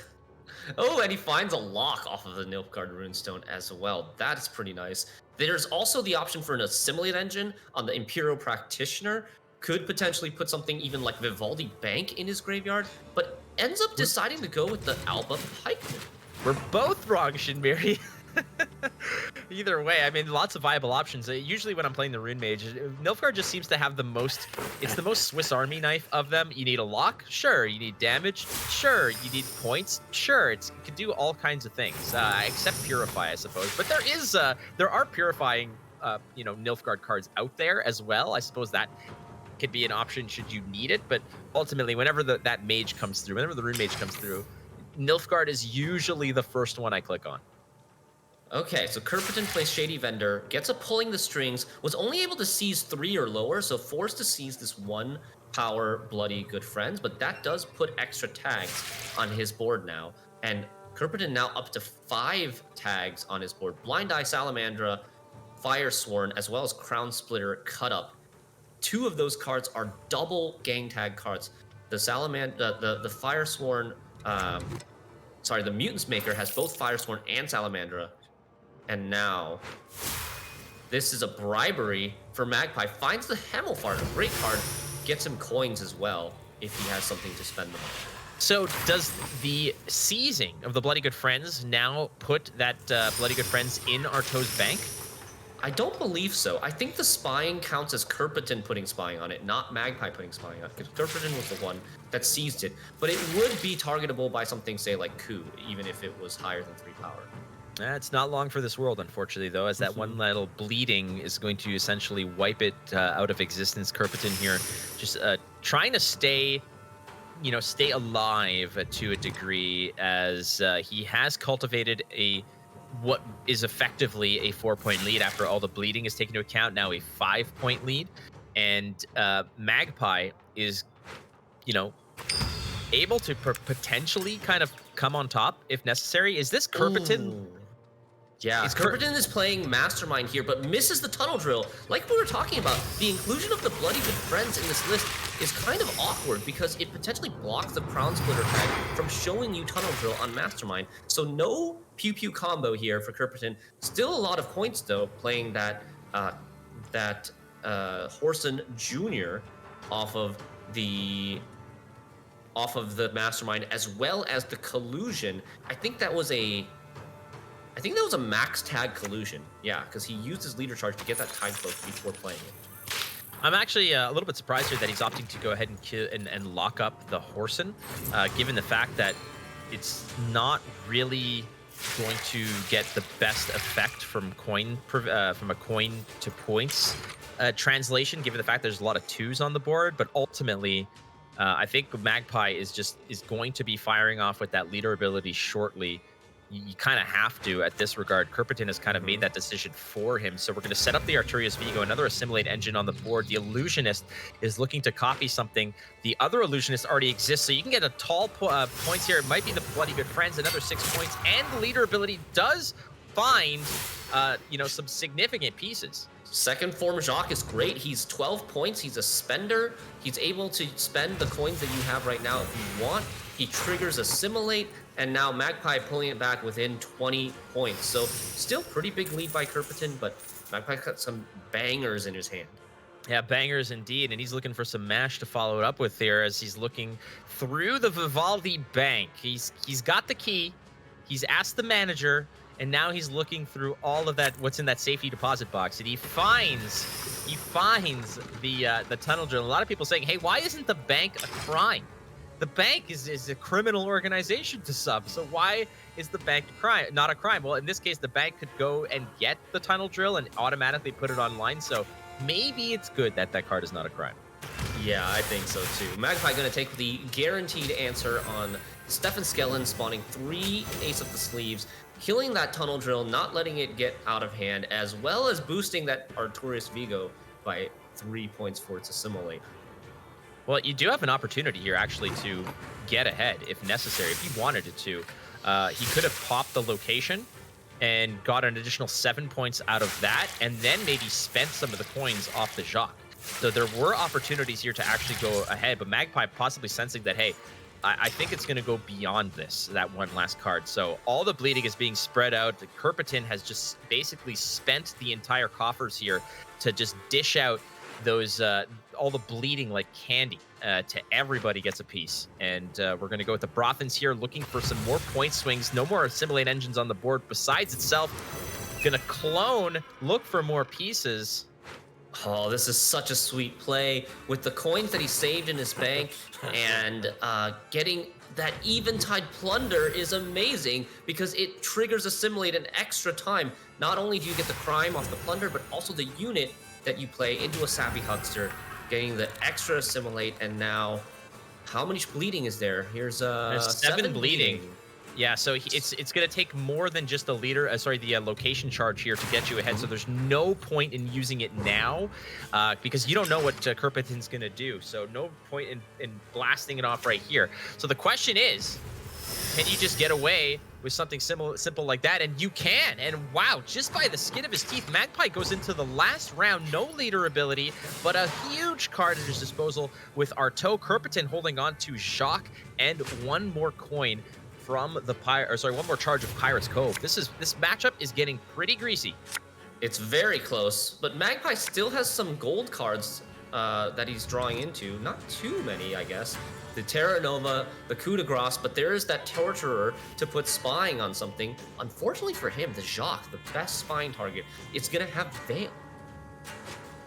Kerpiton made a decision here to go take and cycle one of the Fistek Traffickers, another poison that was potentially an opportunity for him to kill something tall. But again, it's a 2-turn investment, so you can't exactly wait till the last say to effectuate something like that, and opting perhaps rather to use the poison on the Jacques to gain the coins. So Magpie chooses, out of all those options, chooses the Eavesdrop to gain coins. And that signals that he intends to probably play Terra Nova for another Shady Vendor so that he can tribute with the Shady Vendor and hope to get a spender there too. Game's coming down to the wire. There is our King of Beggars is going to come out as well, an additional spender. A lot of those points are going to be hidden in various different coffers. However, Magpie does have the benefit of that mushy truffle. So another 6 points plus potential Assimilate value. Arto, what did Arto have that he could play with? Finding one of those Syndicate cards. Shady Vendor. Yep. Finds the Eventide Plunder again for the extra proc for the spender to spend his last couple of coins. There's the Eternal Fire Disciple. Love it. Gives extra bang for your buck for your coins. And Kerpiton now. Kerpiton's able to get a lot of tags here. Look, this is a second turn. He already has 5 different gang tags on the board. That little bird boosting by 5 for 2 points. Yeah, the only issue here is that you can only generate 1 token a turn. So there's going to be 1 coin left in the bank. So timing, is part of it again, and knowing how much runway you have to land that plane. 35 to 23 here. Kerpiton has one relatively low, impact card but that coup de grace is going to create another one of those Sea Jackals. That is an efficient way to spend, but unfortunately, oh, sorry, the little bird, my bad. The little bird that has a Sea Jackal in the deck, and this is a 9-point lead. It's gonna be so close. Kerperton finds a 6. Oh, and he does it with the little bird. Little bird being the key card here. No more answers left by Magpie. And little bird got to spend 2 or 3 times for 6 boost for only 2 points.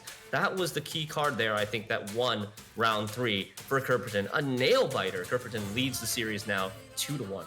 Yeah, sincerely, after getting the shafted by Knickers in that previous game, he ends this one by frankly just flipping Magpie the bird. Magpie's birds in their own right, and says, I got one of my own, and it's 2-1 for Kerperton here, as he's got his own assimilate list left to play, and there's really one more game, one more deck, one more option, and frankly, it's one of the decks that you and I love so much, is that double cross, but this is the Renfree edition, so a little different than what we're used to. However, like we mentioned, players like Spelling Bee, when they're talking about what they're going to play, what they're going to not play, and just evaluating the strengths of some of these decks, Spelling Bee is saying, hey, this is Renfree, Nilfgaard, almost unbeatable.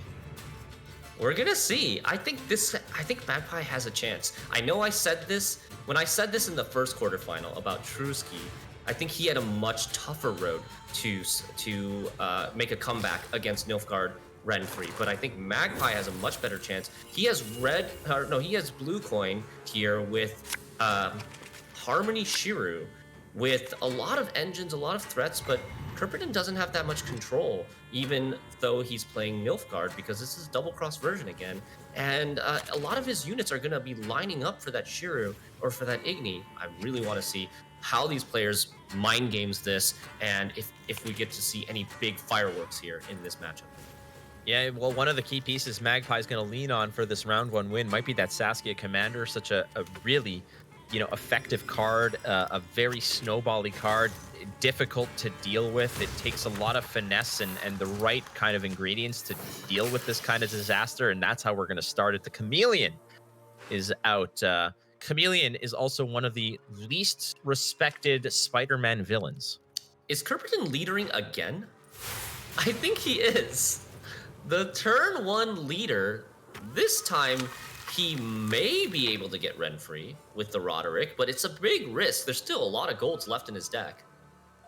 Well, if you're going to try it, I guess now's the time.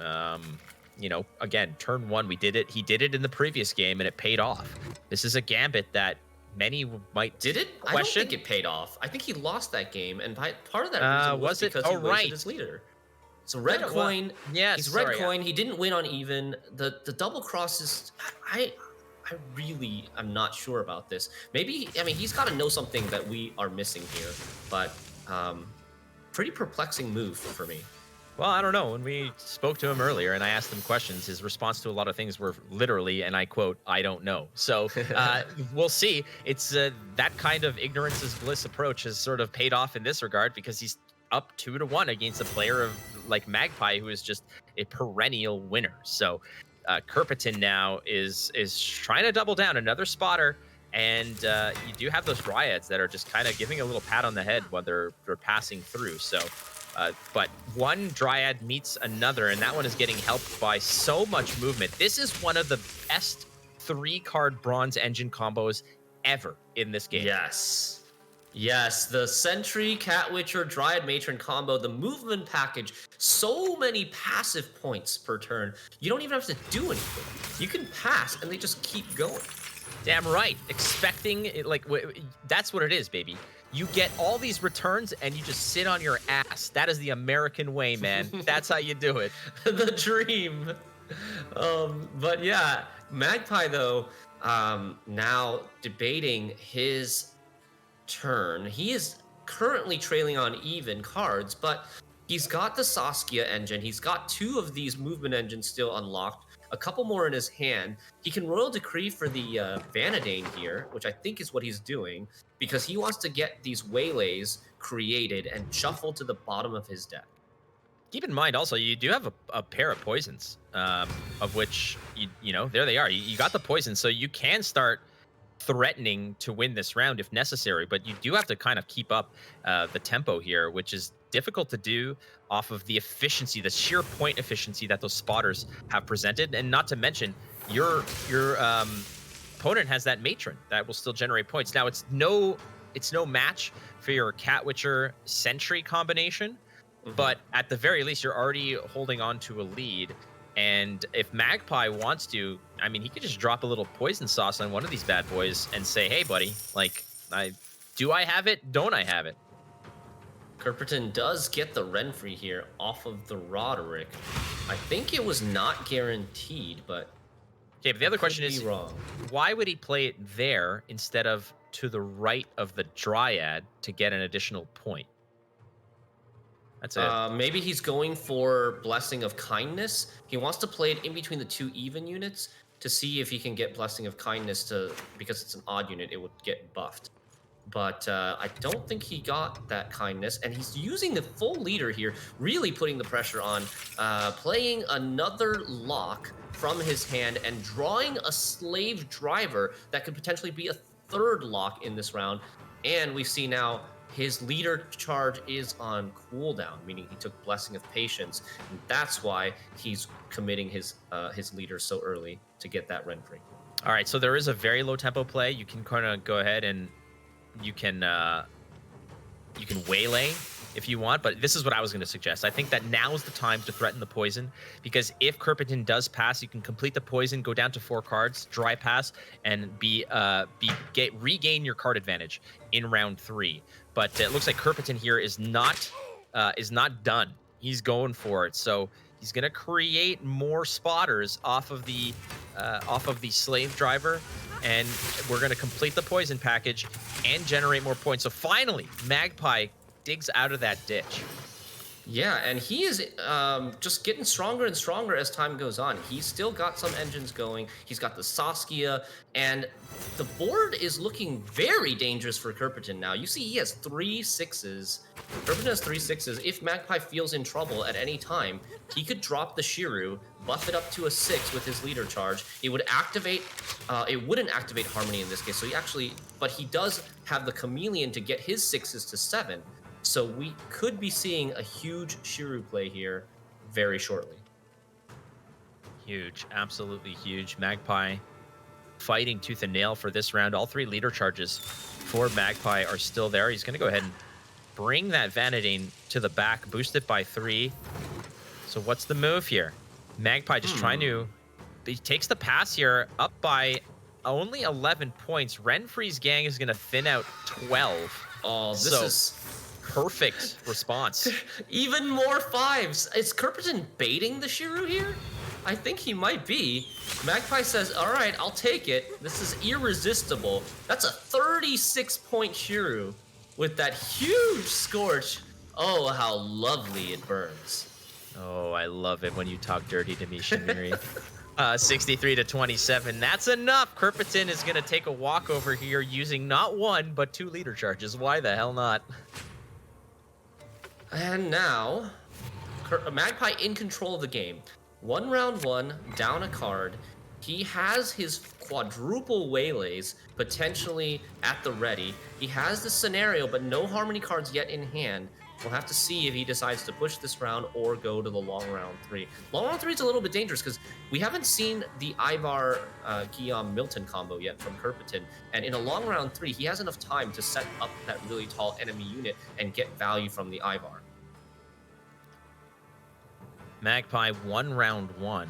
Moving on into round 2. Kerperton, however, has the advantage in terms of games. Magpie's going to take the pass, say, see you in round 3, bucko. Pay the toll, and I'll meet you there. So we're going to drop a little bronze card, and it's off to round 3. Kerperton up 2 to 1. If he wins this round, he will be moving on to the semifinals. Magpie is going to do his best to stay relevant here. That Simlos has so much reach in terms of what it can do, but it requires a lot of setup. He's completed some of the steps. That Wailing in hand is a little less power than that Simlos can that the Simlos will offer. Does Magpie take a risk here, potentially getting more bricks? That if he picks up a Waylay off of another, oh, that is a big pickup. Yeah. But still, Magpie's still missing the Dust Guardian, so no big Harmony finisher for Magpie. But this may be enough. It's a lot of bronzes for Magpie, but Igni's huge. The scenario has enough Harmony cards to activate it, and then we've got the 4 times Waylay on that Simless. Magpie is going to have last say with an Igni. He's going to do his best here, I guess, to line things up as best as possible, but not much tailoring you can do in terms of damage. And there's one of those fresh new versions of cards. That's the Sergeant that I was talking about. And that Sergeant comes equipped with a battle prep. Why? Well, because you lost the previous, or you won the previous round, or I don't know how it works. Ultimately, it's 10 points off of a bronze card, and people are so thrilled about it. Yeah, and Kerperton has his leader coming back off cooldown. That is a Curse of Sloth with cooldown 8.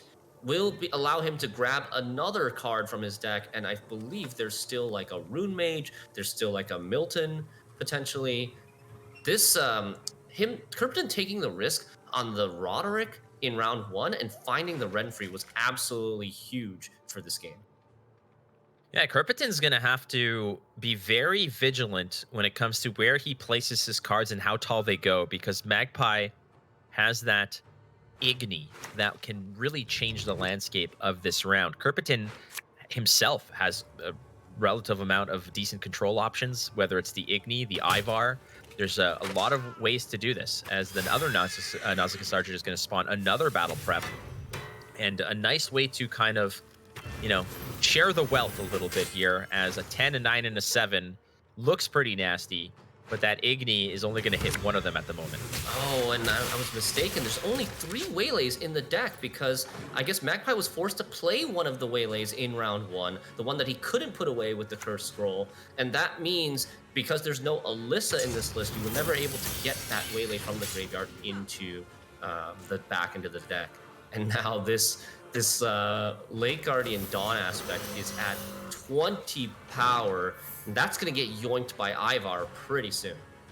Yeah, that is a super high target, and it's not row locked, so that can go to the back row. Again, breaking up potential Igni plays. Magpie is likely holding onto that Igni for the last little hurrah here. If he can line up something nasty, then you know he will, but his tournament life is on the line in this round. He is down by 2 points, but up a card. It's his turn to play here. You know, I'm looking at this. I was going to say it might have been possible for Magpie to line up that Ivar with the 15 power Guillaume in the front row, but after using this chapter 2 of the scenario, I think that possibility just disappeared, unfortunately. Ivar's going to be 20. He can move it for 1 damage, and then he can damage it by 2 with the Dryad. Okay, He's actually just going to play it in the front row. I think that's fair. Knowing there's only one opportunity to move it, if you put it in the back and Magpie can move it to the front and deal a little bit more damage to it, let's say, that can be problematic. That's where you get the double 15s or something along those lines. Right. That's where it can be nasty. So I think putting it in the front is the right move, I suppose, to a degree, because it means that Magpie's movement is going to push something out of the way versus into the way. Man, I bet Magpie's really wishing that he still had the extra leader charges from round 1. Maybe he could have done something a little creative with that. This is going to be hard. I don't think Magpie's going to be able to line this up. He does have a big Igni again, but so does Kerperton. Kerperton will get a decent one, a little smaller one, but it's the Triss that's really going to be the killer. And Kerperton has a big lead so far. Magpie's tournament life on the line, Blake. Oh, you said it there, buddy. You gotta. It's not about not making mistakes here. It's all about hoping, perhaps to a degree, your opponent might make an error on their side as well. You're both holding on to these, these bomb cards, these Ignis. They're so iconic. They've been there since the beginning. Igni has been with Gwent since its first iteration, like those early beta days, and it has been an impactful card. It's kind of wheeled in and out of relevance lately in the past few years. However, here it is as a tournament. It is the World Masters, and Magpie is relying on that very card to perhaps rescue the day for him, as really there's not a whole lot of other big cards that he can play here. But currently, it's on Kerpitin. So Kerpitin wondering, what do I do here? What's the best option? Yeah, he's trying to decide if he wants to play the Igni now. He can only play the Igni on the front row, I believe. The back row's not at 25 yet. So if he wants to play the Igni now, he has to settle for burning a 7, or can take the Triss first, lose out on 1 point on the Triss, so that potentially he can get a better Igni next turn. No way to really do any more additional damage here. We're going to continue to boost up. Finally, my math is correct. You're still not at 25 on the back row, but you've got an 8-point burn on the front row. And is that enough? Keep in mind, there are other ways to make points here. We're going to burn away 8. It is a 19-point deficit. No. Did I do that wrong? No, a little bit less than 29-point deficit. And it's so close. A 2-point game for Magpie. Oh, that is so unfortunate that he did not get that Lake Guardian Dusk aspect finisher. That probably would have been enough for him. And Kerpitin moves on to the semifinals, 3-1 over Magpie. Yeah, the man without a plan seems to have come through with some unorthodox plays, burning the leader abilities very early in both of those Nilfgaard games, really kind of throwing things upside down, throwing us definitely off the scent of what exactly he was working at or what he's trying for. But hey, it paid off. You can't argue with results as Kerpitin moves on to the semifinals tomorrow. And frankly, it's shaping up for a really good tournament. Some really reputable names have gone through. I know we've got a Canadian waiting around the bend here for Lionheart and Tia to cast. But as Kerpitin gets plugged in to an interview with our good friend Pavel Berja, we can reflect a little bit on, you know, some of those moves. Like using that double cross so early was quite fascinating, and we're going to see. Hopefully, Berza can ask him about that, but he's ready to go. So we're going to talk to Kerpitin. Berza with the interview. Hey, Kerpitin, how you doing? Winning by 2 points and getting surprised by Knickers and an interesting double crossplay. We have a lot of things to get into. What do you want to start with? Which one do you prefer? I don't know. There's also the topic of me and Vlad and you going on a road trip together, but we'll get to that one at the very end. So Knickers, to start off in the first game, was that a big surprise? I saw a reaction on your face going like, whoa, did not expect that, but it was interesting for sure. It was more like, I did not expect that, but really. Okay, I get it. Because like in that matchup, I have no other choice. I had to take the chances. Yeah, I had to take the chance for sure.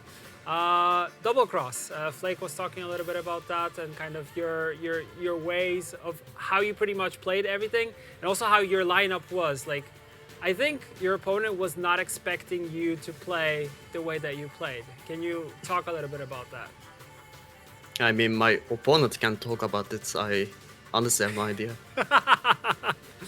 I see what you did there. Okay. I'll take that. But I can explain double cross. Okay, go. I am basically in the syndicate. I was going to go Decree, Bank, or a Poison. Because it failed the experiment on the board. And versus Squaretel, same with Decree. You just Decree into Ramfire, or you roll an engine. Okay. It's not like your leader is doing much anyway. Yeah, totally. I get that. Lastly, how's our road trip coming over? Since you're going to the semifinals, you're gonna win a lot of money. So when are we meeting? Oh, first of all, the money part doesn't matter. Oh. Because you guys are paying. Because you guys are gentlemen. The gentlemen of CDPR. Okay, gentlemen of CDPR are paying. I will actually keep Vlad to it in this case. I will bother him on Monday that we're taking a trip, and we're all going on a road trip. Perfect. Thank you for settling and getting my plans ready. I'm just happy that I'm not the one paying, that Vlad will be paying in this case. But I'm happy we got this out of the way. So yeah, congrats, man, once again. We will see you tomorrow in the semis, and yeah, get some rest. Thank you. And before we go, of course, there is more leaks. So yeah, we have another video, which will roll to you right now. I don't remember what it is, so I won't call it out, but yeah, let's watch it. All right, so I'm super excited to be here with Sean and talk about a new card as well. So thank you for being here and really diving into the essence of this card and the mechanics and how it works. I'm excited. Let's go. Okay, Sean, what faction are we looking at and how excited are you about this card? Northern Realm this time, Northern Realm, and I think it's a very cool card we're introducing. So I'll let you. Yep, let's go. Let's take a peek at this beautiful, beautiful card.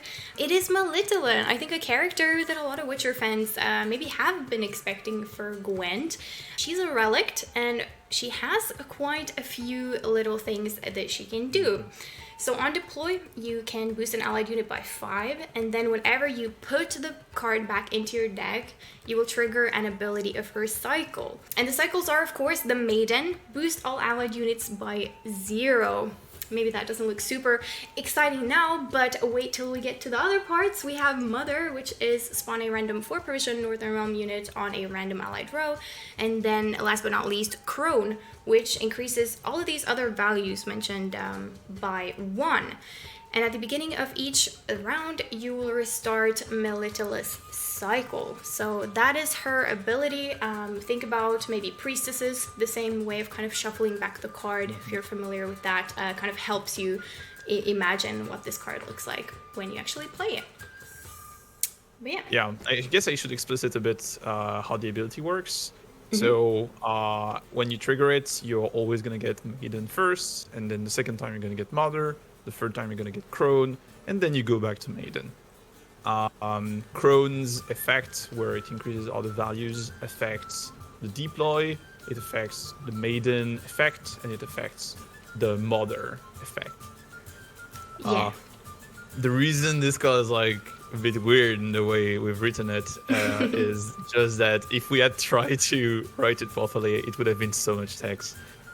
Stuff like, hey, it's counter 1 and the counter increase every time the card is shuffled, and you trigger an ability based on which counter you had, and when the counter reaches 3, you reset to 1.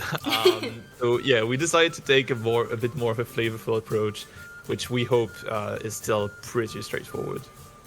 Yeah, and also worth noting is that it says that at the beginning of each round, the cycle will restart, but you can also play the cycle multiple times in a round. So, for example, if you can shuffle her back more than 3 times in one round, then it'll also keep going, but at the start of the round, she would go back to the Maiden cycle. So you want to make sure you get the Crone triggered as well, and kind of build your deck around that, which I think is super fun. And speaking of these cycles, Sean, there's a very conscious choice, of course, with the order of these abilities. I would love to hear a bit more about what went into deciding which ability goes first.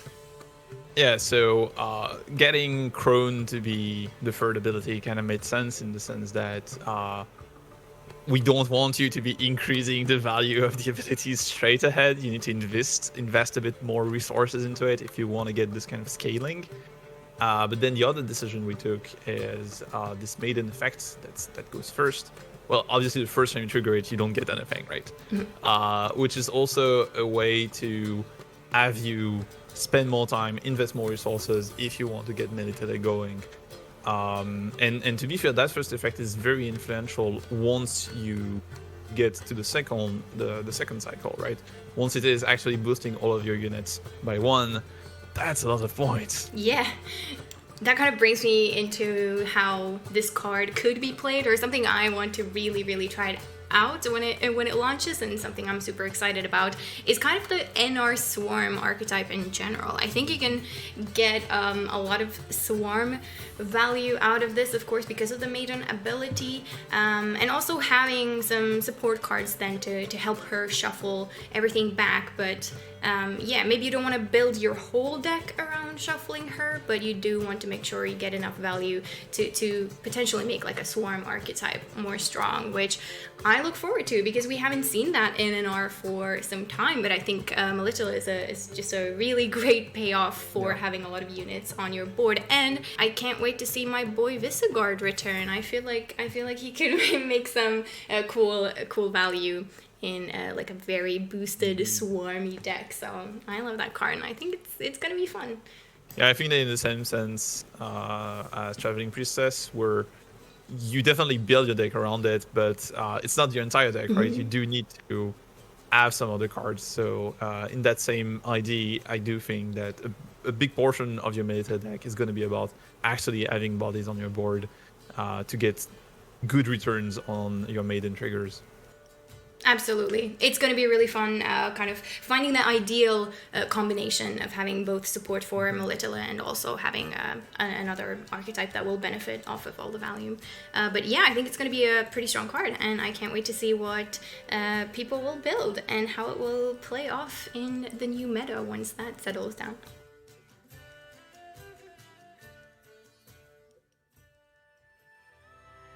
Alright, welcome back to the analyst desk. Let's dive into those games in a hot minute. And of course, it was super fun making that reveal video with Sean. I said some of my thoughts on that card, but let's just appreciate this really, really beautiful art.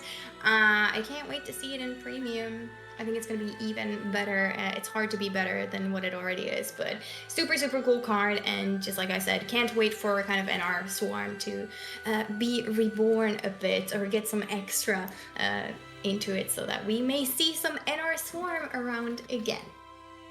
But it is time for us to move into the highlights that I have picked out for you guys so we can look back at that game and see what was going on.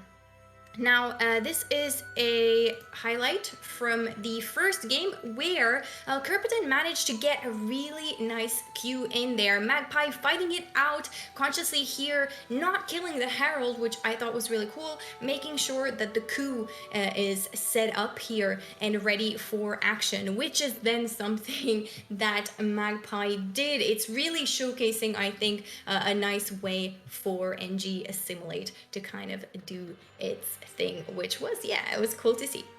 And yeah, then we can just move on to a bit later in that game as well, which I thought was very, very cool. Here we see the bribery played that goes into the Sova, and we kind of see again another assimilate chain happening as the squirrel is picked out there, triggering the Sova, and actually Nilfgaard being able to do that even though it's not an SK deck at all, and then leadering into this Fukusia after that, and also playing even more SK, which I think is really interesting. Now, Kirpitan, on the other hand, was able to prove how important that last say really was, and how strong of a cue it is for SK to play into Assimilate, as they can indeed remove so many of those engines and get points that way. So it did end up being Kirpitan's win, but I still thought it was really cool to see Assimilate do what Assimilate does best.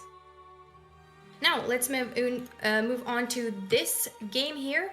We have a syndicate situation where a Magpie does pass, and this is a moment that I'm sure a lot of you remember as the best boy comes out there and probably shook everyone at home, shook the casters, and maybe shook Kirpitan a little bit. But actually, there was a pretty big chance that Best Boy was going to come out in this game. I believe it was actually about 85% chance that this Best Boy was going to be on the board. So that means Kirpitan potentially could have not played the Moralhem Servant there and instead passed just to avoid that scenario, or really trust that no, the doggo is not going to come out. But it sure did, and I think that was a cool moment also to demonstrate why that card has a really fun ability and why it can surprise us all and make Gwent really interesting. Alright, and then we are moving on here to the very last clip that just showcases a really nice Shiru. I think, like, how can you not highlight this particular play? Of course, here what Magpie does is he moves that Banadane to the back row, and the foresight of that play is definitely quite cool, because this means that when the Shiru is essentially played, it gets boosted to 6 and doesn't get boosted by that sentry in the ranged row and puts it at 7. And also the boost on Vanadine made it so that Kirpitan had to play either a gold card to catch up with the points or Renfri's gang, which of course played right into that Shiru. Now, using those that leader charge in particular there might have cost Magpie later, as Kerpiton did take it. Very, very close game, but perhaps Magpie wishes that he indeed did have those leader charges remaining in round 3. And that is it from me for this series. I will see you for the next one, and we will take a look at the bracket, of course, and then after that, the casters will take good care of you. So see you later. All right, and we are back. Third quarter final is over. Kerpiton taking it over Magpie in 3-1 style. Flake. All right. We're taking a look here at the wonderful, beautiful, lovely, awesome, always awesome bracket, as there's still one more match left to be played here in the quarterfinals. Spelling Bee versus Cams. Now, I've always been a good fan of Cams, seen him play for so many years. But when there's a homeboy from the home country, baby, the motherland, you can see. Let's hold on. Ugh. I was already prepared for this matchup. Take a look at that. Oh, Canada. Yeah, I'm right. So, but that said, I like how, watching. First of all, Seely's doing a phenomenal job. I just want to say that, and I'm sure everybody out there can agree. But there's so much going on. You've been in that chair of doing the analytics of the post-game match and all that stuff. It looks like she's got a million things going on. She's clipping here, she's talking here, she's like landing a space shuttle on Mars somewhere else. She's got so much going on. So we got to get some love in chat there for Seely and the exquisite work that she's doing. Yeah, totally agreed. She's doing amazing. And yeah, there's a lot to juggle there as an analyst, because you have to be paying attention every single game. You have behind the scenes production that you're responsible for as well. So yeah, very, very impressed, and great job so far, Seely. But we should take a look at the prize pool after that third quarter final. We have Kerpiton moving on 3-1 over Magpie. He takes $6,300 with him. Magpie going home with $3,600 as well. Not bad. But Kerpiton will be joining Danarai and Poison as semifinalists on day 2. We have Spelling Bee and Cams coming up shortly. Yeah, definitely. Look at that. You can see Spelling Bee just all business. Just he's got the same kind of glasses I do. Big time nerd energy coming from Spelling Bee. I feel you, brother. Another Canadian is going to try to bust through. Again, North America has been very quiet when it comes to Gwent competition here on the World Masters stage, but I've got high hopes. Cam's there again. He's got that blue steel look going on. So he's he's also got that business in front, but he's probably got a little party in back, knowing that, hey, I've been there, I've done that, I've got the money to show for it as well. So we'll see how this one goes. There's one more matchup to be had, friends, and that is going to be brought to you, of course, by Tia and Lionheart. Is Tia, are you going to show up in this? Just waiting. Is she gonna? Tia, you down there? Yeah, Tia. Where are you? Tia. Okay, no, she's learned her lesson. It's all good. We love her to death, and so they're coming around the bend here, Shinmiri. Still plenty of action left on this day. Exactly. Spelling Bee versus Cams coming up right after these player interviews. Flake and I will see you tomorrow for day 2, and Lionheart and Tia will take really good care of you after this.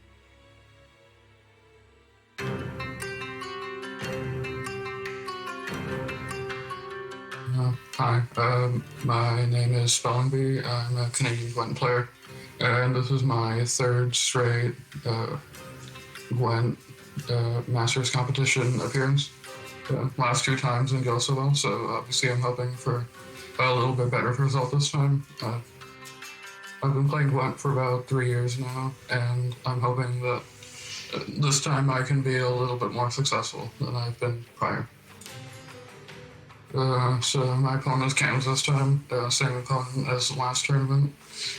That didn't go too well last time. Obviously Cams is very experienced. He's been to, I think, a double-digit amount of tournaments so far. So obviously he has experience. He knows how to build decks for tournaments.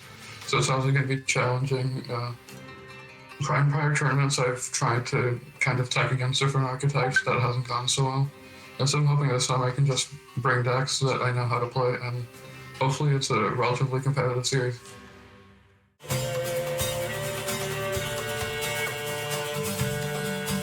Hey, I'm Cams and I'm 21 years old. I'm currently part of Team TLG and I'm from Poland.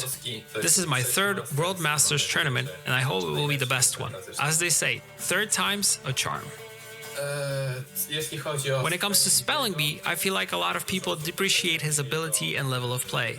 On the other hand, this is his third official tournament this year and he's still a young player. I would like to wish him best of luck and may the better player win. Hello everyone and welcome back to the final quarter-final of the evening. I am joined as always by Tia, and who on earth is getting that final place? We've got quite a friendliness between those two. I love to see it. Cams is such a gentleman. Oh, there's nothing like camaraderie and respect between players. Both of them excellent. Flake has me rooting for Canada right now, but I'm gonna pull back. Cam, it's his third time. I think he can do it. I think both of these players stand a chance. Curious what to see what the community thinks though. Who are we rooting for? I think they'll probably end up going more Cams just because he has the history. Obviously, he's a wily veteran of the game now. Spelling Bee is a newer player, and it looks like, well, my divination looks like it's come true. But do you think it's going to play out that way? Because it doesn't always, let's be honest. It really doesn't. I think anything can happen depending on the decks these players bring, as we've seen. You know, are we going to be targeting things or are we going to be flexible? Anything unexpected? We still need to see. We really do. It's a very challenging one right now because there's so much variety that has turned up at Masters. We have had every faction. We have had multiple archetypes in each faction, and, well, I won't spoil it, but I can say that every single faction has been brought at least 4 times by 4 players, which is just, well, it's a very, very welcome thing to see. The amount and the range. I can't wait to jump into their decks. I'm not going to lie, it's going to be so good to see what is the final set of lineups for the day. We've already had 3 different finishes. We've had a 3-0, a 3-2, and a 3-1. We're going to get another one of those, and you and I both know our luck, Tia. But before we look at it, it's got to be Spelling Bee, and he starts off, it's a rent-free imprisonment for you. Yeah, another rain-free imprisonment. Now, again, these Nilfgaard lists are just extremely strong, and we've seen it now throughout the tournament. Again, standard rain-free control has imprisonment, has 2 Alba armored cavalry to lock pesky engines and other units. I see a little slave hunter down there too. Always nice to see some of the cards after they've been changed in the competitive list. We have the Milton Gilliam pair, as well as some toll removal in the form of Ivar Evil Eye and Vulgafort. Otherwise, very standard and very straightforward. His next list is a Royal Inspiration Northern Realms list. It is. I thought we'd see a little bit more of the Knights, and I think a few of the players did as well based on their lineup targets. It is Royal Inspiration. It is heavy on the Knights. Big fan of this list. It is Engine, and with Yerden being a thing of the past, it can be a real challenge to keep up with this if it tries to 2-0 you. Very much a blue coin list, I would say. You're looking at things like the Erendite in there that you want to make sure you can constantly grow early on, has the ability to thin and find those multiple echo cards, of course, in the Erendite, the Anero, and the Amphibious Assault. All about winning that round with your engine. The Immortals and Damn Sorceress pair, they might not be knights, but they're definitely honorary members, because they are a staple of this list. And then the Damsel in Distress, well, it's left me distressed many, many times while facing the list. It is a powerhouse, unquestionably, and I love that we've seen it included. Much like this list, I am delighted to say that we have a Pirates Cove list. Yeah, this, I think hands down is probably the most difficult deck to actually play in Gwent right now. If you're a beginner and you want to try this, I dare you to. The first card is a book in and of itself, Sigi Reuven Mastermind. It's a 13 provision card, allows you to look at collusion as well as a random unit from each gang from your deck, and you can then pick one. But the more gang categories you control, you get 2 coins off your tribute cost that allows you to essentially play both a collusion and a gang card. So you kind of want to use this card normally to draw out Tunnel Drill as well as something else, so you can play them all in one turn. It's quite fun because Collusion is a crime card, meaning you can uninteractively use Tunnel Drill to wipe your opponent's side of the board. Collusion as well rewards you for those gang categories: Blind Eyes, Crown Splitters, Cut-Ups, Fire Swans, Tide Cloaks. Each of those on your board gets you an extra reward with the Collusion card. Next, we have a few other cards that also definitely rewards you for having variety on your board. You have the little bird that you can use as a spender every turn. She, of course, herself acquires a gang category you do not yet control, which is quite nice. Pulling the strings is also something new we're seeing in these settings, and it's a nice little competitive card that allows you to yoink an opponent's card from their side of the board and also gives you a tiny bit of profit. Then we also have so many cards here on the high end of the list. We have Professor Jock the Miraculous Child and even Cirrus Engelkind Himmelfahrt. It's nice a try. crazy Good job. list. I swear, I tried. I was going to fall over that one, so I'm pleased you took it. Ironic. I'm not going to go into a whole thing about how this is basically Dutch, but it's basically Dutch. Yeah, quite a cool list. We just saw a similar list in play. Excited to see this one, but then lastly, we see another overwhelming hunger list tonight.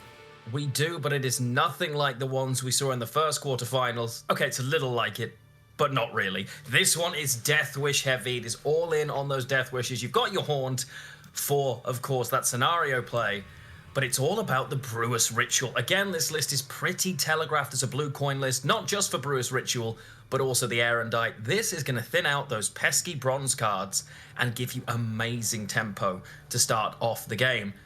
The joy of this list, you don't actually have to kill it to get the Death Wish. The Urn of Shadows on blue coin will do a wonderful job, as will Abaya. You can thin out a lot of pretty tasty bronze cards with this, and Death Wish can be really, really awkward. If your opponent is going quite offensive, maybe they're running Reavers or they're running SK and they're going very offensive, well, actually, they're giving you value by killing your units. It's really, really nice. It's a really strong list, has the pairing of those succubuses as well as Doldulok as well, which is a lot of value after the most recent buff to Succubus, giving them an additional turn of adrenaline. A real powerhouse of a list, and a really interesting lineup from Spelling Bee. Really interesting. Has gone sort of mid-range with his choices, not going for a direct target, and you know what? That might actually be the smartest decision in this versatile list.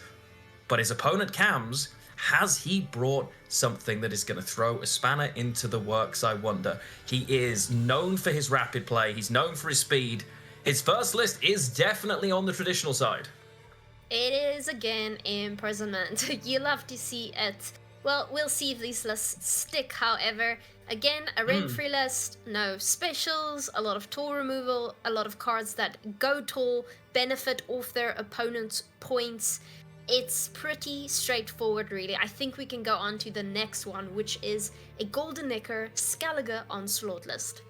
It is. We have definitely had our fill of Nilfgaard, but we've got Golden Necker SK. Now, this list, it shouldn't be talent requiring, but in my experience, it definitely is, because I just never get the discard package to do what I want. I draw them in the wrong order and it's terrible, but Cams is a far more talented player than I, and I am confident he will do well with this list. Of course, it is all about Onslaught. You're building up the armor onto a couple of your different cards, your ships you're looking for, the Terror of the Sea, for instance, or Murder Boat, as you will hear me refer to it as, constantly getting that extra value. But it's all about the magic compass, really, isn't it? Let's be honest. We found out that Tyr is going to be available. Not, of course, Tyr Beastie, but Tyr, you know, God of War. But not yet. So this magic compass is going to be around the existing legendaries in the game, if you can thin well enough. And this list thins more than sufficiently to grab through that. You usually only get one lot of value in terms of the spawned card, but it means you tend to want to win round one with this list. It can be really important, because if your opponent wins and dry passes, you lose a lot of value on this very, very important card. We've already seen things like this jumping in earlier, creating a Lippy and completely throwing somebody else's game plan. Can be incredible. The versatility is superb. There is one other lovely tech choice I see from Cams, a little scene option. It is a Tempest. Love this choice. The option to purify multiple units and damage them. Well, that seems like a pretty tasty tech. Ironically, for a card in his next list, it'd be the Azar Javed in Line Pockets tier. It is. It's another Line Pockets list. Again, we have Golden Necker in this list. Some interesting differences here in the top. I see Cam's decided to bring Morilsi for some toll removal other than his poisons. This is the type of thing that can make all the difference in the world, especially if you're playing against lists that go very tall, like Nilfgaard, for instance. So I quite like to see that one in particular. We also have Slander here lurking in the bottom. Slander is of course a card that places a bounty on an enemy unit, meaning if you kill it, you get the base power of that enemy unit in the form of coins. So quite a few little choices here that I haven't seen a lot throughout the night. And yeah, you have your Morale, you have 2 Fistex, you have your Blaneham Brothers and Salamandra Hideout, 2 failed experiments as well for some extra poison. A lot of removal if you think about it. And Morilsi's really nice there. It's a nice little tech. Yeah. He's expecting people to go tall, right? I like this choice from Cam's. I quite like it, and even if they don't go to, you can still use Morilsi for some control options. Now, his final list is very interesting. I'm jealous that you can go into it. But Well, yeah. it is a list and a half. It's Precision Strike, one of my all-time favorites, although I tend to create quite a few bricks when I play a Precision Strike list, but he's a very talented individual, and I'm sure he won't have that. It's not really mid-range. There's a lot of mid-range options, but it's Maddock. This is very control-heavy, as we see a card that actually someone asked me, what should I play with Maddock in? I want to play Maddock, and I said, no, you won't be playing Maddock this season. It's just not there. And Cams brings it to the grandest stage of them all. Every time you play a bomb, of course, it summons the card from your deck to a random allied row, and it will spawn Cataclysm, which is 3 damage randomly for 1 turn on the opposite row, destroying self. He can, of course, be summoned from deck or graveyard. A really nice option in a meta where perhaps you want to have lots of removal. This adds that little bit of extra value to that. He hasn't brought too many bombs, however, into the list. I can see 4 or 5 bombs available to him, so while it is quite a control-heavy list, bringing things like the Hengadite Sword as well, and of course the Waylay Stimulus combo, even a Karathi Heatwave, he is going for smork, removal here. Love that. Really curious to see how that's going to play into Spelling Bee's lineup, as he has gone with some things that need to survive. I certainly don't think he's going to want to face monsters with that list. I can't wait.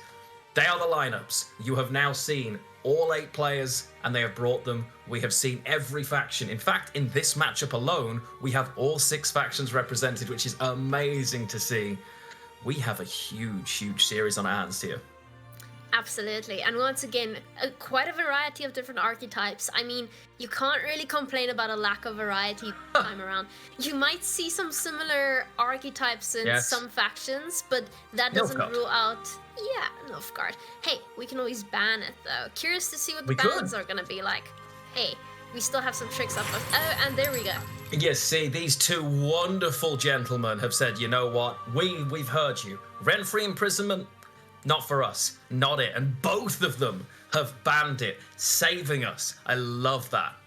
And now you're left with variety. Not one of them is playing the same list. This is absolutely refreshing. Wow, that's very, very interesting. Completely different styles, completely different lineups. Who is going to book that all-important final place in tomorrow's semi-finals? It's going to be absolutely huge here. 2 great players. Cam's on his 3rd attempt here at World Masters and Spelling Bee's first, but as Cam's rightly pointed out, this is his 3rd event this year. You cannot underestimate Spelling Bee. Has been playing so well, doing phenomenally at this stage. Oh, it's a big series, and I believe Spelling Bee starts on Blue Coin tier. He does indeed, Lionheart. So obvious choice would be something like Northern Realms, especially since Spelling Bee takes things like Erendite and like 2 of his lists. Overwhelming Hunger as well. But I remember in the past some players will take Erendite and they will then not take that list on Blue Coin because they love to just throw a trick at their opponents. I would hope he goes with Royal Inspiration now. And Royal Inspirational Monsters maybe, depends. Both of them I think look pretty hard to beat Blue Coin lists. Watch him take Pirate's Cove to trip us up. Watch him do it. It's intentional and I will hear no different. Well, he has 3 chances at taking a list through on blue coin. He does. Cam's, of course, a lot of damage and control decks here, so we'll be curious to see what he cues it in. Spelling Bee's monsters list is a Death Wish monster list, so that is going to be a nice counter to one of those lists. It is. It's going to be tough for him, but as is traditional, they are not waiting around, and it is the NR list from Spelling Bee, and Cam's bringing through his Squirtle list. Interesting. This is a very, very aggressive choice. How is this going to pay off for him? I can't wait to see. It is the first match in the final quarterfinal. And both players starting off with those vials of forbidden knowledge, not so forbidden anymore. Hey, at least it thins the deck at the end of the day. So Spelling Bee going for the obvious blue coin choice here. He's going to want to win round 1, and normally these players tend to go all in round 2 because of Erendite and because of the fact that they just have so much tempo in such a short amount of turns. Now, he drew very well here, I think. He can't complain. No, obviously you're always really looking for this to be the carry, right? You're looking for Immortals, you're looking for the damn Sorceresses. As a pair, ideally you play them both on the front row, and then you are dropping one of your Knights as well in between to get that extra value, effectively doubling your Knight, the Knight Errant here. But he plays it on the back row for now. The instant poison, you can't veil this unit. You cannot veil Immortals. Why? Because, well, quite simply, it can never gain a shield again. But he does do it, and he's doing it to save the points. You just watch the animation turned up, and nothing happened. It didn't apply, so the points don't happen. But now Cams can't kill it. Unless he's going to heat wave it. That's a huge, huge commitment.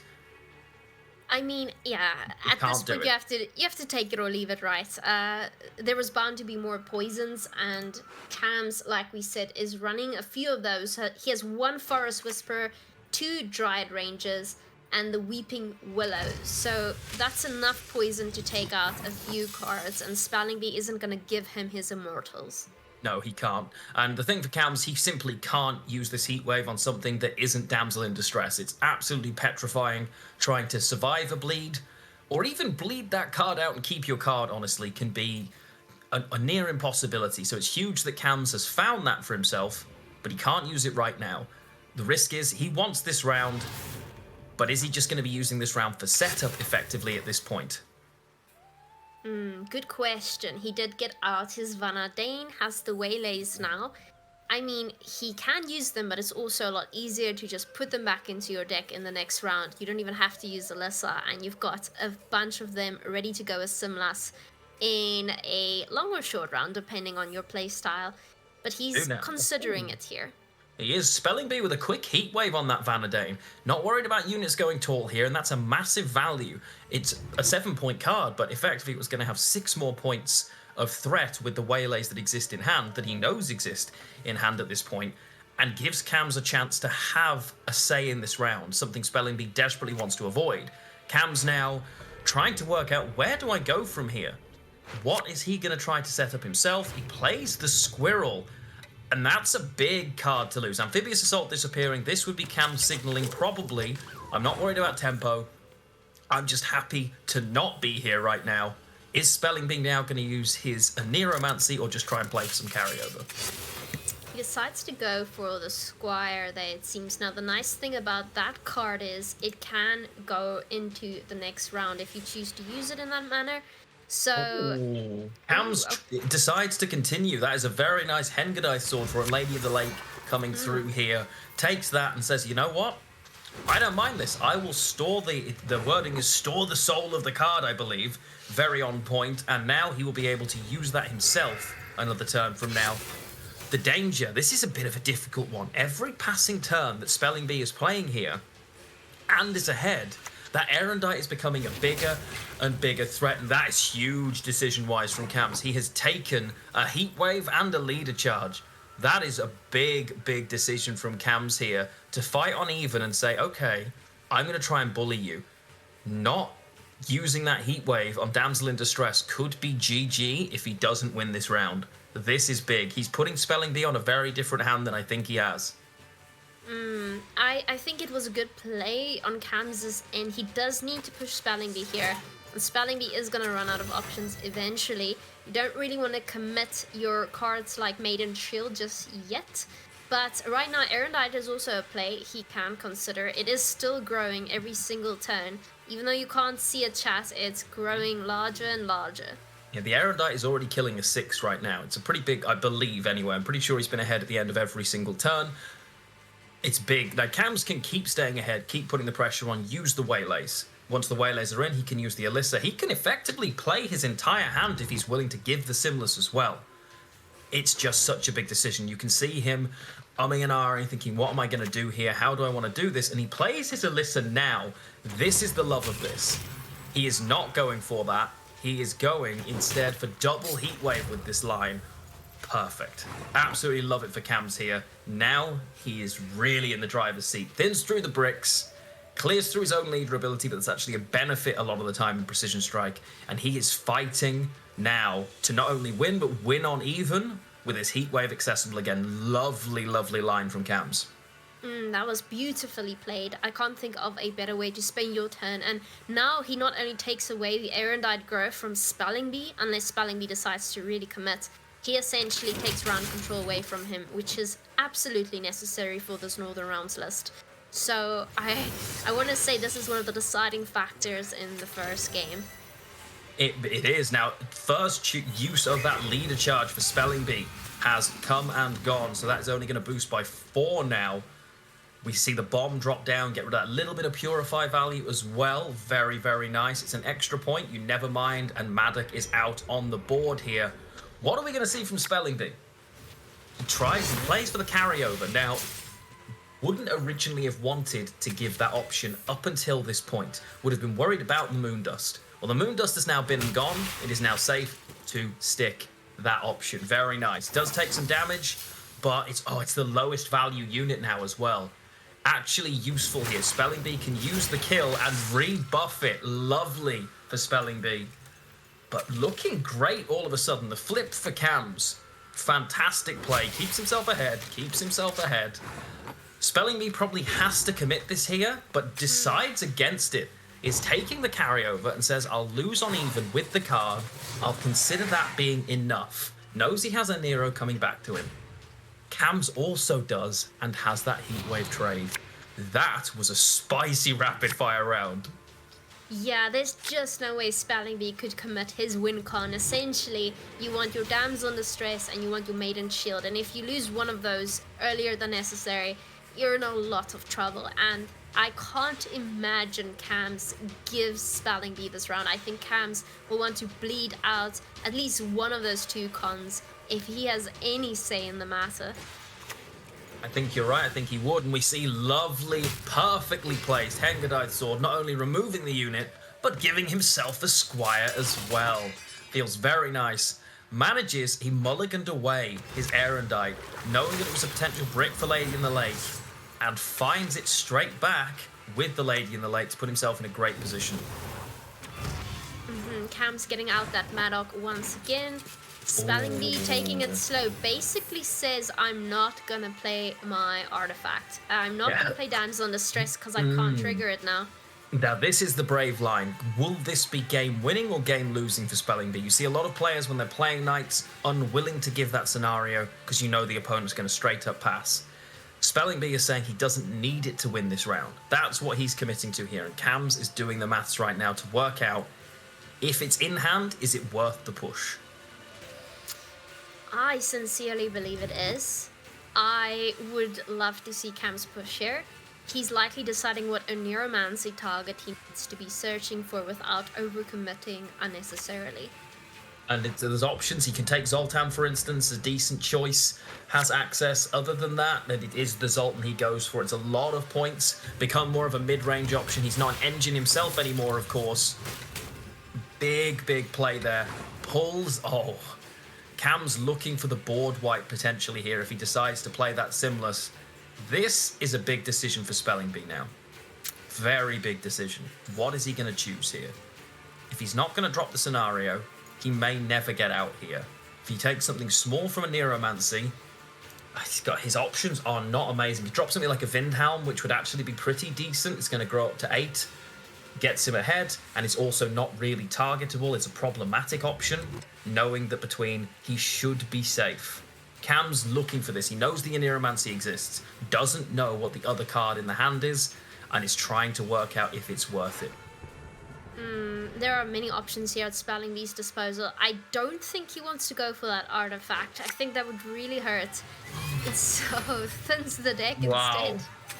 No, Spelling Bee will have done the maths here. I'm confident Spelling Bee has done the maths here and is saying, okay, your best card is Simless.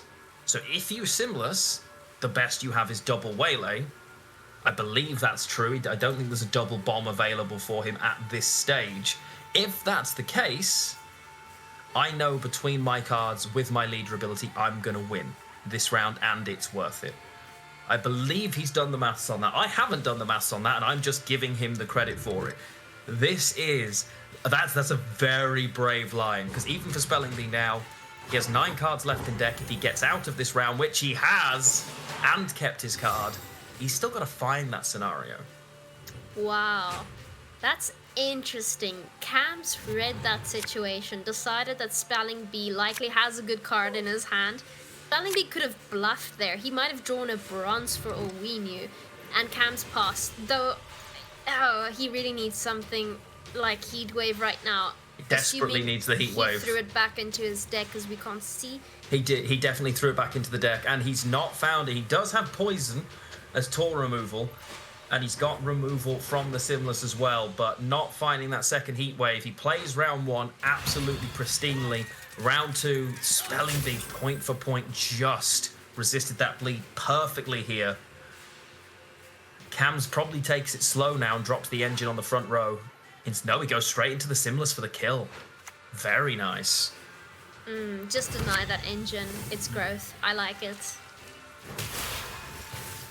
Although, of course, it does move before you kill it, so you even lose those points as part of that process. And not every engine would do that. That certainly does. This is going to be a tough uphill battle for Cams now. I think Spelling Bee may have taken this first round. Oh, for sure. I mean, Spelling Bee literally drawed his top cards, his 2 win conditions. I mean, it's supposed to be a winning game for Spelling Bee here on out. Well, they don't call it top deck and wreck for nothing, but Cam's played round 1 absolutely pristinely. Superb first lines. How Spelling Bee now trying to work out which way he responds. He must assume the Heatwave doesn't exist at this stage on the basis that it didn't instantly hit the scenario. The Poison now available and a decent choice here for Cams to be able to get, or at least target, the Maiden Shield. The Poison does help. I mean, getting toll removal against Northern rounds in a short round is definitely not bad. Heatwave would have been much better. So that's very unfortunate for Cams, but otherwise we're gonna see a big difference here in the points just because of that Poison. It is, yeah, it's gonna be close. It's a bit difficult. Now the Maiden Shield's been poisoned, you don't want to boost it to be able to proc. That is problematic, because that's kind of your game plan. So you're now trying to find the best way to spread your points, and that's what Spelling Bee's trying to work out here. He does have the Death Blow option. Feels really nice. He can boost himself. He is giving some points away to this Poison, but he knows he is already so many points ahead here that it's just not worth the risk. As we see that second Poison come down, does remove it, but he is just not going to be able to catch here. It is a most 7 extra points for Cams. Spelling Bee takes game 1. Really tight opening round. Think about it, if Cams has Heatwave in hand right now, he still would have had this game. So Spelling Bee didn't know. Spelling Bee had to go all in on 1 card because he had to just assume Cams only had 2 poisons for removal. Completely. And I mean, Cam's opening line's absolutely superb. It really did come down to him not finding that second one. He had to use his Aneromancy in both the first and second round. That's the big thing here. Perhaps if he'd held off on using it in that second round, knowing, you know what, I'm bleeding on even, it doesn't matter, I need to keep this to find access. Well, he does end up potentially winning that, but it's incredible how tight these big events are. It is now 1-0. Northern Realms Knight sails on through for Spelling Bee as the coin flips here. Yeah, the coin does flip. Spelling Bee got his blue coin list from blue coin. I'm sure he's very happy about that. But now it is Cam's turn to pick his list. Honestly, his lists are quite versatile. I can see him taking just about anything. I would suspect that Spelling Bee would want to take monsters on blue coin though. So are we going to see him take Syndicate? And is Cam's going to queue into that accordingly? I think that certainly is one of the risks of Spelling Bee's lineups. His decks are very, very clearly aiming at a specific target. As you say, his monsters list almost exclusively is going to want blue coin because it has Erendite and the Brewis Ritual is so much more effective and efficient on that coin. It means he's taking Pirate's Cove. Cams now knows that. Cams is looking across his lists and thinking, okay, not only have I got to pick my coin, but I know what I'm facing here. How do I want to play this? It's all about trying to get rid of that Siggy Roiven, that mastermind, trying to win round one against that kind of deck and push that out. If your opponent, if Spelling Bee gets last say and can combine that, well, Siggy Roiven will bring a drill, it'll be full of collusion, and it will end up with an empty board for his opponent. Cams will definitely have that in his mind right now. He does have some rather aggressive lists that he can certainly take, even from blue coin. Even from blue coin, he has that option. I'd love to see him go for Syndicate v Syndicate here, personally. I mean, I'd love to see it. I'm just thinking, what would be nice against a list that has Tunnel Drill? Something uninteractive, like Madoc. Something that has control, that can get rid of stuff, like Broccolon Sentinels with Precision Strike.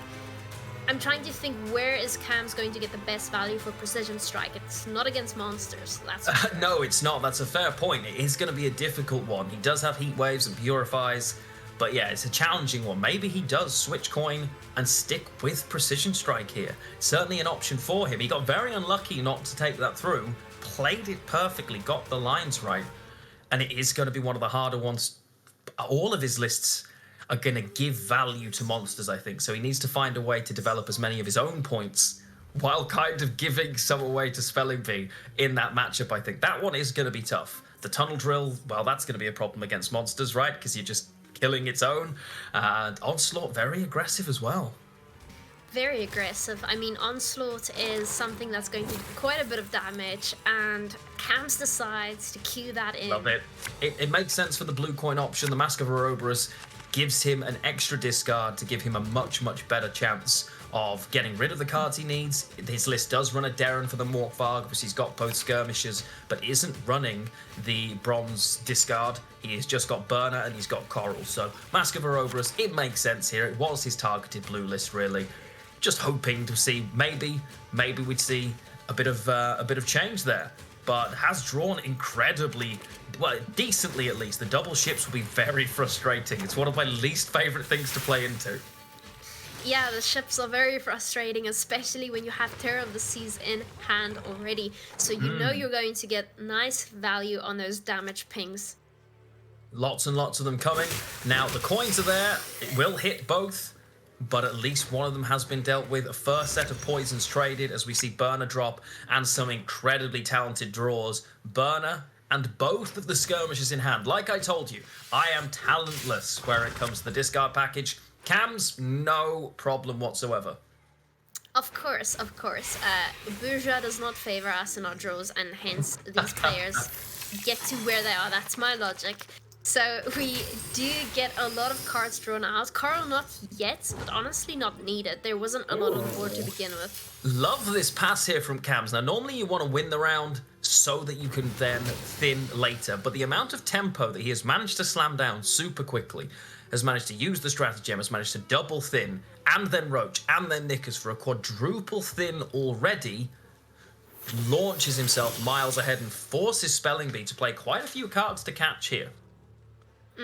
Spelling Bee does have to commit, and he has some very awkward cards. Jock in his first form, as well as Collusion instead of Siggy Reuben Mastermind. You don't really want any of those cards in hand, and even the Little Bird isn't exactly very powerful right now because there's only a limited amount of gangs on the board. No, we are pulling the strings here, and it plays for 4. Not amazing, but not the end of the world. He does have enough points to get out here with another bronze. Worst case, he could use a leader charge, but I don't think he needs to. The Shady Vendor has a sufficient coin purse here, and will... Oh, what's he going to go for here? I think Giving extra We're going for value. shakedown. I was going to say, he actually has had to leader here as well, which doesn't feel amazing for him. It's not the end of the world. He gets out, and now he's 100% going for a long round 3. It does give Cams the opportunity to just drop Siri. He can now play her, no problem. She will survive. He takes that carryover. His deck won't thin quite as well as he'd like, but there's nothing stopping him using Magic Compass. He's got 3 free turns right now, effectively. Yeah, you're correct. I mean, if he really wants to thin, he could very well go with Magic Compass if he is up for that. Suri as well, just nice uninteractive carryover that won't be contested. I think Cams is pretty happy with that round 1. Looks like it, and he doesn't take that choice. In fact, mulligans both of them away instead, decides to play 3 cards so that he draws 3 cards here. Not the end of the world, does still have access to that coral, of course, but I don't believe he can now pull off the Magic Compass. Could have had the choice there of playing it in this round just for free, effectively thin enough. Takes another line, decides that's not what he's looking for. Yeah, and he draws beautifully. I mean, he draws beautifully. I can't imagine a better hand than that. I can, there's no, he's missing his golden necker still, and that's what he's fishing for desperately. There it is, and now he can do it. Now he can do it perfectly. Love it. Didn't need the extra, wasn't worried about the stress. Plays it first time, the Morkvarg is irritating for him. Is he going for Sove? No. What is he going? Okay. The chaining is very difficult, but he's not messing around. He's gone for the scenario. Oh, I love it. Well, that is tempo if I've ever seen it. That's a cheeky 24-point turn 1. I mean, that in itself is very scary. He takes a mighty sip from the cup to just show how confident he is in this turn. He has so many cards on the board. I don't think he can even use half of them right now. Carl is just going to have to sit there for now. Spelling Bee has to be careful. He has a lot of removal cards. Horson, Junior, Professor. I mean, if he wants to, he can start removing some of those pesky cards. Goes with Poison on the boat. He can. I think he'll be playing slowly to start with. He has a lot of power in his hand, as you say. One of the things, he wants to be able to set it up.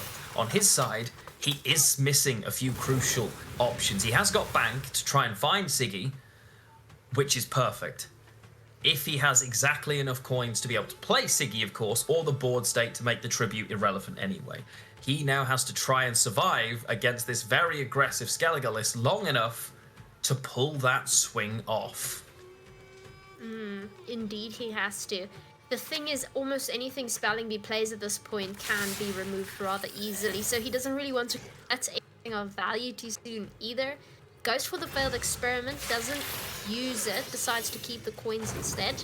A nice Hammond move into that row. Very, very nice. And of course, the scenario has now been and gone, and the boat is back. But not for long, I don't think. I believe Junior is going to clean that up. But we're going to keep seeing those statuses applied over and over again. In the course of this long round, that could be very, very scary. I'm not so sure how much Spelling Bee is going to be able to stick on the board during this round. I doubt he's going to be able to stick anything for that matter. Cams right now has a sword. He has Terror of the Seas, Junod, Bjorn Stormusen. I mean, none of those cards suggest that Spelling Bee has any chance of sticking a card onto the board. The Junior has survived long enough to potentially pair this Professor now. Could get rid of the damaging boat on the back row between the two of them, taking him up to that full 9 coins that he's looking for. Could also still just play nice and slowly. Is he going to just get himself... Oh, he goes for coins himself. Interesting choice there, saying, you know what, Junior's already gone. I'm not worried about it. I'm just going to set myself up a full pocket of coins here. We have to remember Spelling Bee still has Siggy and Collusion and Tunnel Drill all available. Yeah. He just has to pair that correctly, and with that amount of coins, he's guaranteed to draw into it. Question is whether he will be able to pay for Siggy Reuven's tribute, because if it's lying on the bottom of his deck, he doesn't have enough gang categories on his side of the board to actually pay for that option. And that's the difficulty. That's what we're going to be looking for. He wants to try and develop as much as he can, keep as many things as he can alive. How is he going to do that is the question. Every card he drops here now over profits unless he spends with Junior first. That's the risk. And he just... Oh, is he just banked now? Because he's getting free tributes right now. No, he's playing Little Bird, of course. I was going to say, that didn't look right. He has now infused himself with another gang category so he can start spending those coins, try and keep something alive. And of course, Little Bird gets more points the more gangs you have on your side of the board. Cam's now has a good reason to eliminate some of those cards. Does indeed. I really, really like Little Bird as a card, actually. It's quite a threatening scaling spender. The art is already stunning, let's be completely honest. I adore the artwork, but especially the guy in the background, he's just superbly random. I love him. You know who he is, right? Like, I studied the decks earlier today, and I noticed that looks like the pulling the strings guy. Yes, that's right. Outfits and everything. It is. He looks wonderful. As we see the board, Cam's here just wiping, saying, you know what? Your Siggy, not going to be too impressive. It's going to need an entire drill on its own to make that work, I think. Spelling Bee perhaps trying to rely on the idea that he can find Siggy somewhere towards the top. He can use a leader ability for the extra spend as well and try and swing a massive number of points, but it is an uphill battle. Down 50 points right now. 5-0 as we see the Professor drop out. He's threatening. Ooh, okay. He's just setting himself up for later. Doesn't have a way to kill that now and is just saying, I'll find the tunnel drill. It's fine. I will find a way to hurt that. I quite like that. That is something Cam's can't really do anything about, and it is setting up Spelling Bee's board for later. He also gets to play more units onto the board, but again, doubt they will actually survive. So there's not really a lot he can do in order to set up a guaranteed Siggy tunnel drill one turn with collusion. No, and that's the difficulty. He's just got to hope. He's just got to hope at this point. The Junon dropping down there, finding excellent value. It is a completely wiped board here now, and there is a cataclysm everywhere, as we see. Even just in terms of gang tags, both of the remaining cards are Firesworn, but of course the final stage is also Salamandra. For the evolving card, for that Jacques, it gains an extra tag, so we will have two if they're alive. Indeed they will, and Cams does discard his final card, once again clearing the board. It's not looking amazing. It's a 0-63 right now. I mean, if Spelling Bee can pull this off, I will be very shocked. Let's just put it that way. This is a choice for Spelling Bee now. He either over-profits by 3 or 4 coins, or plays his leader ability. Now, there's a risk in playing the leader ability, because, of course, every coin he spends into that is potentially going to be deleted.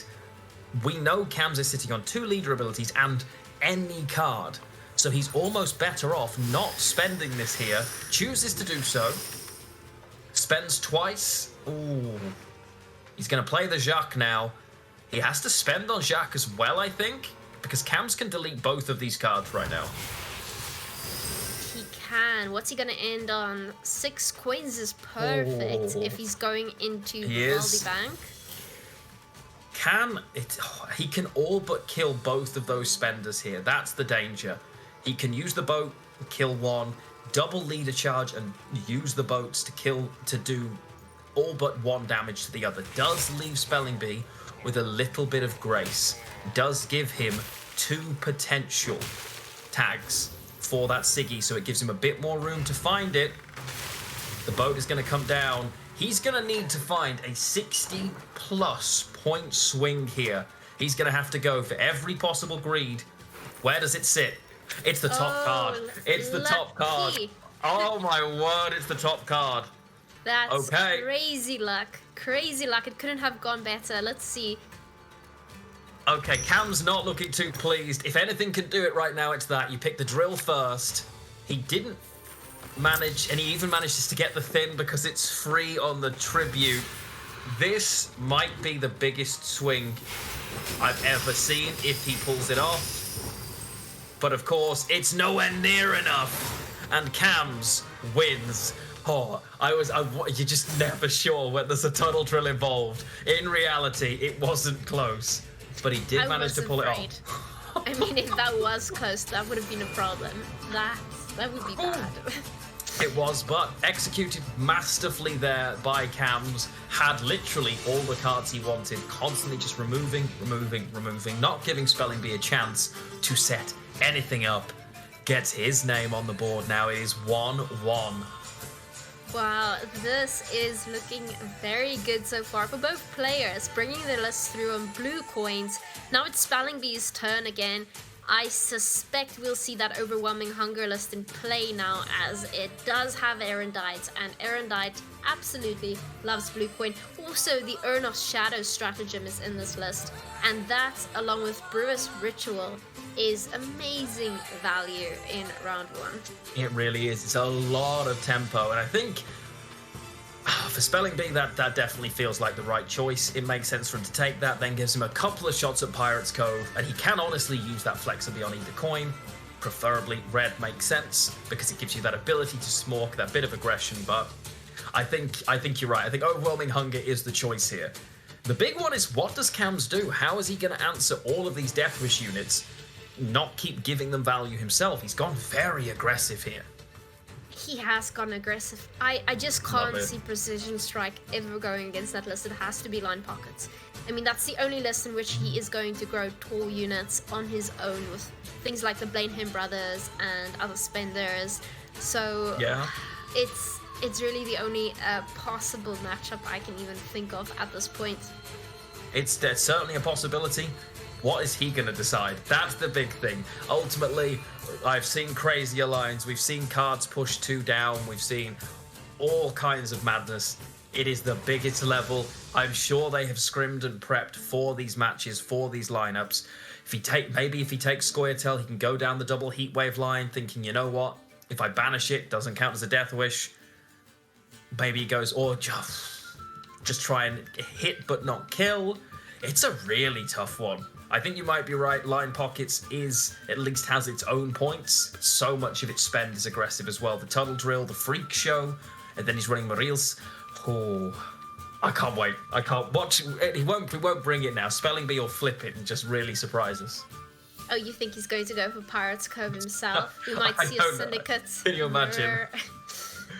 Oh, it's possible. It's possible. They're fighting right now for the final quarterfinal. They're going to go through one of them tomorrow. It's 1-1. This is huge. Cams has been here before. He's been there. He's seen it. He's done it. He will be keeping himself calm. He went 1-0 down, and he's brought it back. This is all new territory for Spelling Bee. He just lost his first game on the biggest stage. He's now trying to regroup. Doesn't want to seem too predictable, maybe. He's thinking to himself, maybe I do have to mix it up. And it's all of these little decisions, because he's got quite a telegraph lineup in terms of coins.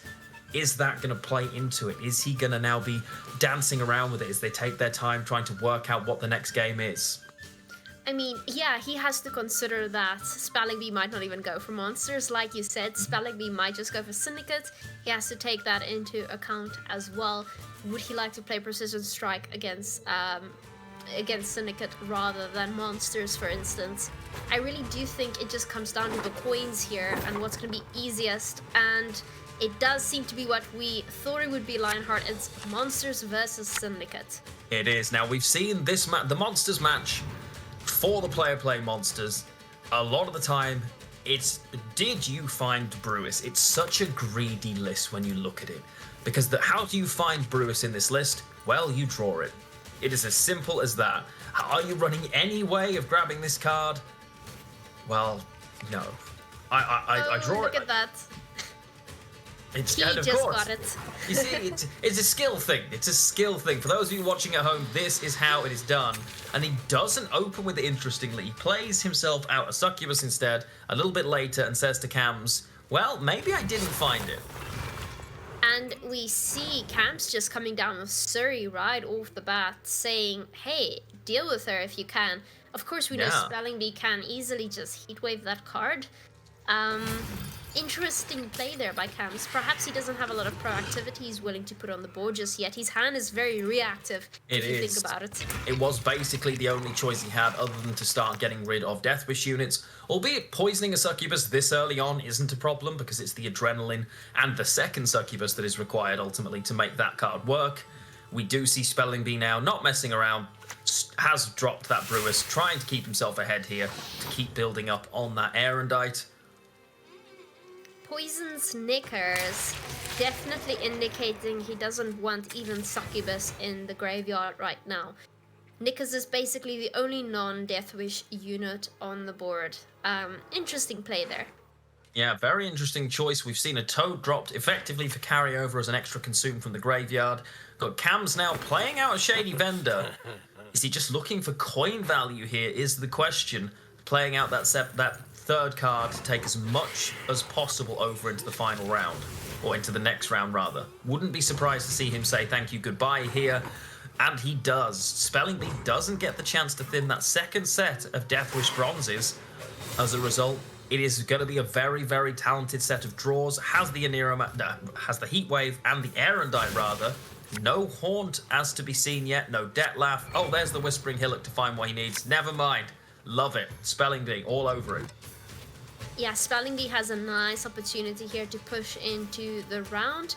That is if he wants to, because Surrey is already on the board, and thus it's going to be a tiny bit more difficult to make Erendite grow as fast as Spelling Bee would have liked. But he has a really good hand though. He really has a hand if he wants to push a little bit into the round. It's a lot of commitment though. It really is, as we see.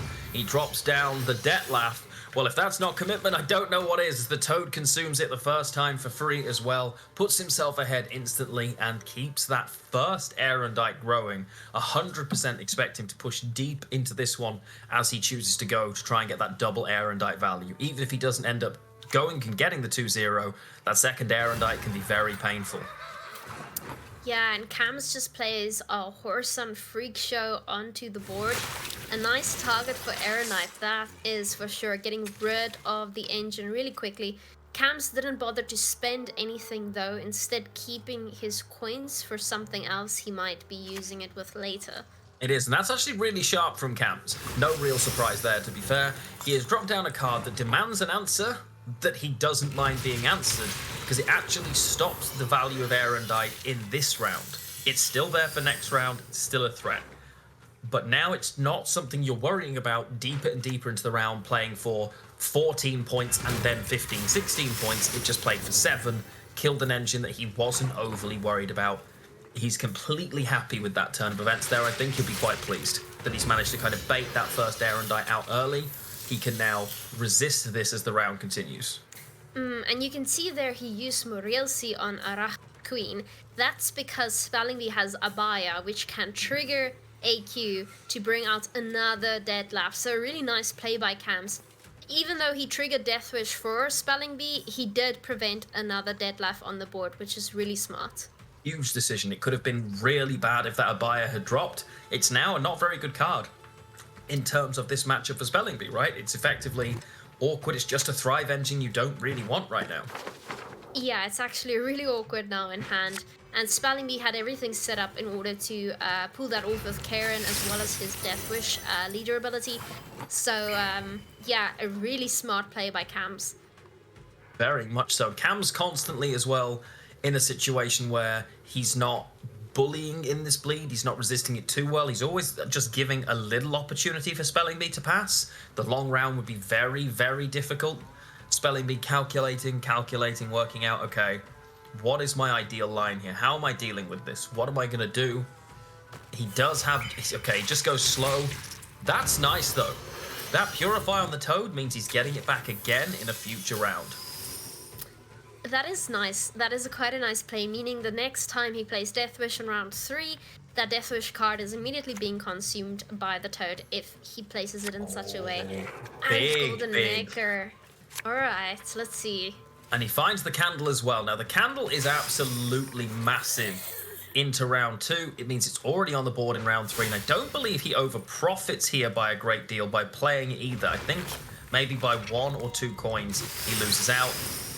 But that could be a lot worse in this situation. And all of a sudden, Cam's looking strong. Had to commit one of the key pieces of his list to do it, but still has so many points and so much power outside of that Golden Necker thinning. And Abaya being played for 4 points, that's not something you want to see. Cam's definitely being able to read that Spelling Bee is running low on options here, and he's not necessarily going for the round anymore. He's just bleeding at this point. He is, but also not gaining Erendite value. He's now not ahead. This will be a whole turn that he's losing points on that growth, so he's just trying to trade up at this stage, which is understandable. The shorter round with a decent-sized Erendite can often be very beneficial. And he also has the option, the Chiron there is an immune unit. He's going to say, okay, I've got an immune Chiron that you can't touch, and I've got an Erendite that's going to buff it. Fight me. In a short round, that could genuinely be sufficient for Spelling Bee, even if he's cards down. Very, very true. And Spelling Bee here really has to decide whether he's willing to play any more cards with Erendite not growing, as there's not a lot to actually bleed from Cams. I mean, Cams has committed a lot of his strongest cards. Tunnel Drill is about one of the only things I really fear at this point, and Spelling Bee's still going for it. You know what would be really funny would be a hero pass here from Cams. I mean, honestly, can you imagine the choice right now for him to say, I don't think you can catch me? I can't see it happening, but it would be big if he did. There are no Deathless units, right? I'd love to see him try and catch at this point. That Stolen Mutagens is big. I've noticed a lot with this list, with the Syndicate Golden Necker list. Matches where that list seems to fall short are regularly ones where Stolen Mutagens doesn't find the value twice.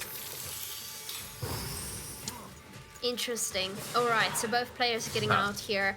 I wonder if Spelling Bee's happy with how this round went. I feel like it didn't go as optimal as it could have, and that read by Cams was just done exceptionally well, getting rid of the extra Detlef.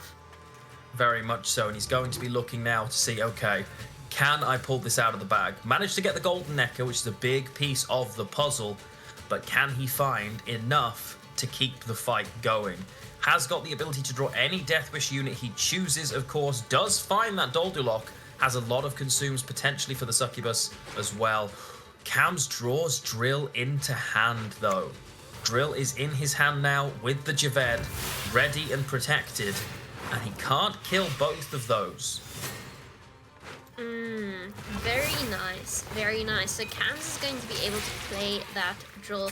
Question is, what is he going to kill? He doesn't want to kill something like Succubus. He is going to want to kill one of the taller cards, but then again, Morale is already doing that. So he's going to have to wait before he commits something like Drill, as not to waste unnecessary points. Completely. And that's the big decision here. I'm assuming we're going to see another Succubus dropped out here. We do. Are we going to get a leader charge onto that Toad now to save it from the poison? No, he says, okay, poison me.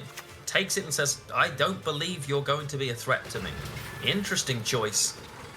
As we see Cams says, thank you, I'll take it. No worries, I'll clean that up for you. That's quite interesting. An interesting choice. As Spelling Bee has a lot of consumes ready to go. I guess he just finds it more valuable to use it on Succubi again. Whether this Chiron, this is going to be so big. If he can't target the Chiron and all of his points are offensive, he has to find himself a spender, Cams now. Has to find himself a spender that isn't offensive. Is he going to be able to do that? I mean, to be honest, he still has some beautiful poison removal.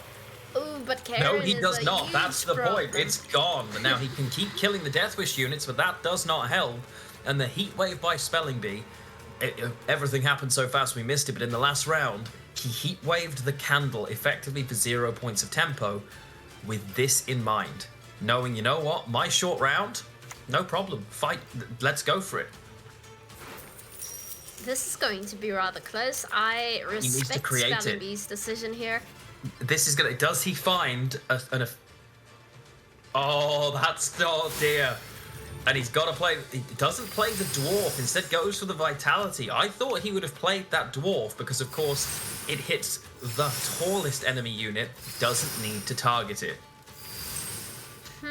Instead, goes for the vitality. He can spend either way. Has more than enough units to make that work. I think he loses some points by doing this, though. He's got 14 coins. I suppose he can spend offensively with the drill to some degree here. Find some value. We're going to see the double consumes again. This It's a lot of coins on the drill, but is the drill once again not going to be sufficient here? Look at those points.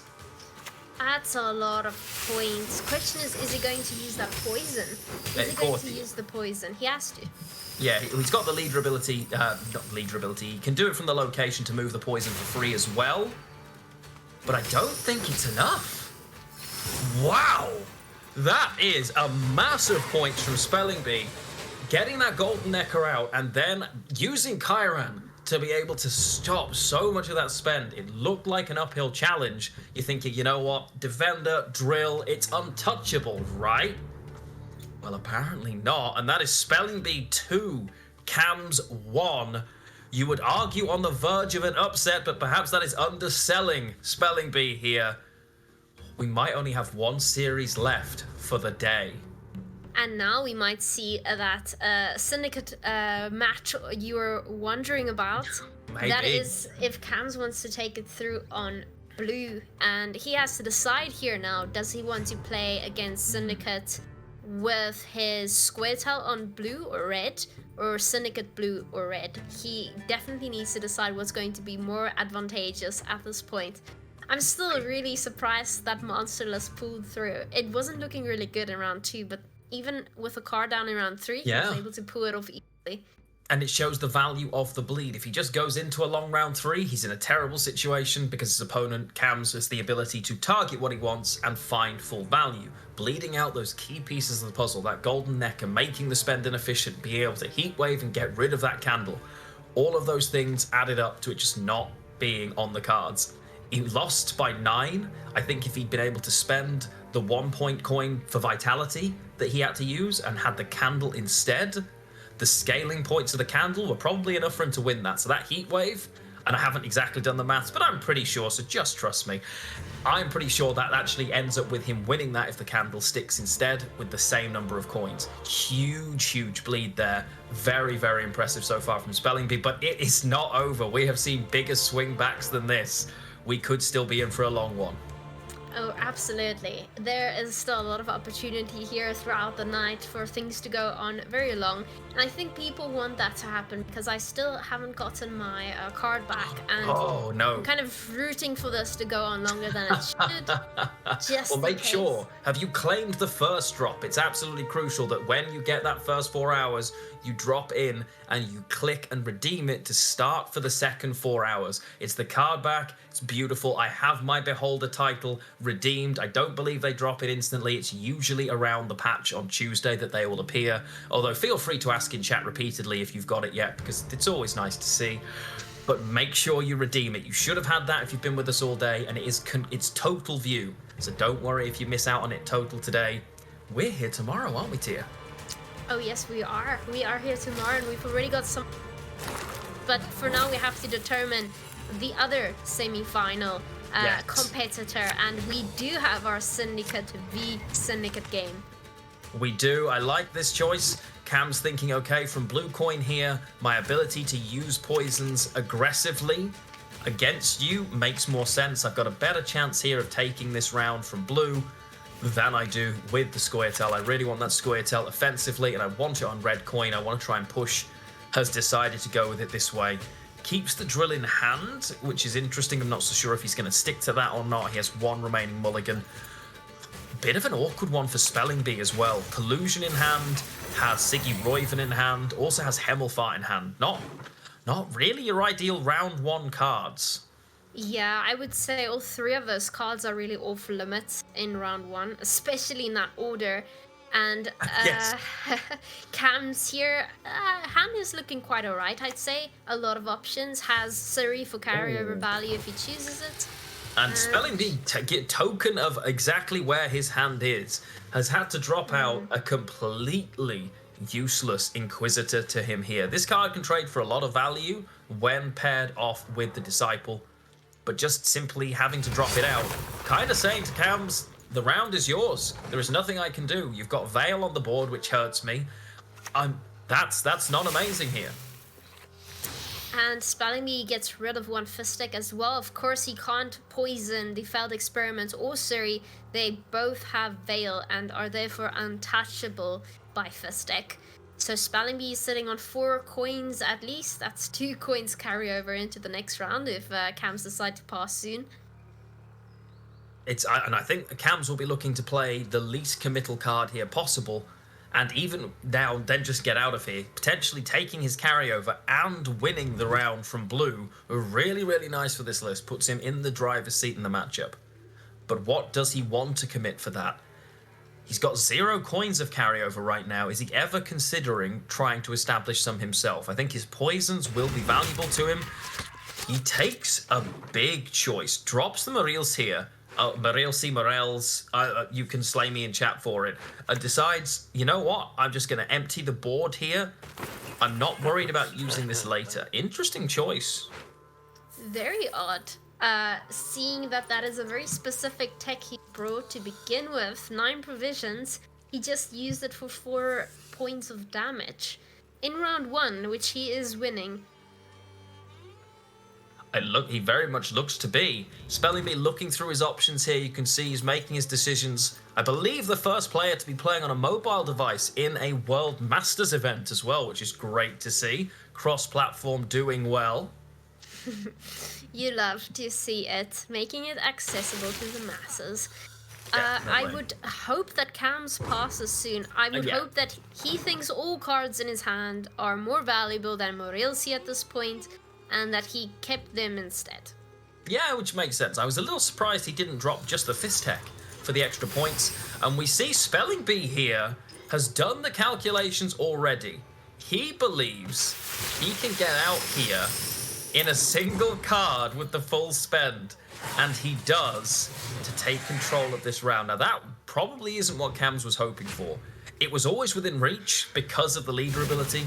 Betting on having the poison, he does have it. He knew that the second Cams had passed. Cams now having to defend this bleed. Completely different situation. Very interesting run.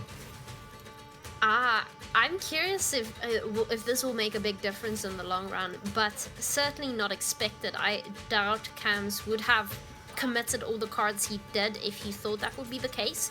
He still has that 8-point Siri on the board with Veil, which is quite nice to have. But Spelling Bee now has total control over how this is going to go from here on out. And he plays his first card. Is he spending? The fact that he's not spending might be a telltale sign that he doesn't necessarily want to go into this round. Maybe, or perhaps he's just trying to see what value he can get. Not too worried about offensive removal. Open deckless situation, very happy. Cams is in a spot.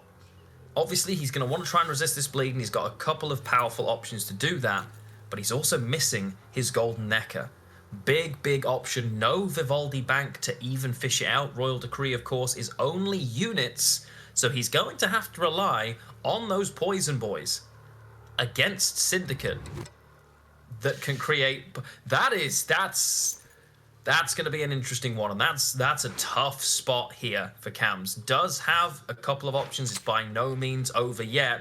But now we see Spelling Bee. Now he's going for it. Stage 2 Jacques. That is enough to say to Cams, okay, he really isn't going anywhere here. He's not going to let me off easy.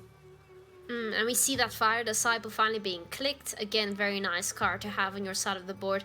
Like you said, this is one of those matchups where both players have access to poison, and self-poison isn't the best archetype to be running.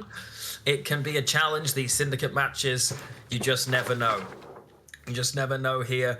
Now, that's the decree. And not surprised to see at all the other Blenheim brother drop down. A little bit of a boost to protect him as well, and the spend. Plus keeps himself alive. Big decision here for Cams. He really goes all in on keeping that alive there. He really does. Now, Spelling Bee still has some options to remove that. That is if Cams doesn't just give it to Veil with a mutagen, which he's totally capable of doing. So Spelling Bee has to decide what his next play here is, whether he actually wants to push into the round on 7 cards. It's a tough one. The commitment, he's given Jacques already. Big commitment, still has a single leader charge and a pretty good looking hand, all things considered, for himself right now. He's not in the worst spot in the world if he decides to push. The question is his read on the situation. Does he believe, based on what Cams has just done, he's going to gain the benefit. We saw how massively he bled before. He'll have prepped this matchup, and on ladder he'll have played it a lot. He thinks long round wins this, and Cams rubbed his hands together. Cams was happy. I think he's pretty unhappy with the hand state he's got. He does have a free card to play right now, effectively, to get a little bit of extra carryover for himself here. And does decide to go for the poison, getting a nice carry over there for himself into round 3. So we're going into a long syndicate round, boy. and it's gonna be something. And now a lot of the time we've seen quite a few syndicate mirrors, albeit these two are pretty different archetype-wise. They run some similarities, and a lot of the time it was who could get their drill value just at the right spot, who could use it when it mattered most. It's different now because they're running them and using them in different ways. That Siggy sat in hand, ready to just one turn play it, could swing the whole game. They've been disappointing so far, even when they have popped off. Still, again for Cams, no golden Necker. That's very bad to see, and you can see the frustration on Cam's face here. The thing is, Cams doesn't have Siggy or Collusion like you said.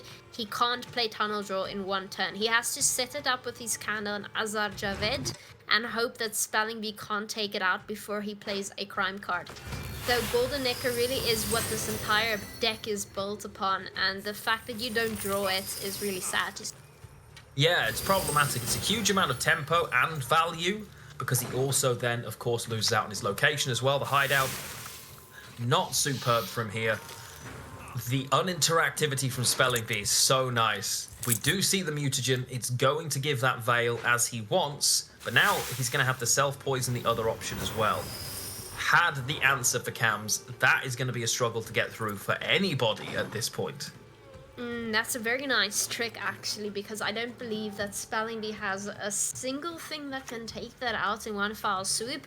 He can try and tunnel drill for all that he's worth, but he's going to need a lot of coins to pull that off. So for those of you who are watching, basically, he can't poison that card now. It has Veil. So nothing can give that card a second poison, and he doesn't run tool removal of any kind.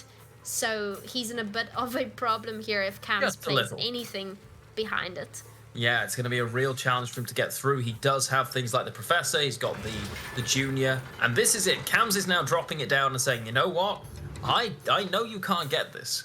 I therefore feel like I can keep getting the value, and I'm going to keep denying here. I'm going to stop that setup for you. The game Cams won, that really, really powerful series, was against this list. He did exactly this in this series. Made sure he had the ability to constantly wipe Spelling Bee's board, deny him all of those gang tags over and over again, and it held this list at bay. He is now in the perfect spot to do that again because he has a hand filled with criminality. Crime after crime after crime after card that spawns a crime. So he is going to be feeling pretty good, and Spelling Bee might be feeling a little bit of deja vu here. I mean, it's the age-old saying, does crime pay? We'll see after this game. Spelling Bee going for his 6 points of damage there. That's about all we can do, really. Which is a pity, because Horson Jr. is nice for some control, getting rid of some engines when you can. Now it's just sort of hitting a big buffer that doesn't really mean anything for him in the long run. And that's the thing. It's such a big option here, right? It's just... you're not going to make that much of a difference with that. And even still, Cam says, I'm going to get rid of it. I have no interest whatsoever in fighting this. I'm just going to delete it because you might find a way through. That is, yeah, that's a pity. That's a real pity. I think Spelling Bee kind of needs to try and set up his own points at this point in the game. He needs to see how much value he can do on his side of the board instead of focusing on getting rid of Tunnel Drill, because that simply isn't happening.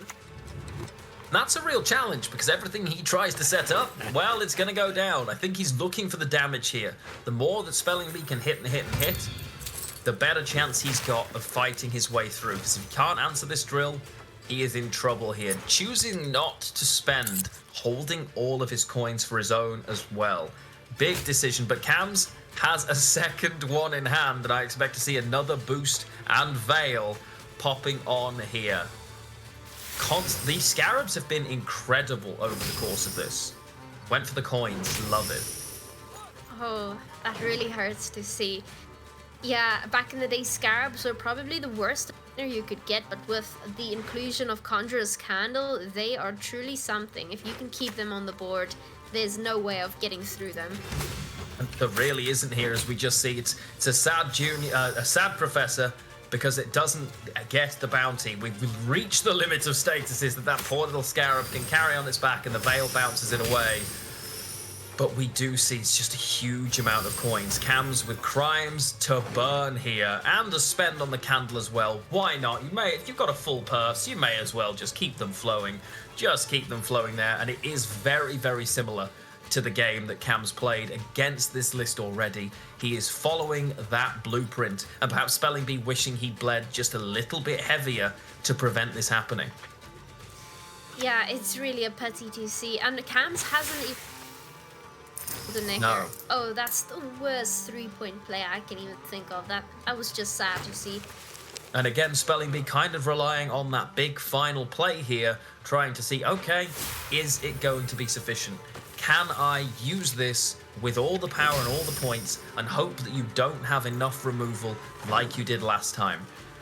Because he still has a lot of points, hasn't had to use that leader ability, the second one now, and does have a full pocket himself. The swing needed to be something like 60 points when he was facing Skellige. Right now, he'd only need 40, and he has got a lot of decent choices.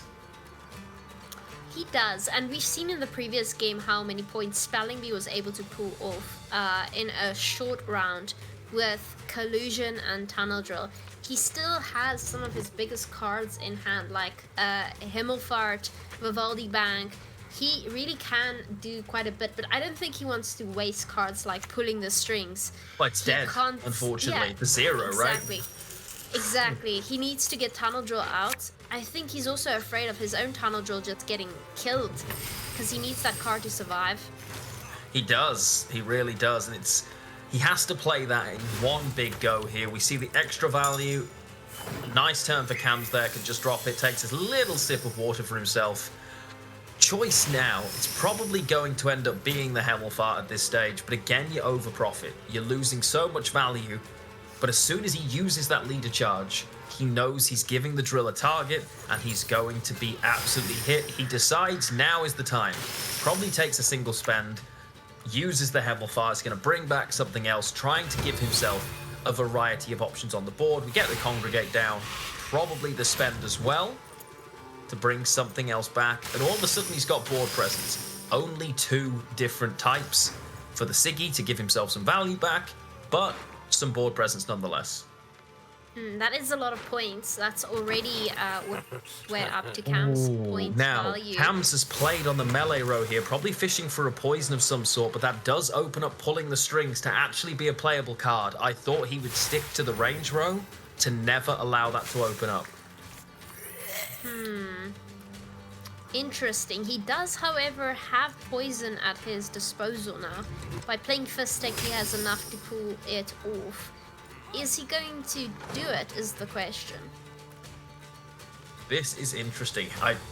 I'm not sure if pulling the strings has the value with the board stake to steal that 4. Well, let's see.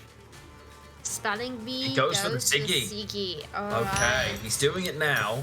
The drill and it's going to be drill and collusion. It's the best option he's going to have. He's going to play it now for the max value because he knows his board's getting wiped later. Really sensible here. Can he get through this super-sized Scarab? I think the answer we already know is no, and I think he is going to leave that. Oh, this is going to be close. It is going to... This is going to be very, very tough here. He's got to be using instead...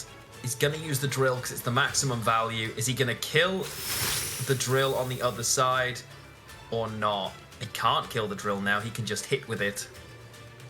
And I believe that is GG here. I don't... pulling the strings is worth 2 points effectively, plus the spend value.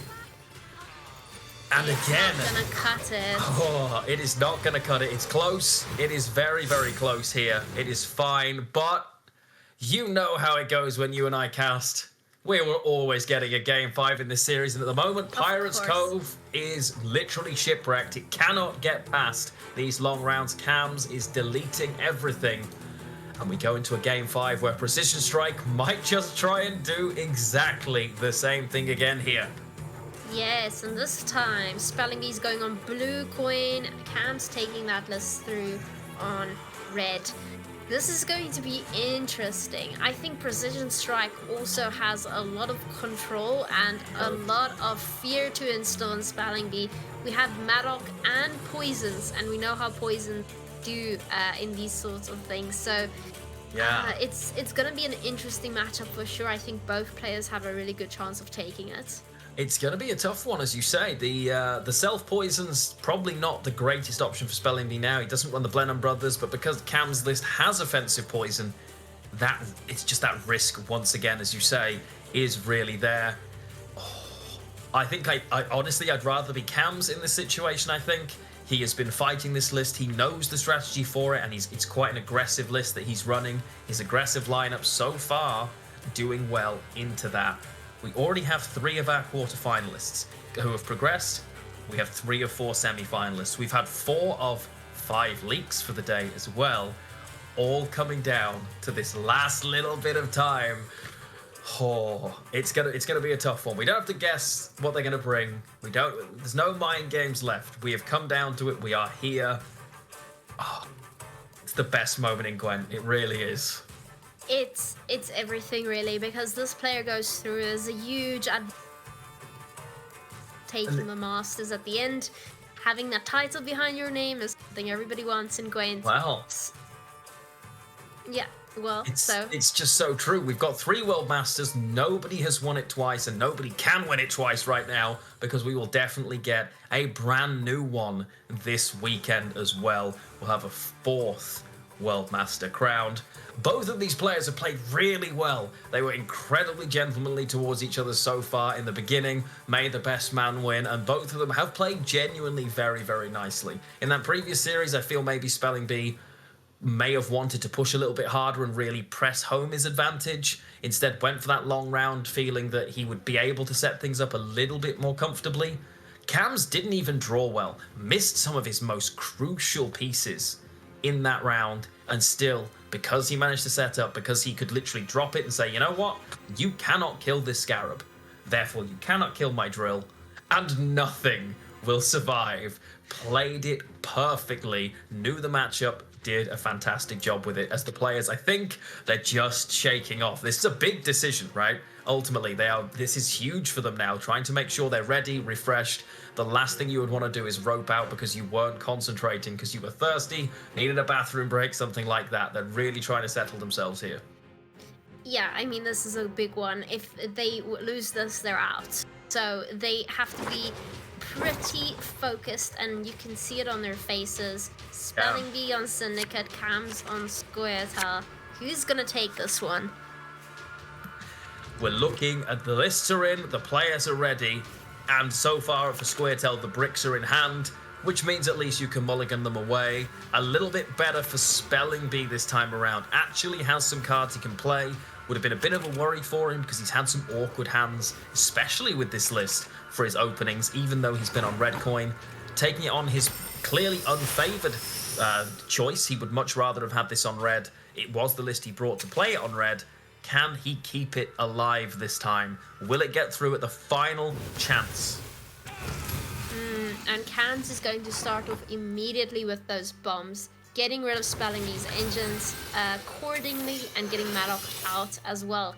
This is going to be difficult. If Spelling Bee was having trouble keeping his engines alive in the previous game, he's going to have trouble now as well.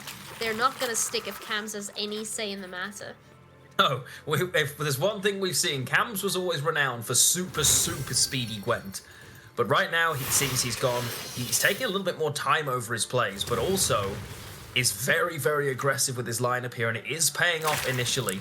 That has a delightful red haze. Madoc, as I'm convinced is programmed, jumps to the row where your opponent has nothing. Love it. Happens to me every time. Really, really nice red haze there. Yeah, it's always 50-50 with Maddock, but we all know it's 70-30. It's not really that way. Yeah, everything's 50-50. It either happens or it doesn't. I'm sure that's how statistics work, so I'm reliably informed. As we see Spelling Bee pushing even further, actually finds his Bronze Firesworn cards this time on blue. Really, really needed that to come together here so that you had a chance of fighting this round. Doesn't really want to be in a situation where he is being pushed and Cams is the aggressor. We've seen how well that goes. But he did decide to keep a couple of options. Awkward cards in hand. Has got one of those leader cards, the Sentinels, sat there. Not going to want to go all the way down here. But surely that poison is just a little too tempting for Cams not to take. It's really tempting, and it will get him, I believe it just gets him ahead here, which is really nice. And he decides to go for a leader ping as well. Yeah, interesting choice with the extra leader pings there. Obviously, he's doing that so that he stays ahead, even with the pass, because it was about to spawn at 2. Trying to make that the case, but oh my word, the Maddock has been, and the Maddock has gone. Not your Maddock, it's our Maddock. You think Nilfgaard's the only thing that can steal? No, no, no. Strings were pulled, purses were tightened, and Maddock, well, witches are for hire after all.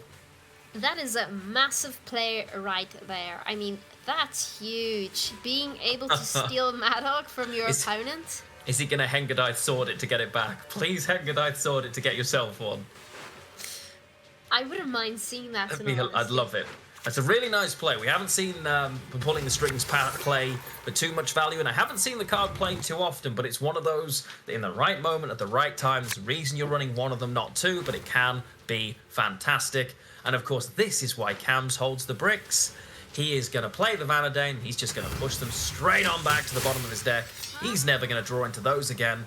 And in fact, better yet, he's going to thin it straight out and swing himself back ahead on even. Beautiful. And Spelling Bee doesn't hesitate, using Horus Sun to get rid of Dane completely, I'm sure. And that will significantly reduce the value of those waylays. Puts Spelling Bee ahead again by 1 point. But he still has some poisons up his sleeve, though they're not going to find awfully big targets at this point in time. No, they're not, and he's already had to use a leader charge as well. So while this round has gone reasonably well for him, it's not the best it could be because it's getting awkward. The Hemmelfart, usable in this round, as there are Bronze Firesworn cards and he is willing to commit it, has decided he is going to play that and, crucially, use it as well. Is he going to bring the engine? No, he's just going to go for the pure points there because, of course, the card that was absorbed has been a gok.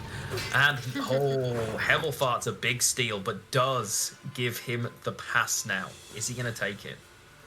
That's an awfully big steal there. I mean, Himmelfart is a pretty expensive 12 provision steal. I think Cams is very happy with that. This is scary right now. Spelling Bee is ahead by 7 if he passes here. Cams needs 8.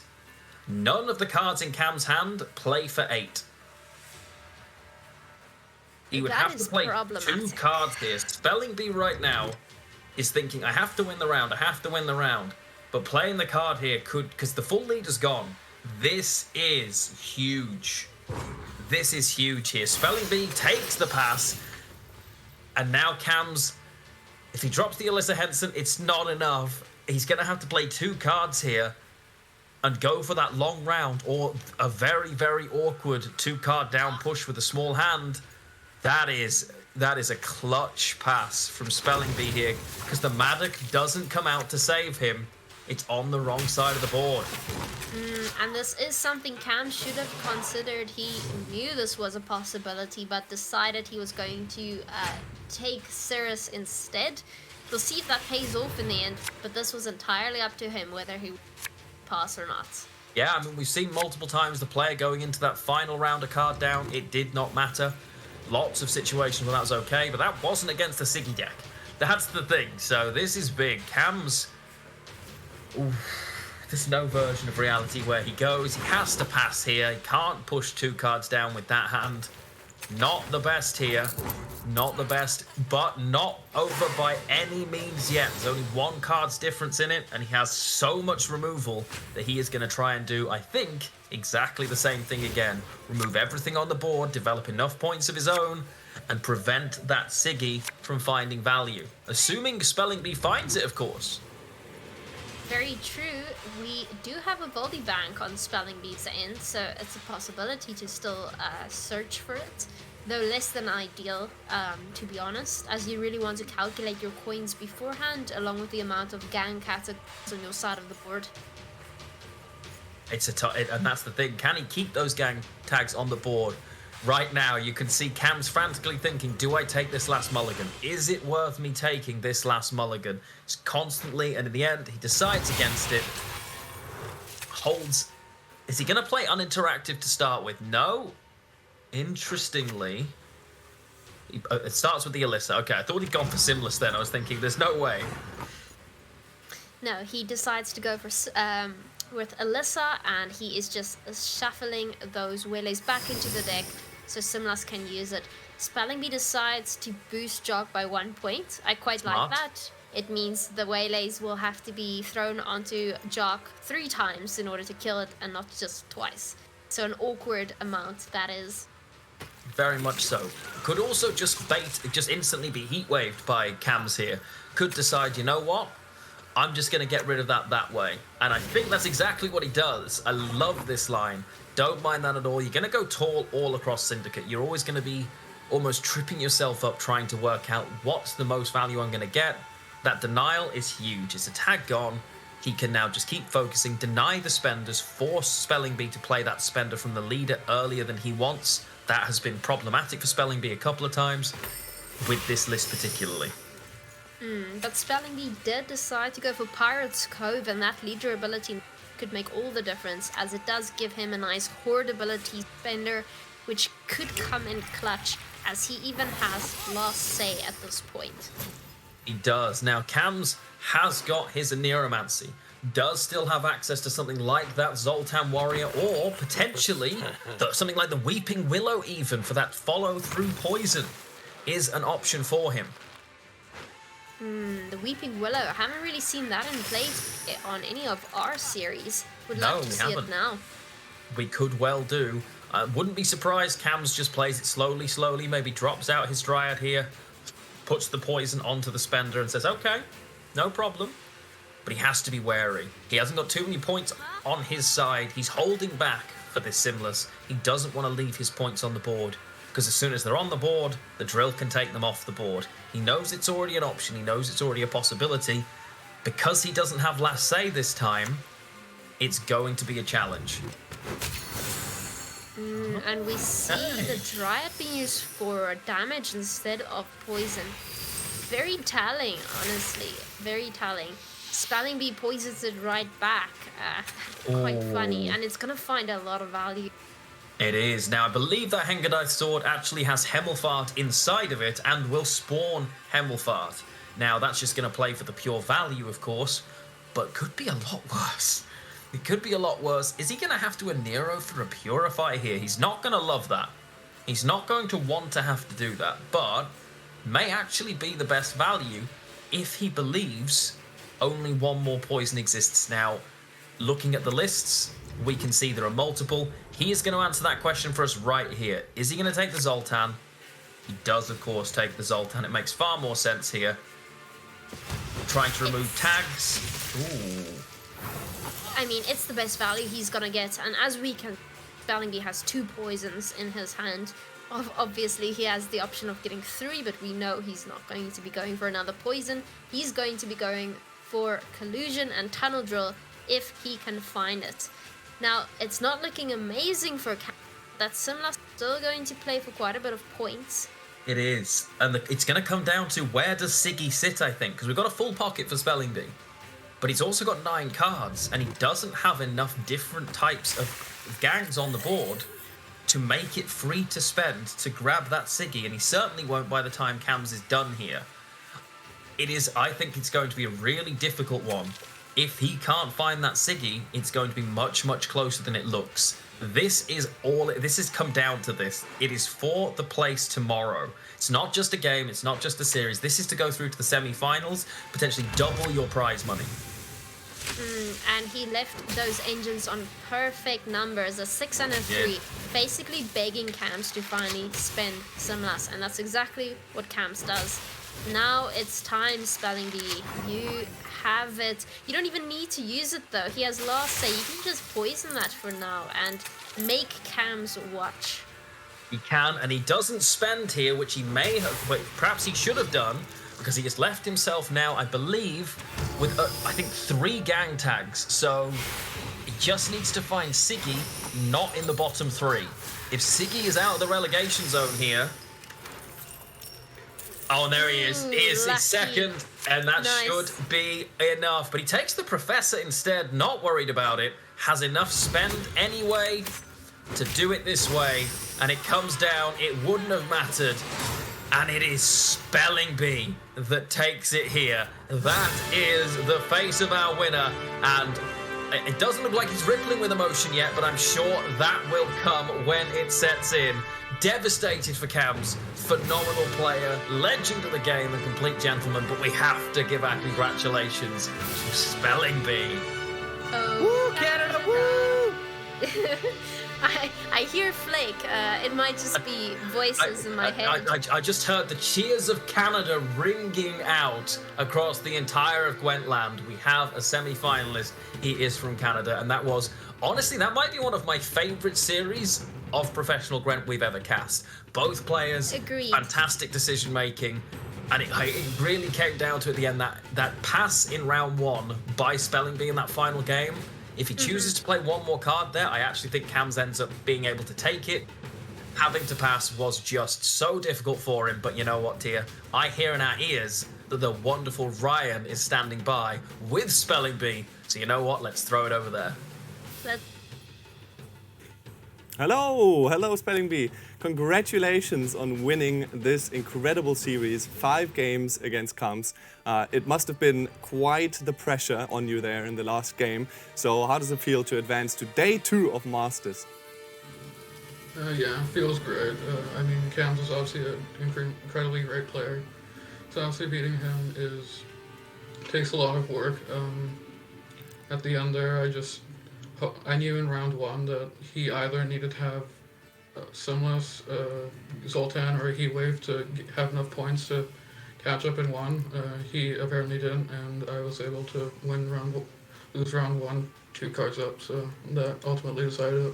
Yeah, that was quite crucial. Do you think that game was the decider of the whole series, or do you think maybe getting like Knights through or a previous game was more crucial in total? Or maybe it was the preparation towards the series, which decks you brought? What do you think? I didn't really think that hard about the decks I wanted to bring. I knew I wanted to bring mid-range decks, so I just chose 4 mid-range decks, which I knew had good ladder play rates and win rates, and I brought in previous qualifiers, so that was good. So in terms of playing Cams, I knew that I need to get Knights through, I need to get Syndicate through, so getting Knights through in the first match was, I think, the turning point of the series. Yeah. Quite crucial. I'm super impressed by you showing up once again and not only making it to day 1 but also advancing. I think you've proven that you don't need nobody else as a teammate or anything. The Lone Wolf can make it through. You faced opponents that have prepped with multiple members. Is there somebody you want to give a shout out to, or are you full on the Lone Wolf hype train? I didn't really prep with anyone, so not that way, but I do want to thank my family for obviously being supportive of letting me play Gwent, even if this doesn't go much further than round 1 win in Gwent Masters, but I'm just incredibly happy to just have won a round finally. Yeah, to be honest, I think it's already quite the achievement to make it into the top 4 of the best players of this whole year. And you showed up multiple times in multiple tournaments. So huge congratulations once again. And now you get to take some deserved rest and prep for tomorrow. Do you think you've got a good shot at making it to the finals? I mean, Kirpan is not an easy opponent in any sense. I think my decks are okay against his. It'll be a little bit of a challenge, but I'll see. All right. Thank you so much for your insight. And once again, congratulations and take some rest. See you tomorrow. Thank you. And now, as Boja likes to say, wait, there's more. Actually, we have one more reveal coming in, and it is Thea. So not only is she a great caster, but she also got down to sit and talk with Jean. So yeah, take it away and let's see what she's got prepared. Hey John, how are you doing today? Great, as always. What about you? I'm doing amazing. I can't wait to show this card to everybody. It is a new monster card called Lilith's Omen. Now, this is interesting. This summons 2 monster units without Veil from your deck to an allied row, but then it gives them Doomed as well as Rapture. So, what went into the designing process when you guys made this card? Well, if I recall correctly, the idea of using Raptor with monster cards, so like summoning something with Raptor and it would die on the same turn, is something that's been kind of floating around for a while now. And so it kind of came together with the Summon as a way to, you know, get a Death Wish card on your board and then they kind of auto-trigger. Okay, so we are thinking of using this as Death Wish. I was curious because not only that, you also say that cards without Veil can't be pulled out, which is very specific. Yeah, we did consider not having such a restriction, but then we kind of realized that the card allowed for such power play in Wildland specifically, where you kind of have all of the veiled units in monsters, so Epacher and Phantom obviously, but more importantly cards like Ancient Foglet and Conqueror, where you'd be able to just lay out your stuff on the same turn and then like go into a very strong round. Yeah, that would be very bad. It would be like Portal 2.0. I know you mentioned this earlier, so basically your opponent can't really do anything about it and the cards start ticking immediately.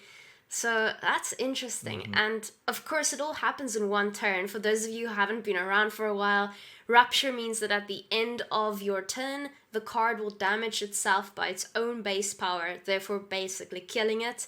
And we can't play Purifies in between, we can't consume it unless we have a specific leader ability that allows for that. And we will lose the points otherwise, right? We'll just essentially give up the points and trade for control instead with a card like Maruna or Imperial Manticore. Yeah. You mentioned purify and consume. Well, probably the best way to purify the card is to consume it, and that way you get, you know, both sides of the cakes, right? You get the points from the consume, and then you also get to remove that Raptor and keep the points on the board. I love that. The best way to purify a card is to consume it. Well, that is quite something, and we have a lot of tutors in Monsters already. Lilith's Omen is a 12 provision tutor. How would you convince me to put this card in my deck instead of something like Brewer's Ritual for 11 provisions? Well, more likely you're playing both, but when it comes to like comparing them, I'd say, well, Lilith Omen is not restricted to bronzes, first and foremost. So you kind of are open to make this type of power play, where you mentioned Miruna and Imperial Manticore, where you get them both on your side of the wall on the same turn, and then you're gonna lay out a lot of control at the same time.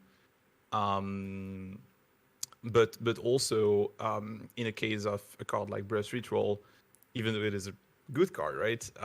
You do need a fair amount of consume to work with it. You need to consume it in the first place, and then you need to actually consume the stuff that it is summoning.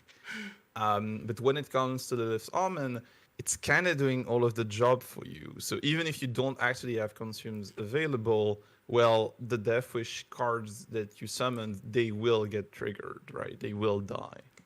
That makes sense. Yeah, because you often run out of consumes in a monster Death Wish deck, and Lilith's Omen doesn't actually need any consumes. So, worst case scenario, it just ruptures the Death Wish cards for you. Your opponent can't interact with the plays at all because they go off on your turn. So that's quite a bit of points in one swoop. I think you've convinced me. I'll add both 12 provision Lilith Omen as well as Brewer's Ritual. And then lastly, we have Doomed as well. So this can't really be abused with something like Witch's Sabbath. The fact that the cards are doomed means they won't be entering into the graveyard and can't be used again. So I quite like that. Yeah, that's a price to pay. it's a good price, I think. But thank you so much, John. I appreciate it, and I look forward to the other cards that are to be revealed later today. See you, everyone. All right, welcome back. What a lovely reveal we had there. Pretty interesting card. Lilith's Omen, of course. Let's admire the art a little bit closer here. It's absolutely gorgeous. I love the colors. If I could put this on my wall, I definitely would. Yeah, I like that Tia and John kind of said that this is a card that you would instantly play in a Death Wish deck, and that's kind of where it would work. However, I'm pretty curious to try this with some engine shenanigans for monsters as well. Maybe some Kiki Queen, maybe some Koshi. Putting 2 engines down in 1 turn might be a pretty big threat. But we have a couple of plays to look at from the previous series, Spelling Bee versus Cams, and I would like to highlight a couple of things I really enjoyed during this series. Something to share with you. We're jumping all the way back to game 1. Everyone, this is Knights versus Scoia'tael Precision Strike. Really intense round 1. A lot in the series came down to winning round 1, and I think this was an interesting play. Spelling Bee, he is playing quite slowly. He doesn't have many engines on his side of the board. Cam senses this, goes for that Elisa, puts back the Heat Wave, which you normally would not maybe do here. You'd rather have the Waylays, but wants to play that Heat Wave again. There's a lot of Heat Waveable targets in NR, and pushes even more with the leader kind of being aggressive there. What Spelling Bee then responds with is pushing the Waylays out. Now that Elisa is on the board, Spelling Bee keeps playing into this round, does lose on even.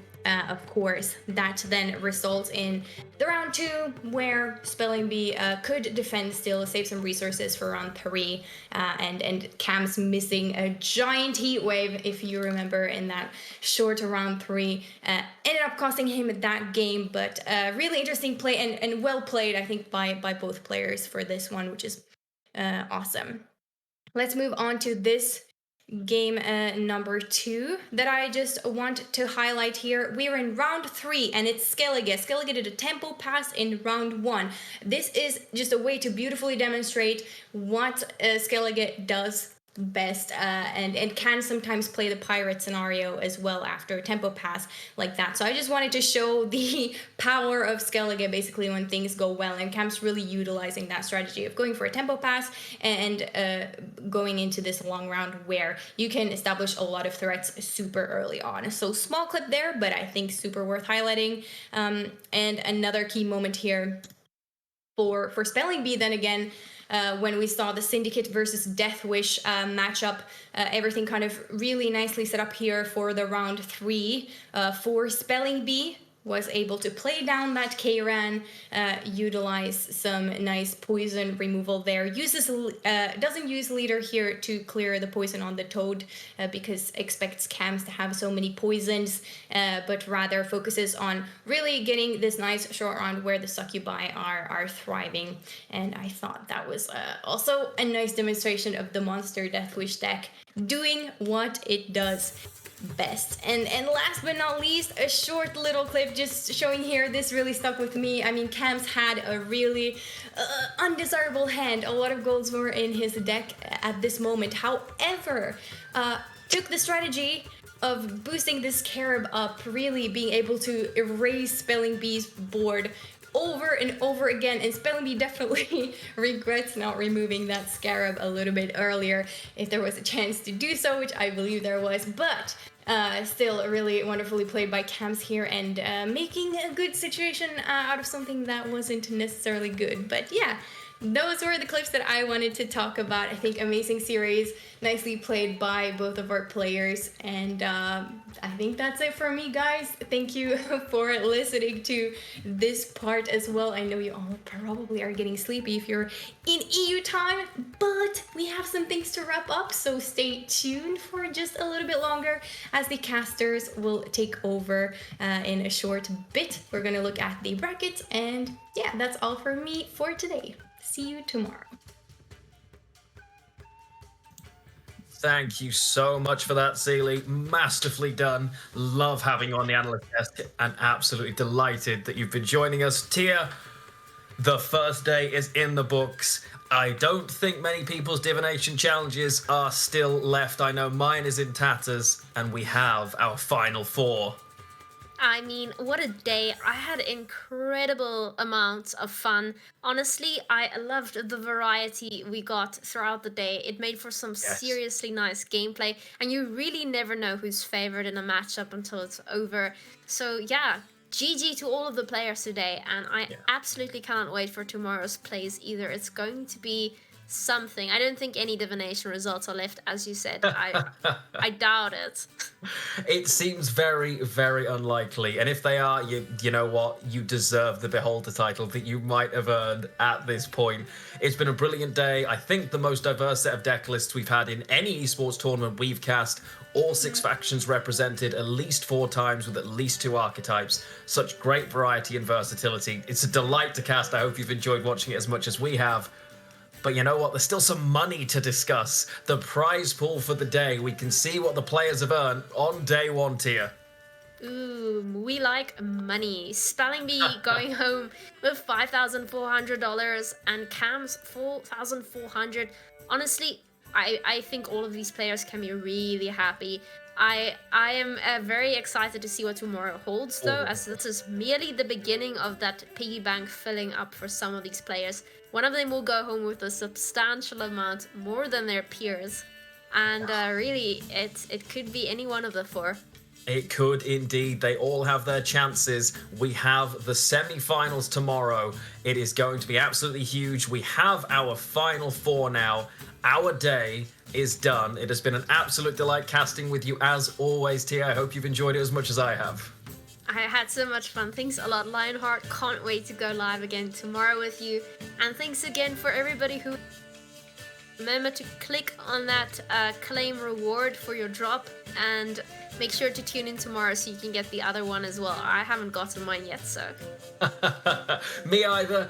That is going to be us for today. We will be back tomorrow, but it wouldn't be the end of a day without us throwing you over to our wonderful hosts. So we will send you now into the night with Borja and Ryan. Thank you for joining us, guys. We will see you tomorrow. Bye. Bye. Bye. Really appreciate the bye at the end. Yeah, we're done. We're here to say our final goodbyes, but that's it. Yeah, let's recap today. What did we see? Oh, we saw some amazing games. 4 of those, actually, 4 series, which did not disappoint. I'm super excited to see who's going to face off tomorrow, but more on that later. We saw 5 leaks from the Sacred and Profane card drop coming on Tuesday. But wait, there's more! There's always more. More tomorrow on that as well, yeah. So tomorrow we have a deep dive into update 10.12, plus the remaining cards will be discussed by you and Jean, if I'm not mistaken. Card reveals and balance changes. Exactly. We have a special surprise just before, after your segment. Special surprise. And we'll end everything, the whole show, with the roadmap video that me and Vlad prepared for you. So I'm excited also for that one. And those should be all the things for tomorrow. Speaking of excited, which of the 2 semifinals are you more excited about? I'm actually waiting to see Dan Raigo versus Poisound, because in the interview he said that Poisound is kind of his final boss, which he can never get through. So maybe this is the time. Like throughout this year, they've been facing one another, opens, play-ins, but maybe this time it will happen. We'll have to wait and see. And we'll have to wait and see if the hat power prevails or if Deneray can overcome his demons. On the other side of the bracket, I'm actually quite excited to see if the Lone Wolf or the Giga Chad wins. You know, it's like the shy and more calmer and singular approach on the one side, and then we have Kerpetten. Hopefully Kerpetten, since we're going on a road trip, someone needs to buy snacks, and if he gets all the money, he gets to get us more snacks. At the same time, I always wanted to go to Canada, so maybe if Spelling Bee wins. Yeah, I actually have a friend in Canada. You saw him on the casting desk as Flake, and yeah, it would be nice to actually hang out with him. Oh, he's your friend? Yeah, we're friends. Oh, I thought you were married. Oh, okay. Whoa. I think some people would have something to say about that. But yeah, no. But we're very close friends, yeah. Very close friends. Yeah. Cool. Oh yeah, cool. I guess that's it for today. Yeah. Ryan, always a pleasure. Yeah, thank you so talking to much for watching. Thank you for everyone working behind the camera as well. Also, like everyone that contributed to everything that we showed you today, like the assets, the card designs, and so much work happening in the background. But yeah, most of all, it's you, the community. Thank you for watching, and I hope to see you tomorrow as well. Yeah, and shout out to the casters, to the players, of course. I know this is a lot of stress and a lot of preparation on their side. And a special shout out to Sealy, who did an amazing job on the analyst desk. So killed it totally. Kudos to you. And yeah, we shall see everybody in the same squad tomorrow. Yes. Perfect. All right, let's wave to the camera and say bye.